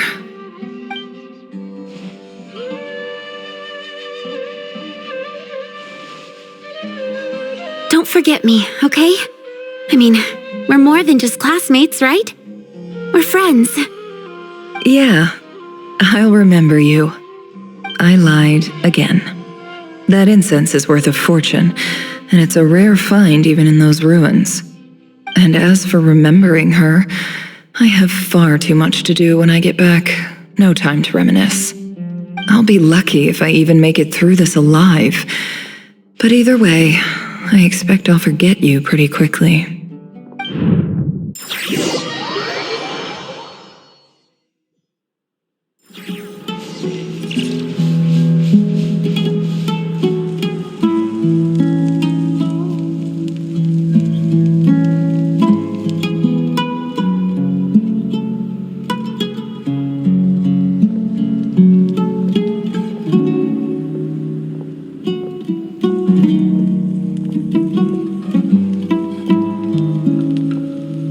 It's a pleasure to meet you, Mr. Arif. So, what does the Academia want? Since they've sent their special ambassador, I assume there's a big business deal to be made. If not, I'd be very disappointed. Please, sir, lower your blade. You're lucky I'm the one they sent. Not all special ambassadors share my admiration for the Eab people. The ever-shifting balance of power in the desert reduced the once great civilizations of this region to rubble and sand. But the story of the Eab has a very different trajectory. Others grew weak, but you grew strong, beginning in obscurity and moving to prosperity. You're the only ones who defied the trend. Huh. So, you do know who you're dealing with? This well is the perfect symbol of your strength, is it not? It used to belong to the Unut, but it looks like you have control over it now. You're not wrong. But I'm sure you didn't come all this way just to flatter us. Of course not. I came to bring you some very good news. Some information that recently came to light, which might just be your ticket to freedom. Records uncovered by the Vahumana Darshan show that a certain well currently under Eab control is built on top of some ancient ruins.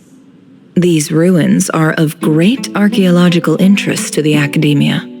I checked the map carefully on my way over here, and I'm confident that this is the well in question.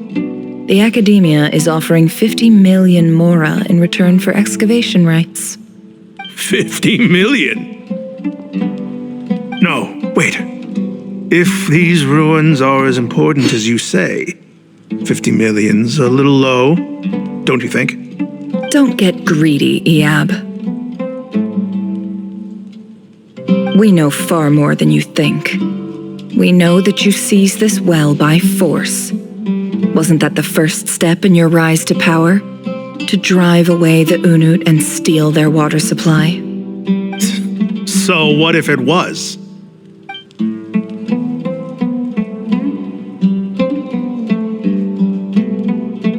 Don't worry. As unscrupulous as it was, it's something we're willing to overlook. The Academia is only interested in dealing with the de facto power holders in the region. I hope I am making myself clear. And I hope your words are the truth. If I find out the Academia is trying to play me, I'll hunt down every one of your people and make you watch as I cut their heads off one by one. I assure you, Chief, that would not be in your long-term interests. You don't want to make an enemy of the Academia. You see how I'm dressed, don't you? I appreciate that you've never been to the rainforest, but surely even you recognize an ambassador's attire when you see it. And what does a barbarian like you have to lose anyway? You really think the Sumeru Academia would bother to come all this way just to lie to you? We have more important things to worry about. All right, I take your point. The Academia is the highest authority in the land. I'm sure you're trustworthy people. In that case, we have a deal. We will sell you the excavation rights. I'd like to thank you, Ambassador. This is good news indeed. Excellent news. In fact, it calls for a celebration. Would you do us the honor of staying a while and enjoying some Eab hospitality? Gladly. I am partial to wine myself, and I trust you are as well. So let's indulge in a few drinks together, in celebration of this momentous occasion.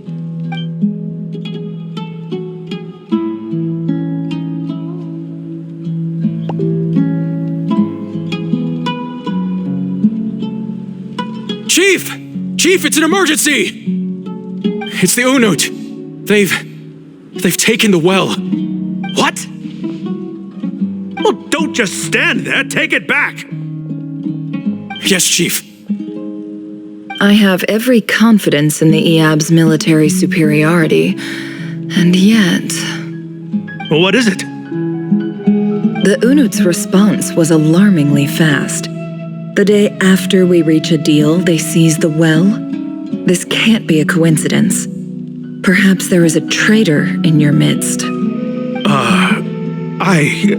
I don't think so. I am obliged to remind you, Chief, that the Academia will only deal with the de facto power holders. If you cannot regain control over the well, I'm afraid you won't see a single mora of that 50 million. No! Please, Ambassador, just give me some time. I swear the Unut will not get away with this. That well is ours, and so is the mora. Glad to hear it. I will wait here for an update. If there is a traitor, I will find them. In the meantime, make yourself at home. I'll report back as soon as I have an update. Much obliged. Wow. All it took was a few words and I've got him wrapped around my finger. What an amazing feeling. So, in summary, Ambassador, the Academia would rather negotiate with our tribe instead of the Eab, yes? The Eab are ruthless murderers who don't listen to reason. And now they have the gall to interfere in our research projects in the desert region. So let me ask you, Chief. If you were the Academia, what would you do? Kill them all, of course.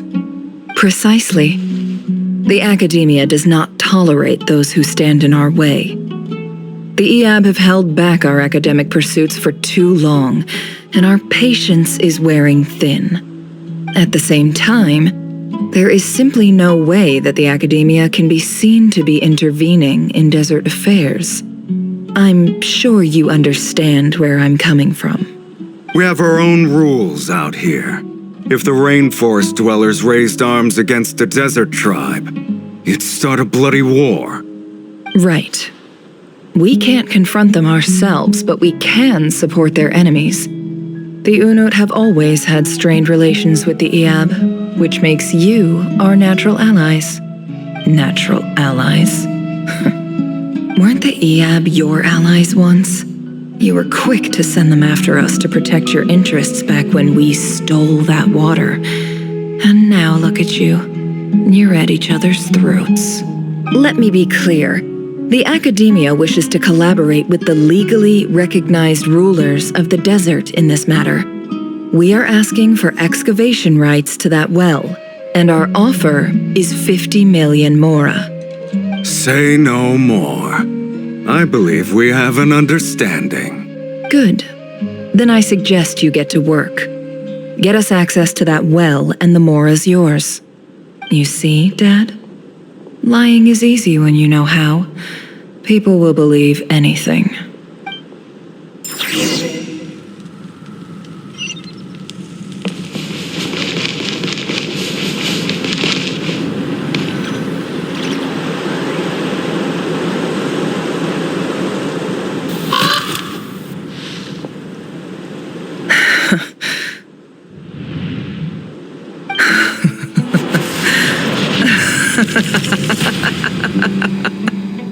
Look at yourselves.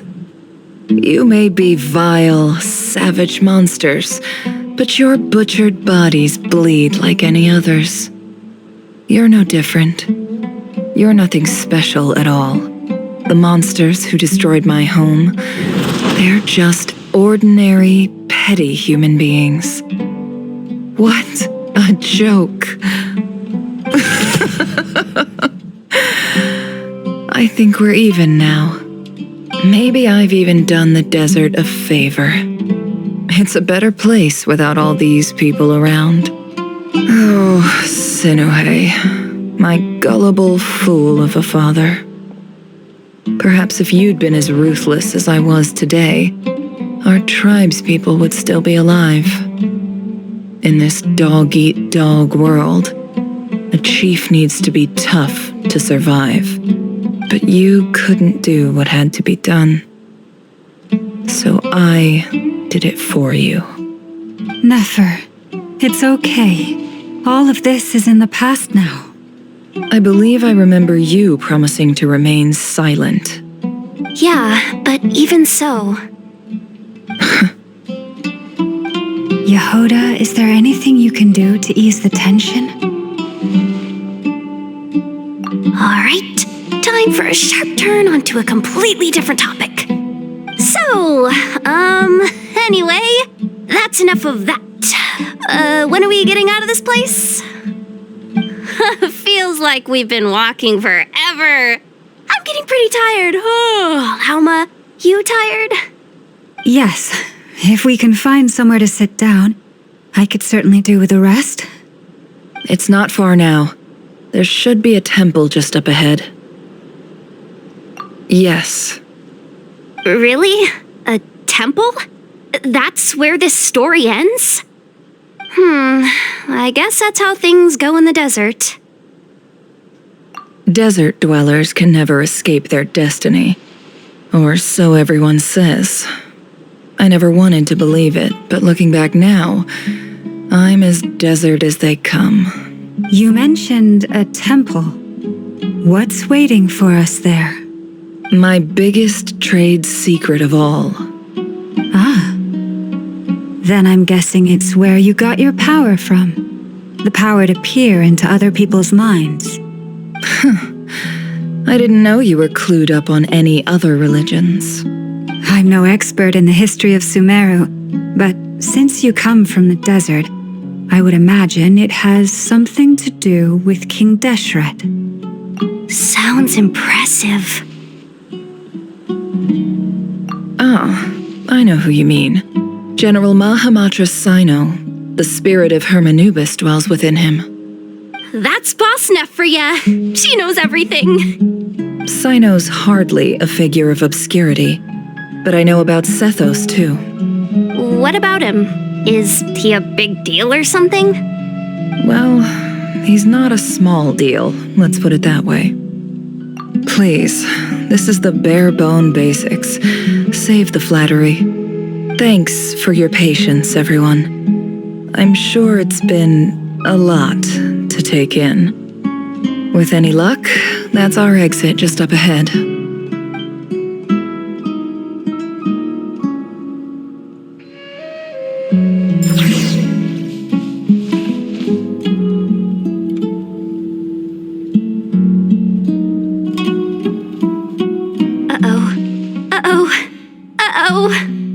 I'm totally out of my depth here.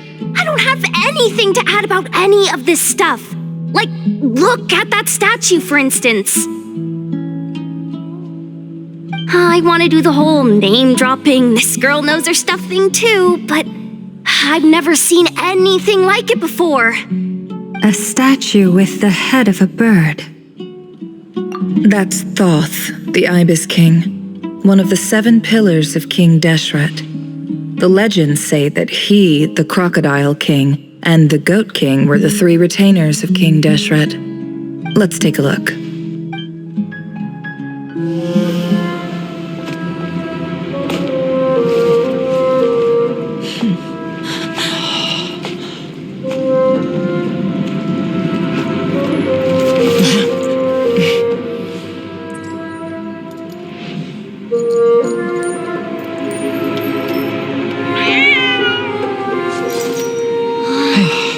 It's just Ashru. So, all is well?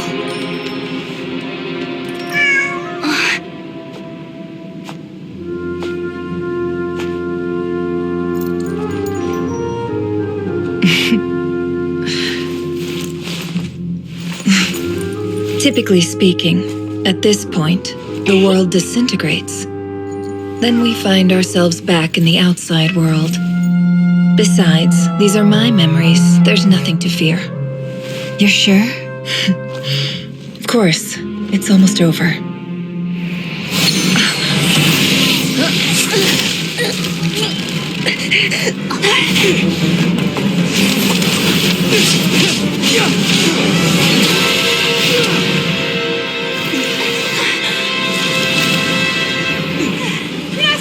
Hold on!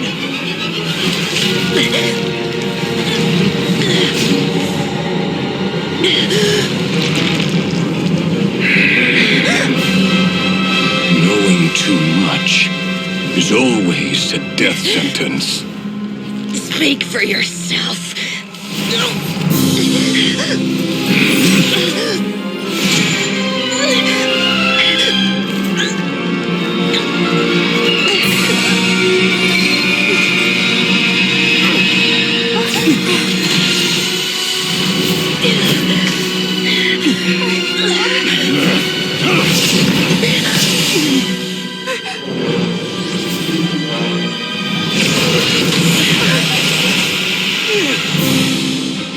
How repulsive.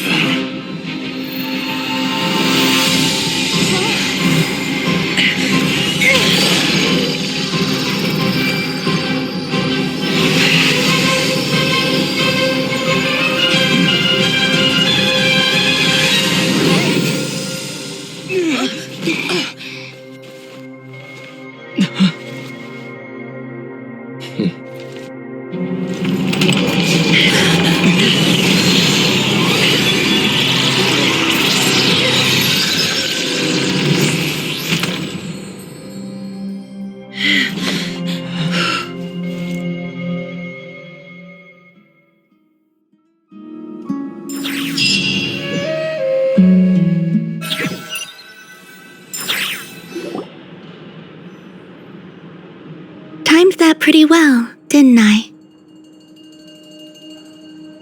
It's okay. I'm just glad no one was hurt. Paimon noticed you doing something too, Dainsleif. Were you helping get them out? Of course. When I asked Nefer to conduct this investigation, I was not naive to the dangers involved. I had a duty to ensure your safety. Good to know your sense of justice is still intact after all these years. I take that to mean that you saw the truth. That comes as a great relief. I certainly did. And thanks to your help, I also managed to trap Rerir inside the chess set. Whoa, really? How'd you manage that?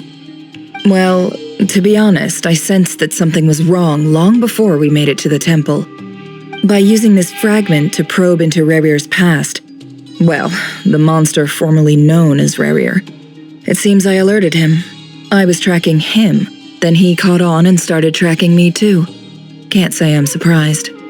But how did he track you through your thoughts alone? That shouldn't be possible. Rerir was a secret agent who reported directly to the Vinster King. He is an expert at finding a trail and hunting down his pursuers. No wonder. He infiltrated the chess set, read my thoughts, and built a new virtual chess set inside of it. That's why we weren't able to leave at first. Speaking of your chess set, it's quite a remarkable item. Would I be right in thinking you have some connection to King Deshret? You overestimate me. I only have a connection with one of his underlings, the Ibis King. You all saw how this came to be.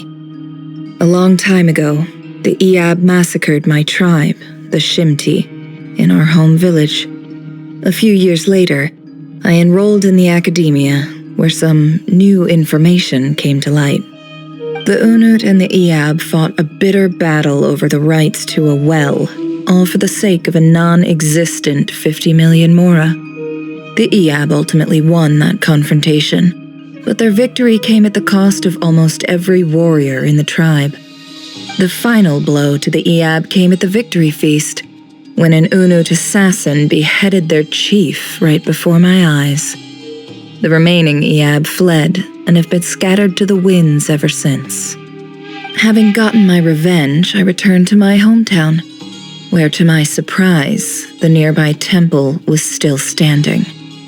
There it was, seemingly immune to the relentless hostility of the desert, while my tribal home lay in ruins. As I stood there gazing at the temple, I noticed a cat just outside. This cat, as it turned out, was home to the spirit of the Ibis King. He led me to a gate deep inside the temple, and there he made a deal with me. This chess set is my gift from the Ibis King. The chessboard within is made to the same specifications as the one in the mausoleum of King Deshret, and represents his power of piercing analysis. With this chessboard in its container, I gained a certain ability to perceive hidden secrets. Now, you could conclude that the Ibis King simply wanted to give the people of this world the power to seek the truth, but I don't believe that's the full story. Every god plays favorites. Their hearts are as fickle as any human's, full of secrets, perversions, egotistical tendencies. But precious few gods are willing to admit this. It is the same with all powerful forces, including fate itself. Their gaze falls preferentially upon a select few. As you rightly point out, this is an act of favoritism. If you're alluding to the Abyss, then yes, I agree. Gather the others. It's time to share everything I've learned.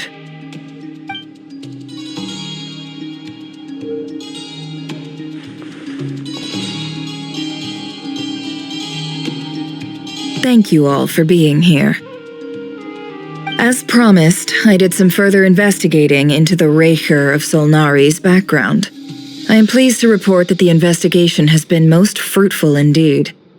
The Raker of Solnari, real name Rerir, was once a Conrian subject who served the Vinster King.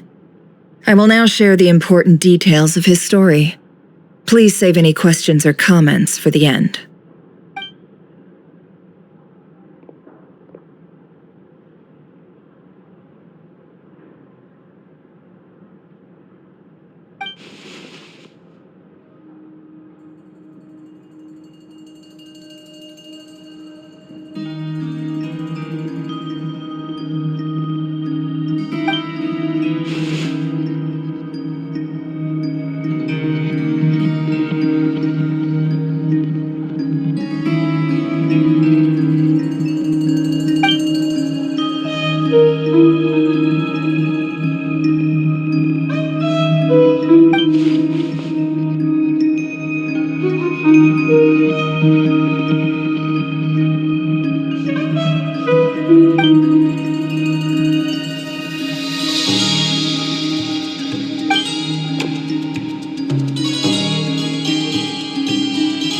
So that's why he's so obsessed with the moon.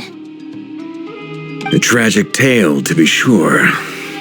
But it does not excuse his many transgressions. No matter how much Rerir suffered in the past, the fact remains that he is what we know today as the Wild Hunt, wreaking havoc upon innocent lives in Nod-Krai. He becomes more dangerous with each passing day. If left unchecked, it is simply a matter of time before all of Tevat suffers the consequences. This is a threat that the Knights of Favonius cannot ignore. A question for Miss Columbina. Forgive me if this is presumptuous, but have you ever seen the spatial gateway that appeared in Rerir's memory? Never. But I have heard stories of something called the Moon Gate, and this seems to fit the description. Miss Lauma, any thoughts on this? In the lore of the Frost Moon Scions, the moon is believed to hold many secrets. Some sources speak of ancient knowledge, others of a gateway to the unknown. The term Moon Gate is one I have heard before, but as is the case with all of our legends, there are no records of any first-hand witnesses. We cannot know whether it truly exists. Then back to Miss Columbina. As a moon goddess yourself, do you have some idea of where the Moon Gate leads to? Not at this stage, sorry. I do hold the power of the Frost Moon, and my strength is recovering well. I can sense that the gate would open at my command, but... But there's more to the power of the Frost Moon than that? Yes. A moon goddess has the right to open the Moon Gate, since it is a path to the moon. But as never mentioned, holding open a spatial gateway takes a huge amount of power. And right now, I need to conserve my energy to fight the Reihir of Solnari. I'm afraid this is one mystery we may have to leave unsolved for now. I agree. Better to save your strength. But if you'll humor me for a moment, I have a bold conjecture of my own regarding the world beyond the gateway. I highly suspect that neither Tholindis nor Rerir made it through unscathed. The evidence pointing to this is the fact that the Reihir of Solnari exists in the form of countless fragments. With the abyssal power he wields, no ordinary foe can touch him, let alone tear him to shreds. And yet, the Wild Hunt proliferates wherever his scattered fragments lie, drawing hordes of monsters to many different locations across the land. So your theory is that Rerir was physically torn to shreds by some powerful force? Hence, why the Wild Hunt is a distributed phenomenon, rather than a unified one? Makes sense to me. Explains why the Wild Hunt is so pervasive, and why he's been trying to piece himself back together. He was whole to begin with, and he wants to be whole again. Without the power of the Abyss on his side, he almost certainly would have perished the moment he was torn apart. But the Abyss, much like a curse, has kept him alive. I could not agree more. The power of the Abyss is most surely a curse. It is a compelling explanation, and one that accords with my present understanding of Abyss creatures. Whether the life form in question is primitive or advanced, if a curse has extended its lifespan unnaturally, it will continue to survive in spite of everything. This raises some interesting questions. I will run some experiments and see if there is any validity to my suspicions. That being said, regardless of whether my research bears fruit, I would like to thank Miss Nefer for conducting such a thorough investigation. Already, it has greatly enriched my understanding of the entity we face. My pleasure, Mr. Albedo.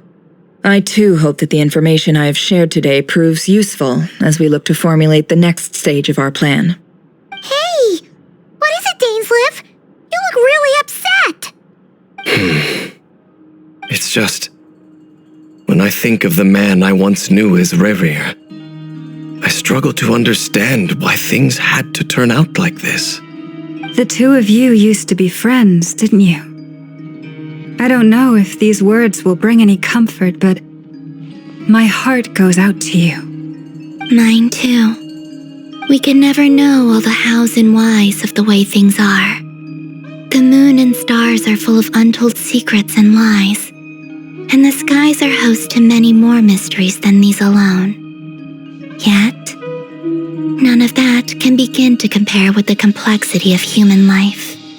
Those are the first comforting words I've heard in a long time.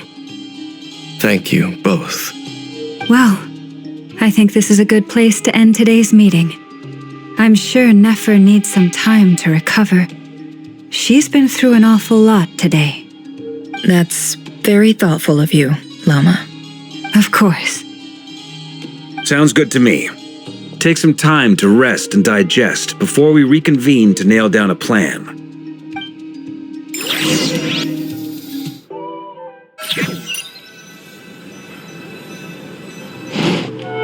Hey, is this a bad time? Hope I didn't kill the conversation. No need. Come on, let's talk outside.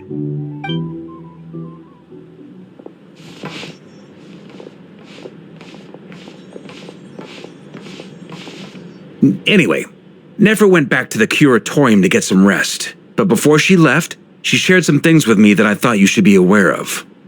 Firstly, although she managed to trap the Raker of Solnari inside her chess set, there's no guarantee that the power of the Ibis King is any match for one of the 5 sinners. Their powers are beyond our comprehension. It's only a matter of time before he finds a way to break out. We have to come up with a plan and take care of him before that happens. Honestly, my mom figured that might be the case. So, how long have we got? Well, I asked her that same question.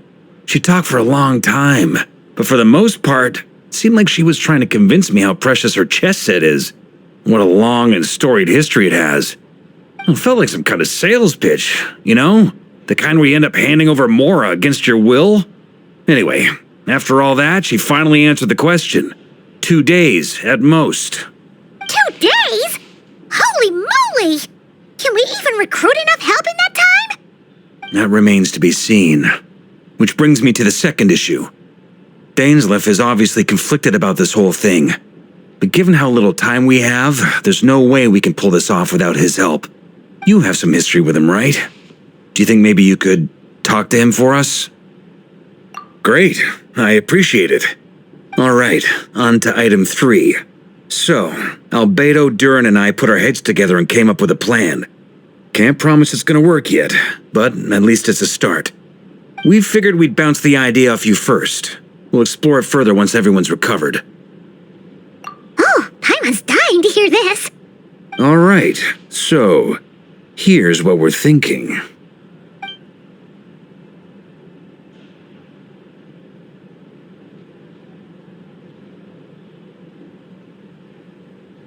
We felt a little uneasy about roping you into this. I mean, firstly, you're not locals, and secondly, none of us are your boss. You're well within your rights to refuse if you so choose. Roping us in? Why would you even say that? We know the stakes here. It's all of us against the Reher of Solnari, or none of us stand a chance. I choose my words very intentionally, I'll have you know. I like to think there's an art to striking a down-to-earth tone even when the stakes are through the roof. Sir Varka, I have a few thoughts about this plan. I'm all ears. I think we can be more flexible with how the roles are allocated. In my view, the most sensible lineup would be like this.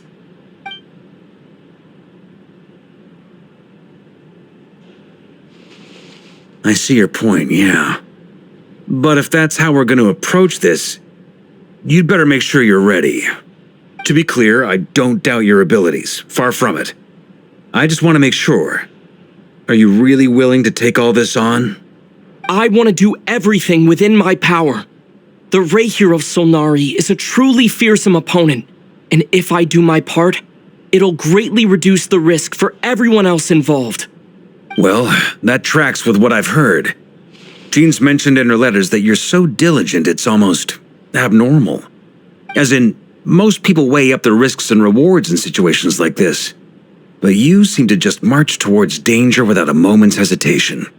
Of course, everyone appreciates a fearless pioneer. But all that aside, I'm the Grand Master of the Knights of Favonius, and you're our honorary knight. I want to make sure your courage doesn't come at the expense of your safety. Thank you, Sir Varka. I should be the one thanking you. It means a lot to have you on board. I'll give some serious thought to your suggestions.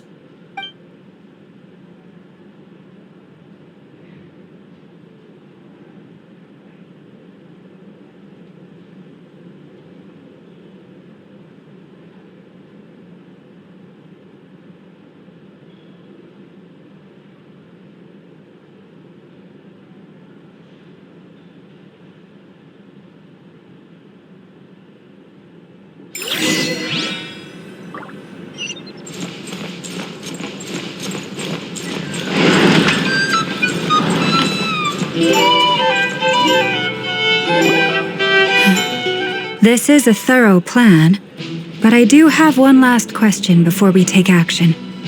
How can we be sure that our enemy won't leave the designated area? Great question. Albedo's been hard at work analyzing Rarer and the Wild Hunt's behavioral patterns. His conclusions are as follows. Firstly, from the earliest known confrontation until now, Rarer has never displayed any ability to manipulate the dimension of space. So it's unlikely he has any power in that domain. Secondly, he seems to have a particularly strong vendetta against our group. If we put him in a fight-or-flight situation, he'll choose to fight every time. Thirdly, finally, and most importantly, he is consumed by hatred, both for the moon and for his enemies. Turns out, we tick both of those boxes. We have a reincarnated moon in our ranks, and a spy who accessed his private memories without permission. He'll be baying for blood, not looking to escape. As someone who's had their fair share of interactions with the Wild Hunt, those all seem like valid observations to me. Understood. Then I will defer to the verdict of the group. Well, everyone, that's the plan in full detail. Albedo and Durin are carrying out their part as we speak. Plan approved. Scheduling. Okay, any firepower you need, I got you covered. Let's light this baby up. The Frost Moon Scions are behind you as well. And the rest of you? No objections? All right, then it's settled. This is the plan we're going with. Next up, an old tradition of mine. Anyone who wants to back out, now's your chance. Wait, we can still back out of this? Everyone says things they regret, right? I don't want anyone feeling trapped because their mouth said yes before their brain had time to think things through. A very people-first approach. I hear that's common practice in the Knights of Favonius. Who'd you hear it from? D-Luke? Shh. We don't use people's real names at work. This contact will be known only as Owl, please and thank you. This plan can only work if everyone does their part. Flint's and I will absolutely support it. We shall indeed. You'll be glad you accepted our help. Also, you are the last person I expected to see here, Miss Dory. It's not often I get called Dory in a work context. My peers usually call me Lord Sangamabe. So, the longer your name, the higher your net worth. Is that the idea here? In that case, Mr. Flint's here must be worth a fortune. That's right, I know your full name. It's... The walls are thin here. I'd appreciate you keeping that a secret. Okay, fine. I'm actually only here as a favor for someone else. Do you have any idea how much it would cost to hire me otherwise? Oh, does this mean someone out there actually has the power to boss Dory around? It most certainly does not. We have a long-standing and mutually beneficial business partnership. She's actually the mom of a friend of yours. Said mom supplied me with a great little trinket, but now that lady's ruined everything. If I don't start building a little goodwill now, my whole business in Nod-Krai is gonna go down the drain! Okay. So what exactly is so special about this pendant? It's a lucky charm that a great mage made for me. We have a business relationship, and she was worried that something bad might happen to me. So, she wanted me to have something that can store power to protect myself with. I finally got it all fully charged up with Kuvaki, and then never went and used it all up at once! Never lost so big in my life! You're right. It was all my fault. I didn't mean to drain all the Kuvaki in the pendant, but I'll make it up to you. You will? Well, in that case, how about you give me your chess set, and we call it even? I knew you'd say that. Well, it's yours if you want it. In fact, take it now, and I'll even throw in a free Raker of Solnari. Deal? You're putting me in a difficult position here. It's a very useful thing to have around, but I have a funny feeling it won't be around much longer. I guess we'll see in a couple of days. Looks like bankruptcy for me. Hey, don't be so pessimistic. See this through and you never know. You might find a new business opportunity on the other side.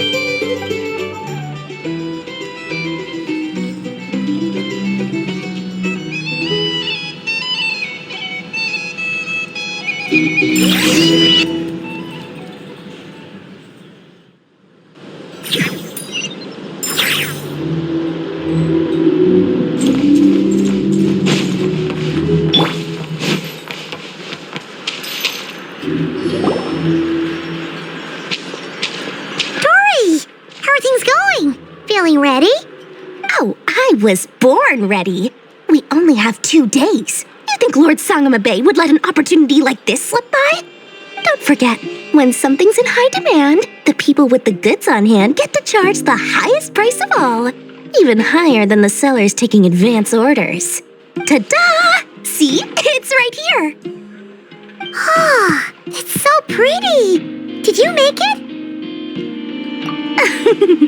No, I have a supplier. We go way back, so he made me a very attractive offer. Aha! No wonder you were talking about lucky charms at the meeting.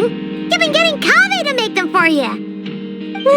That's not the full story.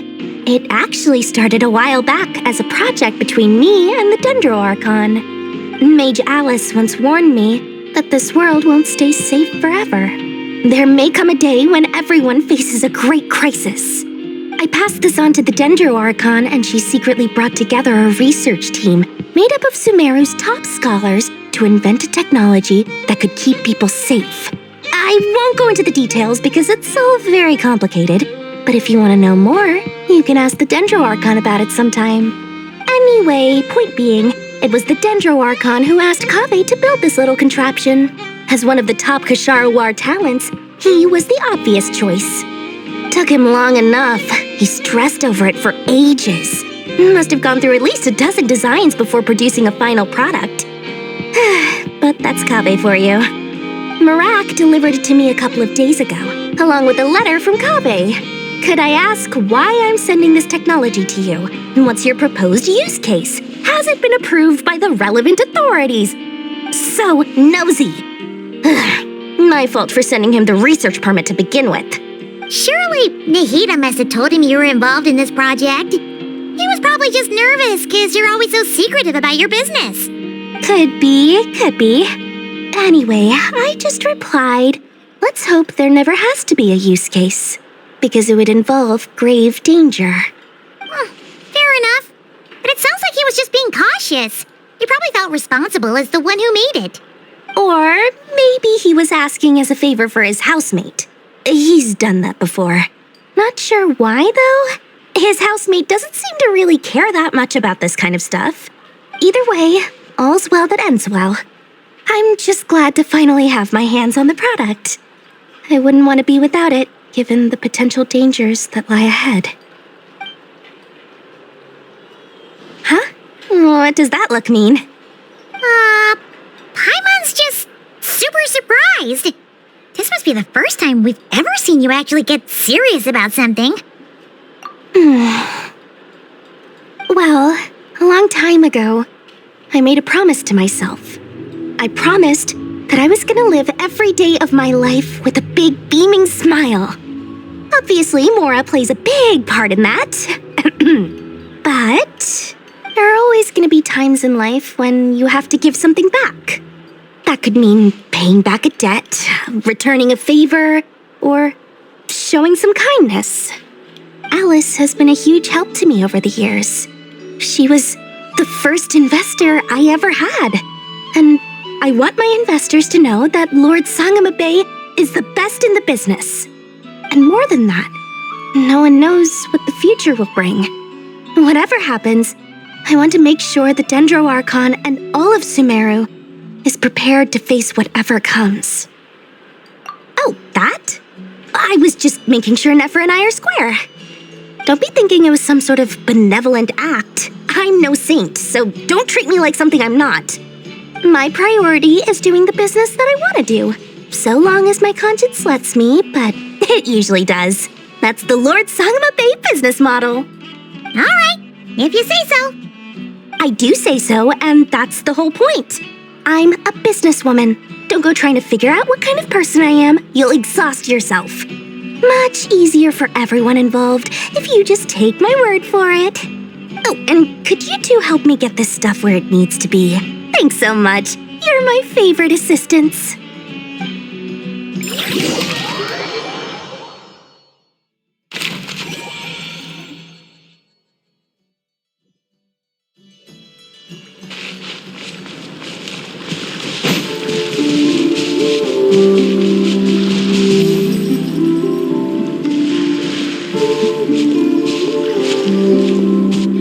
Traveler, Paimon, it's good to see you. Everything going smoothly over here? Sort of. As you're probably aware, Varka, Diran, and I captured some abyssal creatures from the Wild Hunt. Per the plan, we dissected and analyzed some samples of these creatures. The process went very smoothly. The findings, however, come with some troubling implications. What? You can actually dissect the Wild Hunt? That depends on your definition of Wild Hunt and dissection. Harmless, lifeless. These words are accurate descriptions. The Wild Hunt is an interesting phenomenon. In and of itself, it doesn't seem to possess anything akin to a human personality. But taken as a collective, the medium through which the Wild Hunt is summoned does appear to have a soul. Master griped a lot about the wise Horoptatir, and seemed somewhat fascinated with the Faustur Elegy. But she barely mentioned Rerir at all. I don't think that was because of his lower social standing, though. Anyway, it's a pity. I should like to hear her thoughts on the nature of the life form he has become today. It's a strange mix. The furious energy of an abyssal being channeled through a fractured physical existence. A consequence of being torn apart by an unknown power. Perhaps the only explanation for his survival in this state is that he sacrificed a degree of individuality in exchange for a continued existence. Oh, sorry. Once I get talking about interesting research, I have a tendency to go on indefinitely. Back to our research findings. Essentially, they confirm my hypothesis. Rerir's corpse is completely contaminated by the Abyss, and the effects are irreversible. You could think of this as Rerir in mutated form. But in my view, even that would be inaccurate. In reality, his whole being has been consumed by the abyss. In other words, he is now nothing more than a manifestation of abyssal power. Unfortunately, at present, we have no means of completely eradicating abyssal power. Hence, we cannot fundamentally destroy the Rehyr of Solnari either. Oh, that's terrible news! So, that's it? We can't defeat him? Not even if we get the power of the Three Moons? Miss Columbina's situation is a difficult one. She can never achieve wholeness when the world does not accept her presence. It's as if her creator banished her to a place she can never be accepted. It means she spends most of her energy just on her own survival. Given the circumstances, it's only natural to despair. But we must see this plan through to the end. Time to kick off the backup plan. Oh, Paimon almost forgot! This is for you. Dory asked us to bring it. Ah, how wonderful. Well, thank you for making the trip. Durin and I will be heading off shortly. I'm sorry I won't be there to protect you in person this time. Please be careful. All right then. Stay safe.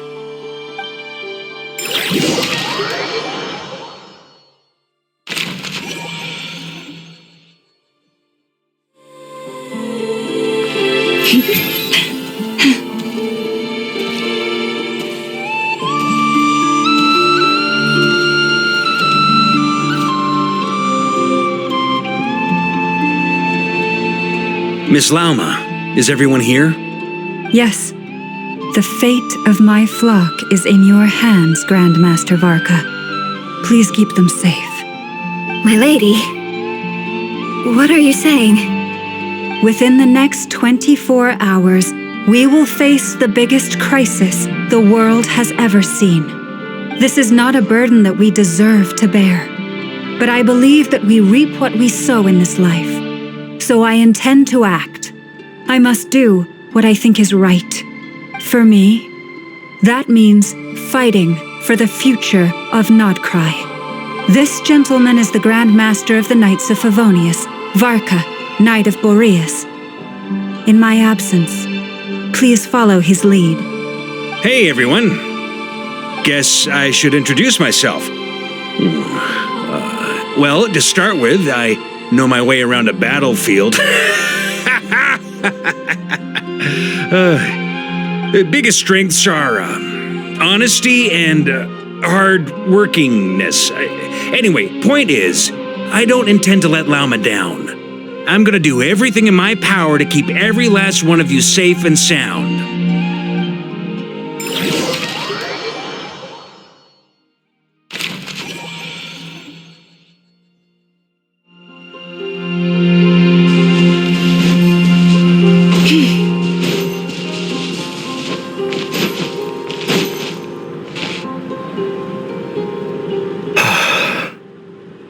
Something on your mind? Miss Columbina, was it? I believe that's how the others addressed you. That's right. Names are funny things. Have you always been called Dainsleif? Yes. I take it your own name has a more complicated history. I have a different relationship with names than other people. To be honest, I'm not even sure that Columbina is my name. At least, not in the same way that Dainsleif is yours. But it's what everyone calls me, and I go along with it.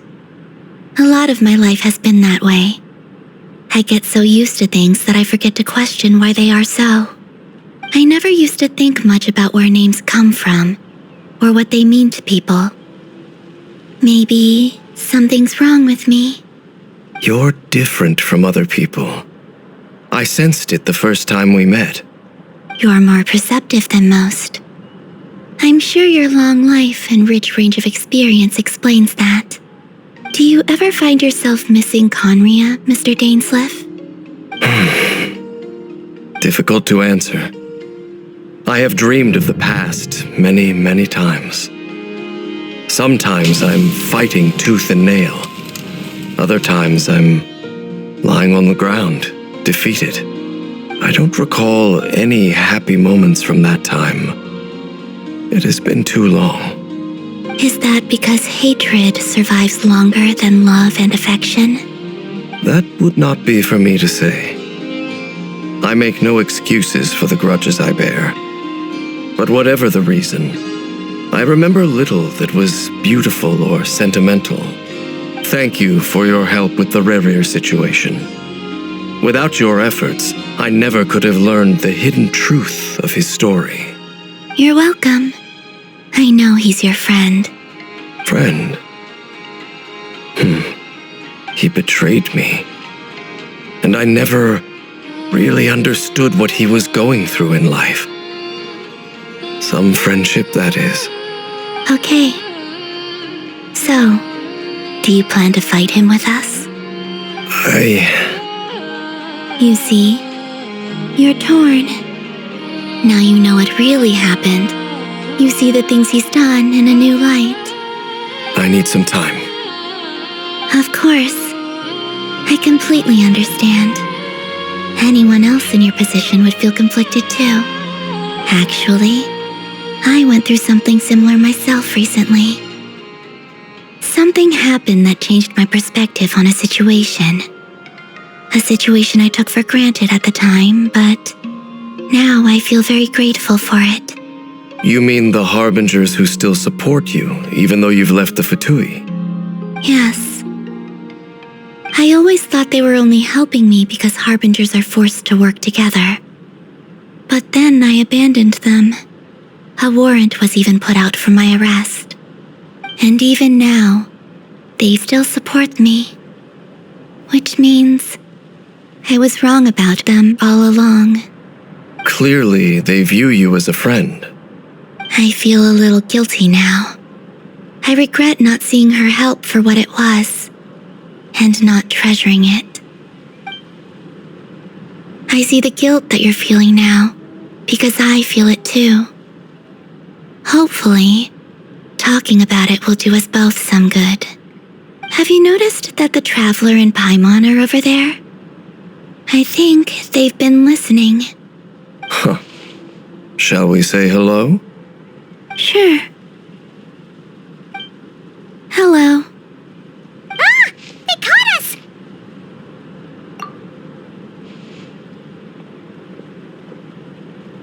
I apologize for making you worry.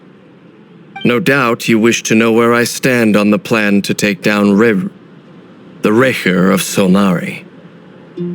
I'm afraid I need a little time, but I will seriously consider joining you. You will? Oh, thank you so much! Everyone will be so grateful to hear that! They needn't be. This was something that I was going to have to face up to eventually. That doesn't matter to them. They're grateful to you regardless. You can't control their gratitude, so just accept it. And then, have a think about whether you're willing to join us.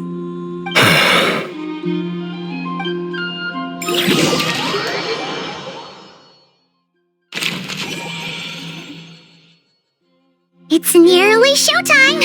Let's go rendezvous with the others. You know the place.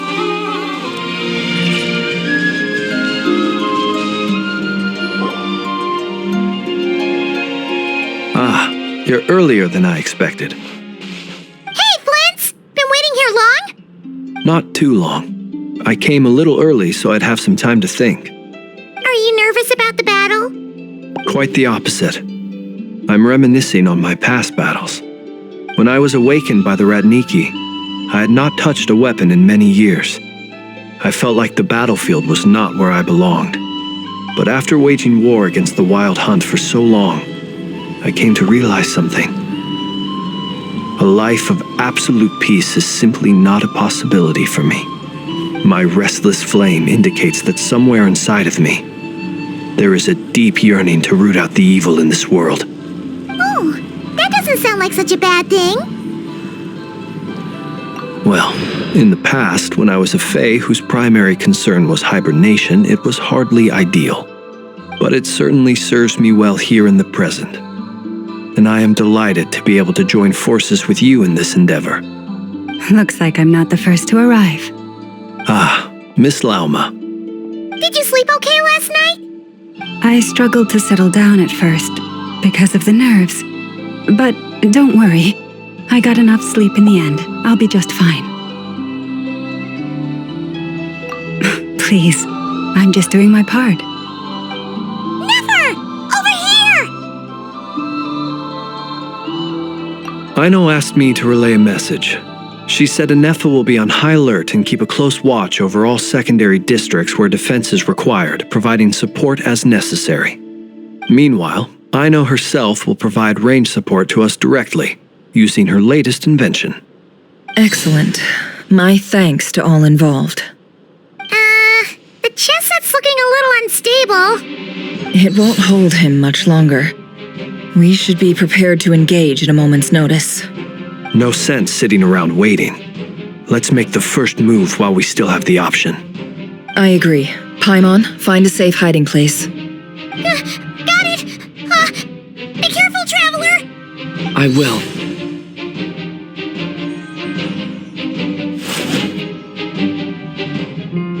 Everyone, take your positions as soon as the battle starts. Every ounce of strength we have in our bones, let us bring to this fight. Ready? Let's go. I've seen all your futile ploys before. You have become the authors of your own demise.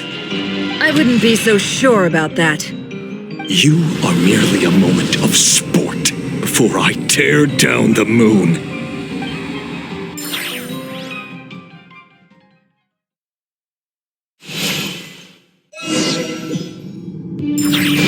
Stay on your toes. Moonlight, be great. Yep, you too.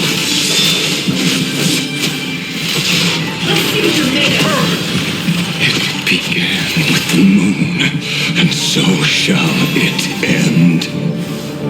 The moon will protect you. Do you see now?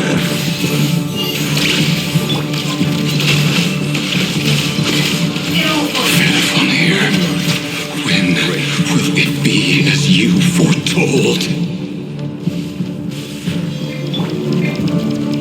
Your foul spirit is not welcome here. Your little game of heroics is over. Who wants to go first?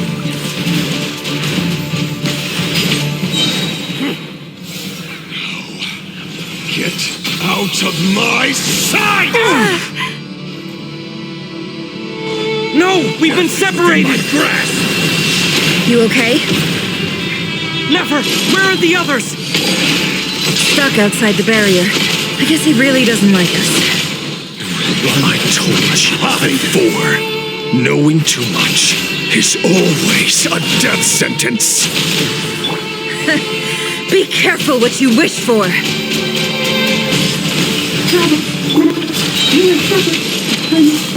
Lauma! Can you hear me? Hold on, silence. The voices are gone. But at least I know they're still there. I need to focus. Stick to the plan. Remember my most important task. Just keep stalling him. If I can stall him for long enough, the moment will come.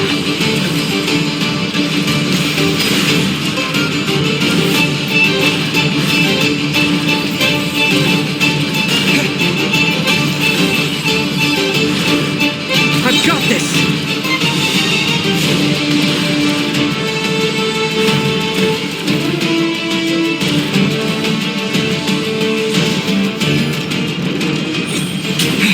The shield's broken. I can't keep this up. Don't push your luck.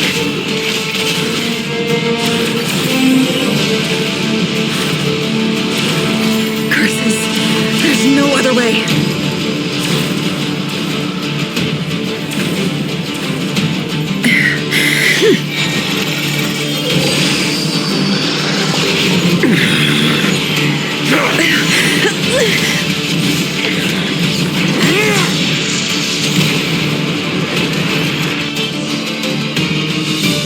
The the only way to defeat Rarer is to borrow his own power. That means Columbina will have to disappear while you two bear the brunt of his attacks. You have to hold on. Find a way to keep him focused on killing the two of you.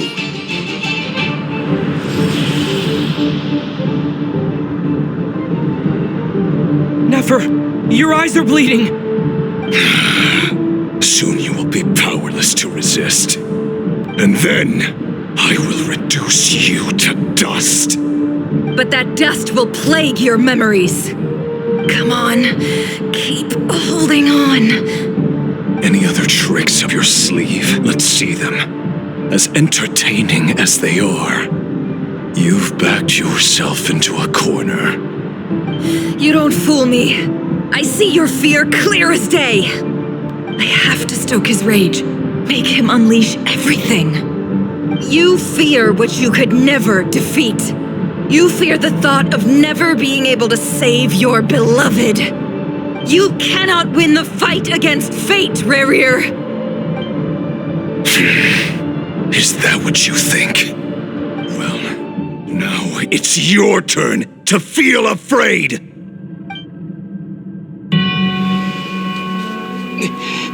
You fear the sound of your own name?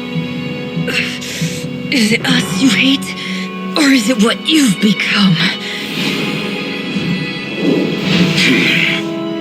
Let's see what becomes of you!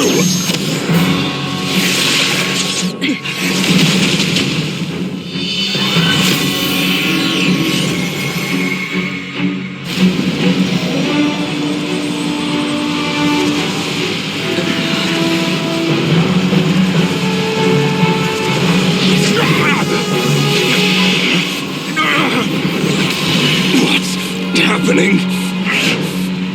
That power. I've seen it before.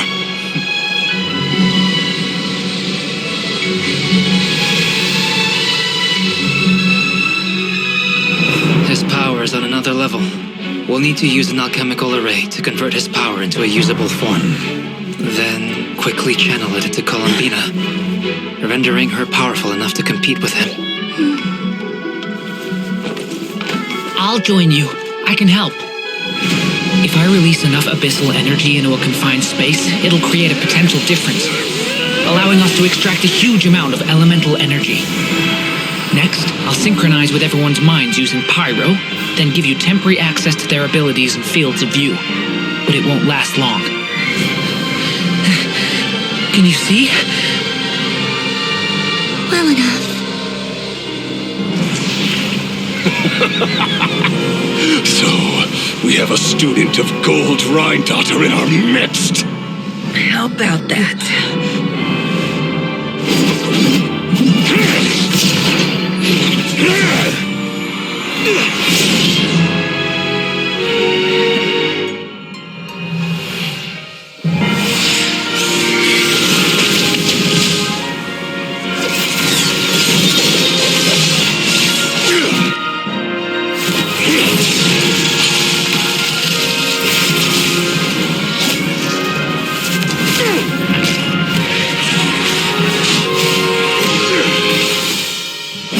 You use my own power against me? Just like how you stole Kuvaki. Look familiar?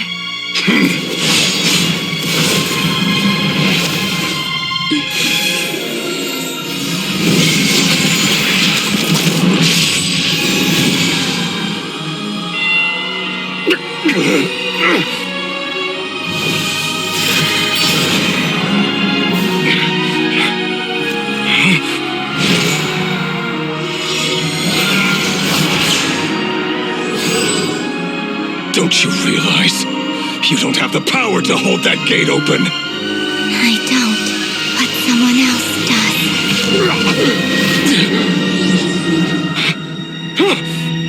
Goodbye, Rerir.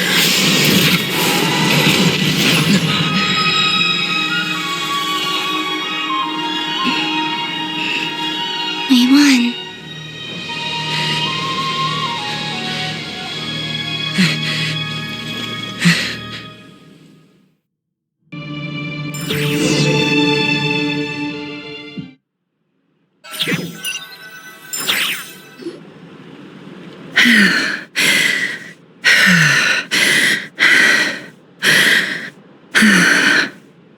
Nefer, how are your eyes?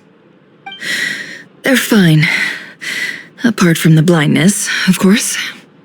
It's not too late. Let me handle it.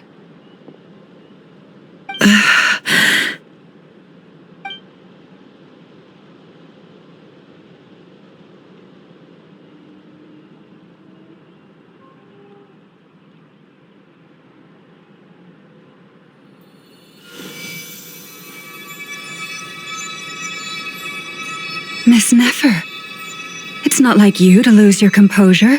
That was the most reckless thing I've ever seen you do. Reckless how? The situation was critical. Our lives were at stake. We had to do something. Even so. Okay. I guess you're right. Under the circumstances, it was a wise decision.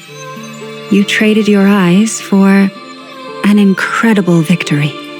In business terms, I suppose that's a huge return on investment. I'd be hard-pressed to argue otherwise. Still, I don't like this outcome, and I don't want you to lose your sight for good. People suffer when they make sacrifices they shouldn't have to make, whether that means faith, strength, or in this case, your ability to even see. I had hoped you could win without sacrificing so much as a single hair on your head. Thank you. Really. All done. Don't try and open your eyes just yet. We'll see how you're doing in a couple of days. Until then, please follow your recovery plan to the letter. I'll send full details through Yehoda.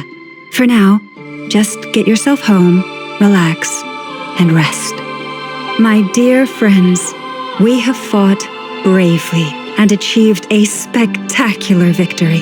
A dark cloud has been lifted from the skies of Nod-Krai. All in this land will be grateful for what you have done. The moon will remember this day. Thank you both.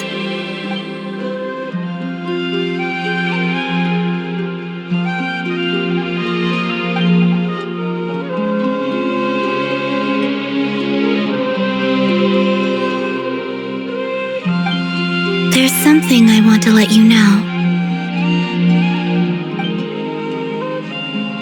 What is it? When Durin connected everyone's minds so I could access their powers, I also felt everything they felt. And since Nefer's eyes were injured, my eyes are hurting now too.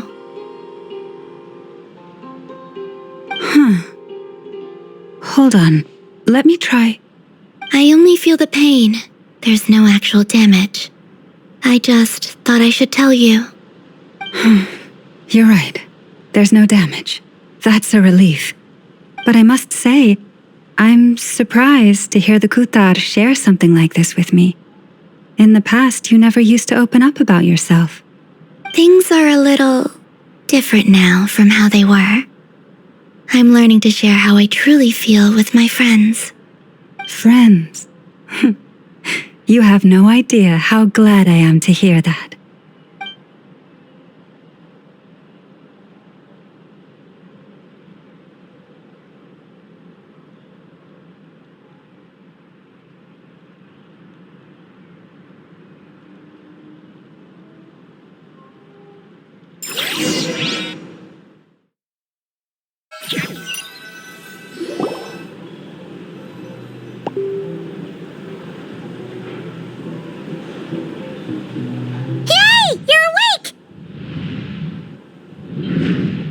How are you feeling? Any aches and pains? Did you sleep well? I'm doing all right, Paimon. No need to worry about me. Phew! Well, that's good. Paimon's been sitting on the edge of the bed worrying about you for ages. You slept a whole day and night. Poor Paimon had to eat all by her lonesome.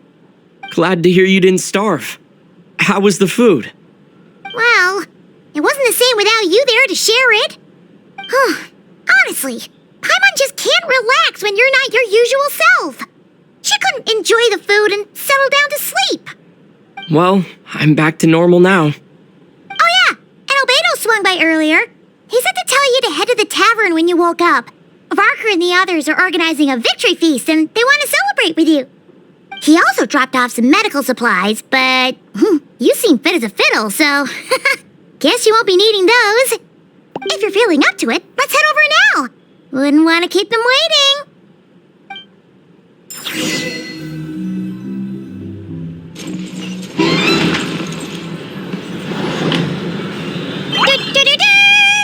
We're here! Traveler and Paimon! Perfect timing! We were literally just saying how there's no way we're holding this victory feast without you any longer, and we would have postponed it till tomorrow. How are you feeling today? Much better. Thanks. Don't worry about me. Relieved to hear it. If that changes, just let me know. Happy to check you over at any time. Yep, we're here for you. Anything you need, just let us know. Oh wait, where's Nefer? How are her eyes doing? Nefer's right over there. I'm sure she'd love to catch up with you.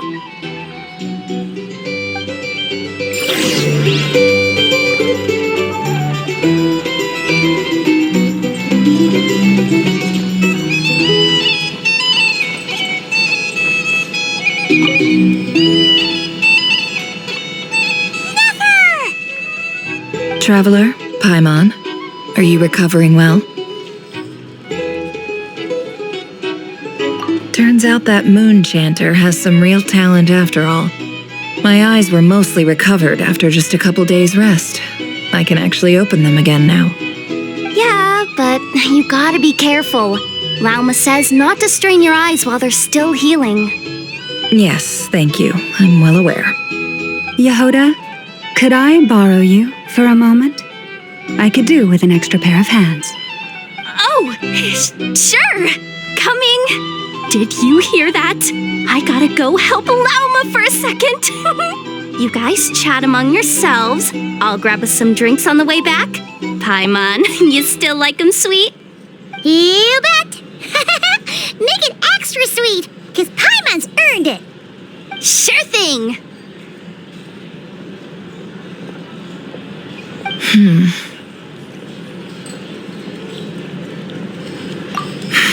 The Raker of Solnari.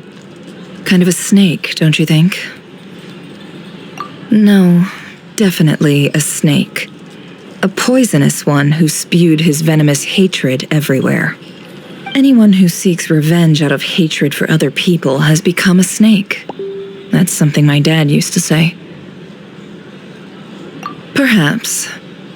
I'm sure it sounds like a very wise and open-hearted perspective to your ears. But me? I think hatred is a perfectly justifiable emotion. What else is left when everything you depended on in life gets stripped away?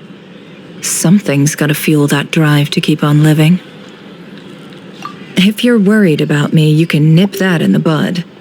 I'm not someone who gets stuck in the past. It's just... I suddenly feel like I was wrong to call my father a liar. He was just a fool. That's why the academia turned their back on him, and why the other tribes ganged up on him. Oh, Father. How much better things could have been if you were a skilled liar. Look at the Ibis King. Thoth is a fiendishly cunning liar.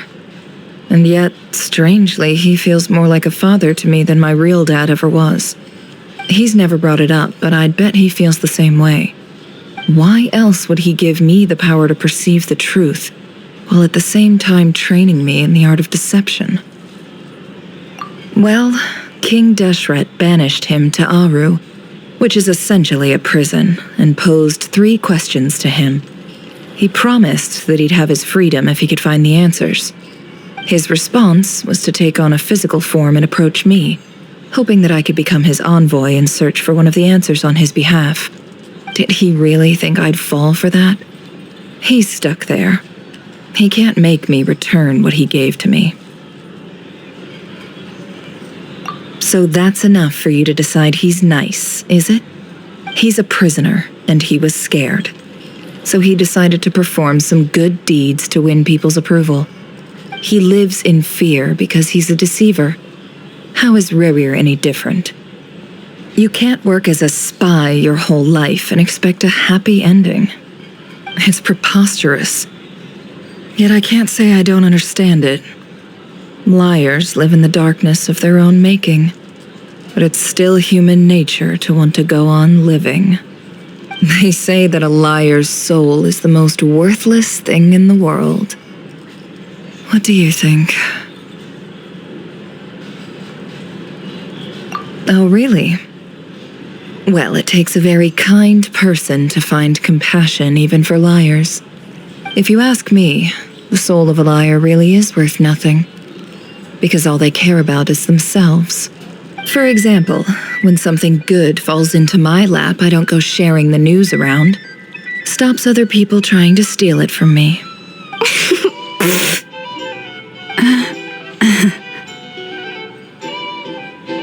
So be it. They have sharp ears. I can't keep anything from them. Wow, is that what it looks like?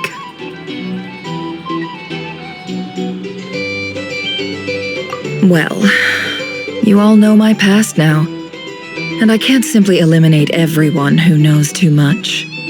So I guess I just have to put up with you, for the foreseeable future at least. When you find yourself in a situation you can't control, the safest play is to keep calm and start monitoring everyone involved like a hawk. In the intelligence world, you need to have a sense of perspective and play your hand accordingly. If you understand what's at stake, please ensure my secret is safe with you. I trust you'll respect my wishes as a friend. But don't forget, I will also be watching you like a hawk. Very good. Oh, wait! Now that the panic's over and we've all calmed down, Paimon suddenly remembered something. After all that build-up, our mystery ally never showed up even once!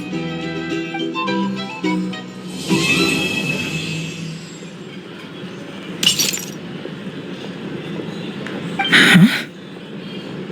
Am I imagining things?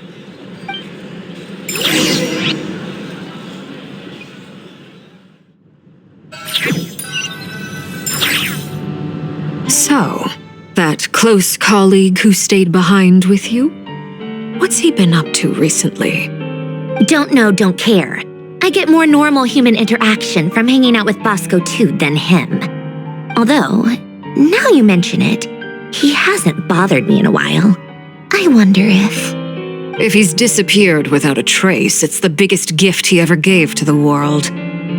But I somehow doubt that's what's going on. He won't lie low forever, so we'd better stay on guard.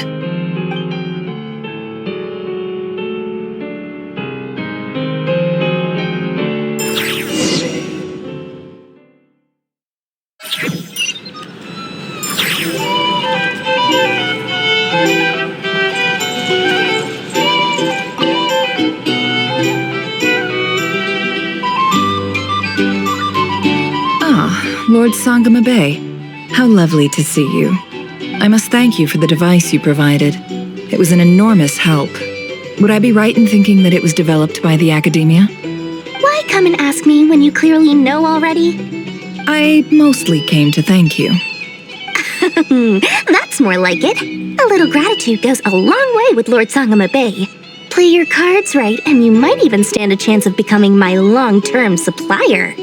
The chance to work with such a kind and charitable investor as yourself would be a great honor for the Curatorium. Huh? Charitable? Who said anything about charity? First time hearing about it. Let's see. The first plot of land you purchased in Nod-Krai, your desert interests, and... Stop! What do you think you're doing? Exposing my investment history! It's nothing to hide from. They're all perfectly legitimate investments. And some of the land you purchased was with the intent of building a sanctuary? Yes, I heard about that too. How did you... You're a curious case, Lord Sangama Bay. You don't like people finding out about your good deeds, do you? But I'm afraid no matter how hard you try to keep things under wraps, Where there's a will, there's a way.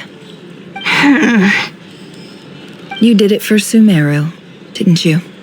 It was empty land that was gonna go to waste otherwise. I figured if I built something there, it might at least get some use in an emergency. Disasters are capricious things. They strike without any warning. I've lost family to a disaster before, and I don't want to lose any friends or business partners if I can help it. My elder sister used to dream of finding a sanctuary. Somewhere with plenty of food, water, and medicine. Where everyone could live happy lives. It was something I looked into, but after discussing things with the Dendro Archon, I decided on a more effective strategy. The tech people handled the tech, and Moneybags provided the Mora. It just made the most sense. It's a pity that so few people know the truth about you. Everyone says that you view everything in terms of Mora, and all you care about is growing your own wealth.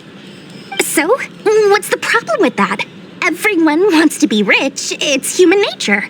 So yes, I love Mora, and it's nothing to be ashamed of. But surely you have dreams of your own beyond just making Mora. You don't get it, do you? My dream is to invest in other people's dreams. And, make a nice little slice for myself along the way. Just thinking about it makes me happy. That sweet, sweet sound of Mora. Thank you. For the device? And the pendant. Oh, that. I was just returning a favor. Don't worry about it. Seems like we've both been away from home for a very long time. Yeah. So long that I barely remember what my family even looked like. That would be your mother, father, and sister? Yeah, though it's been years since my sister passed away.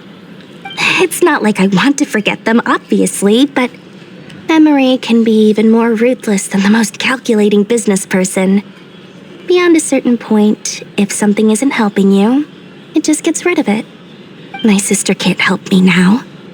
Slowly but surely, her face is fading from my mind's eye. It's become a vague impression.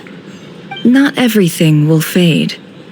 When loved ones pass away, the beautiful memories are the ones that last the longest. Yeah, that's true. If you ask me, that's the one silver lining in all of it. Well, that, plus, I'm sure that life is much better now than it was back then. Oh, absolutely. I have tons of Mora, a big beautiful house, business is booming, and I'm as happy as can be. You've got a lot going for you too. Boss of the Curatorium of Secrets? I'm sure there's plenty of Mora to be made in that line of work. I appreciate the vote of confidence.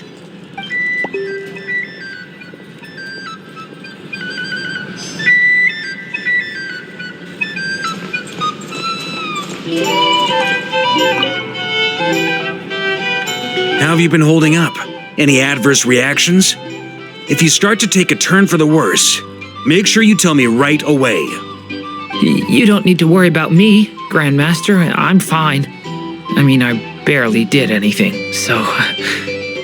What? You're too humble, young man. You played an indispensable role in the battle for Nod-Krai. We can't thank you enough for your support. Sometimes, when people praise you, it's because you deserve it. The best thing is to accept it calmly and with grace. It's important to learn how to respond to words of admiration. Let's do a quick demonstration. Albedo, that was an incredible feat of alchemy. The pressure was on, but you worked flawlessly at lightning speed to get the job done. Thank you. I can't take all the credit, though. Durin played a big part in forming the alchemical array. See? Did you catch that? A masterclass in how to take a compliment. Okay, yeah, I did work pretty hard to help prepare for the battle. No point denying that. Hey, you guys! Hey, look who's bounced back. Looking good, Traveler.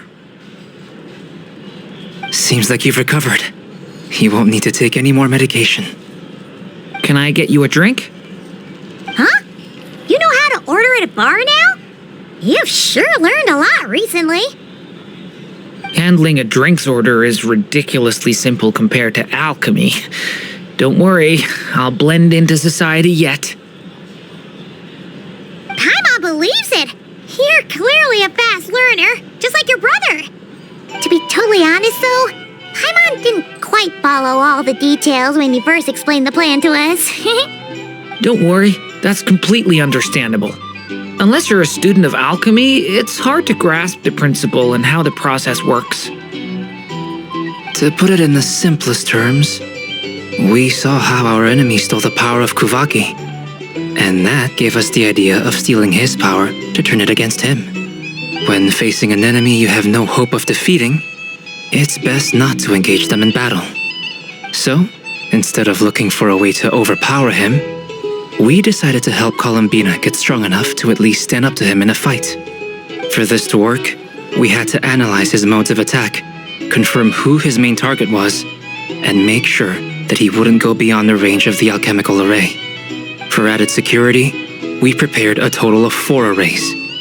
But to mitigate the impact of the battle, we identified one location in particular as the ideal spot, which is where the confrontation took place. The alchemical array absorbed his abyssal power. Then Durin processed it to render it usable by Columbina. That power enabled her to do what would otherwise have been nigh on impossible. What surprised me was that Dainsleif actually agreed to join us. Given his history with Rerir, he had every right to sit this one out. But we're extremely grateful for the decision he made. It must have been a painful choice to make. But I'm sure that making a decision was far better for him than staying in limbo. Absolutely. He was torn between 2 paths, but in the end, he made his choice and stuck to it resolutely. He doesn't strike me as the sort of person who'd stay trapped in limbo for long. Anyway, however you cut it, everyone gave a stellar performance. And now, it's time to kick back and celebrate.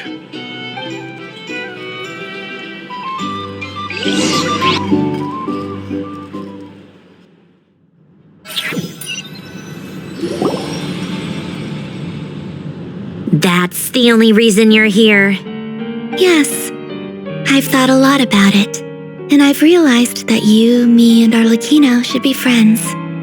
I think this is very important, so I felt I had to come and tell you. Well, this is a new one. I'm so moved. I can't even hold my teacup. If that's all, you can leave now. Do you not want to be friends with me? Or is it that you prefer being co-workers?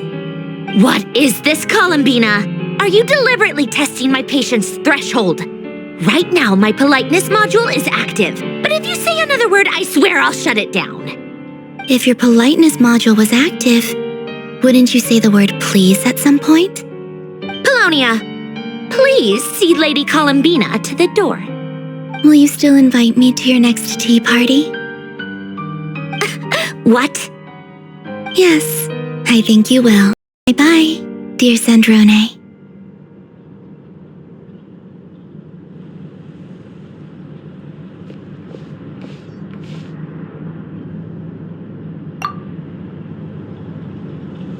Last time the Wild Hunt escorted you out.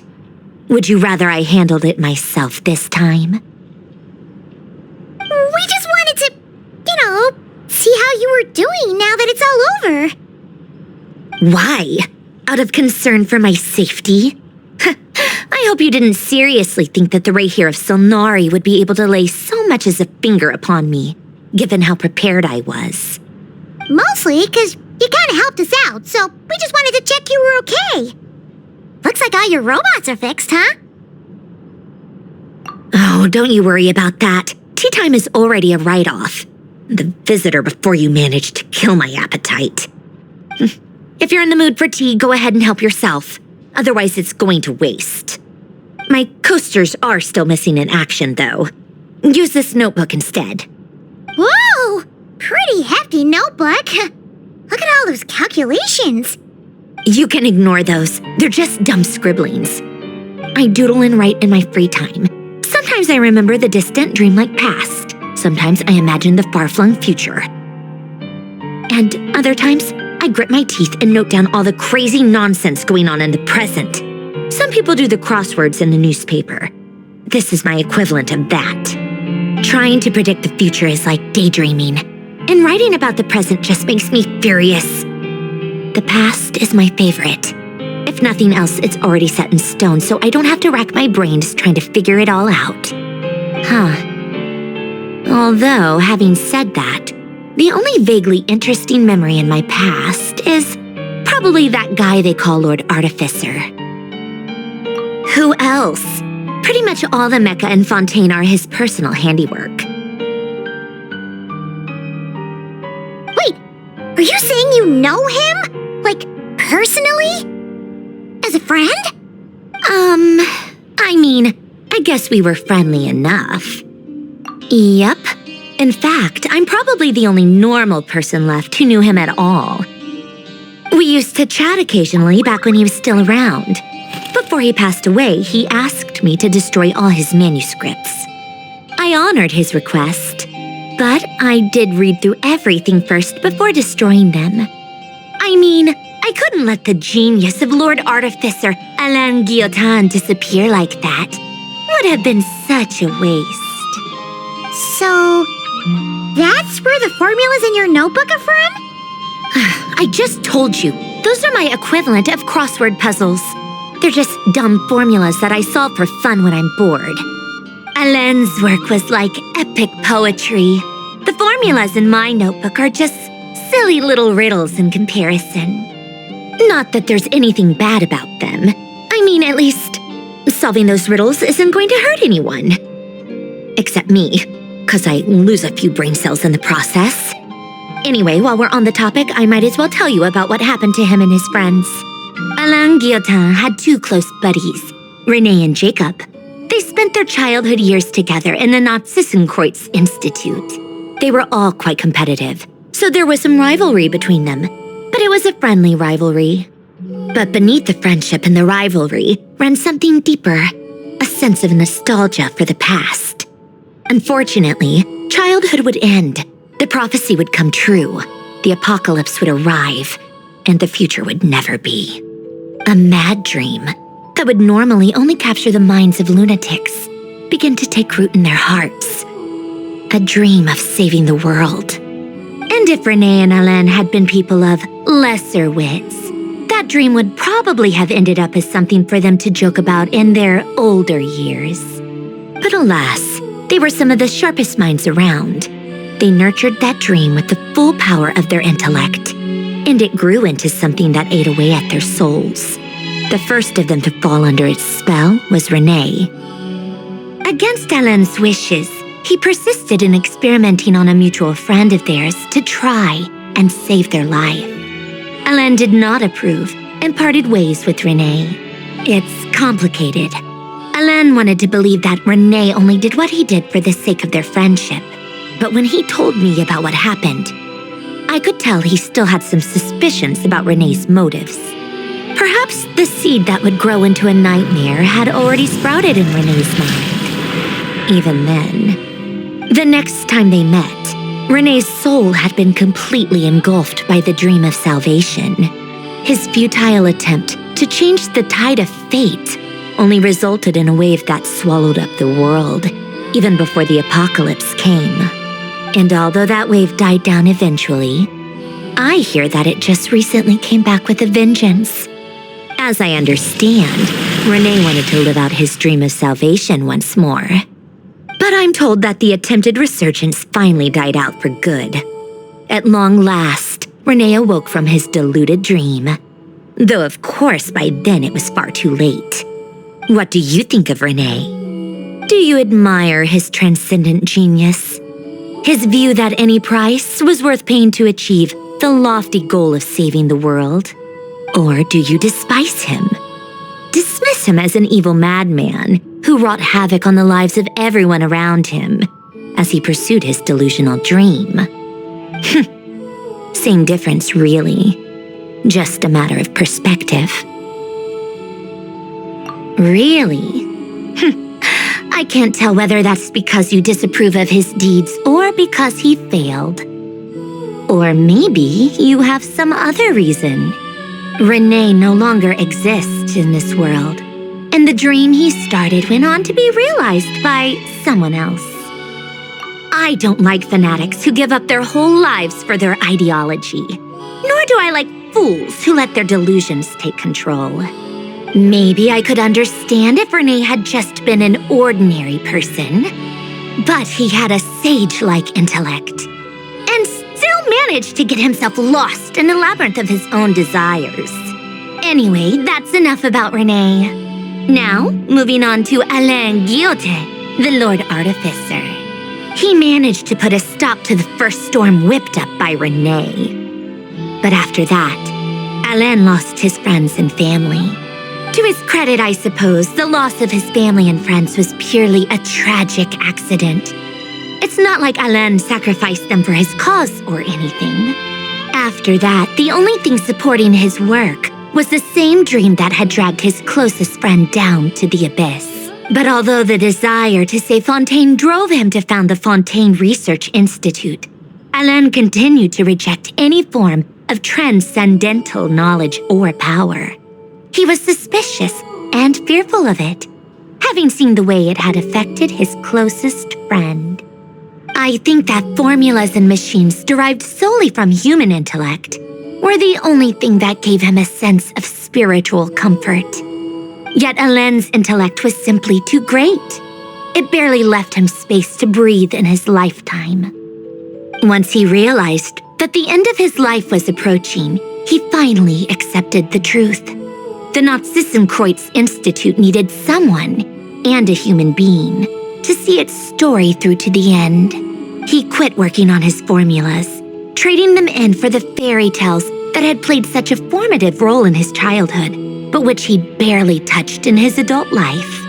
He told me that the director of the Nod-Krai Institute used to read those fairy tales to the children as bedtime stories.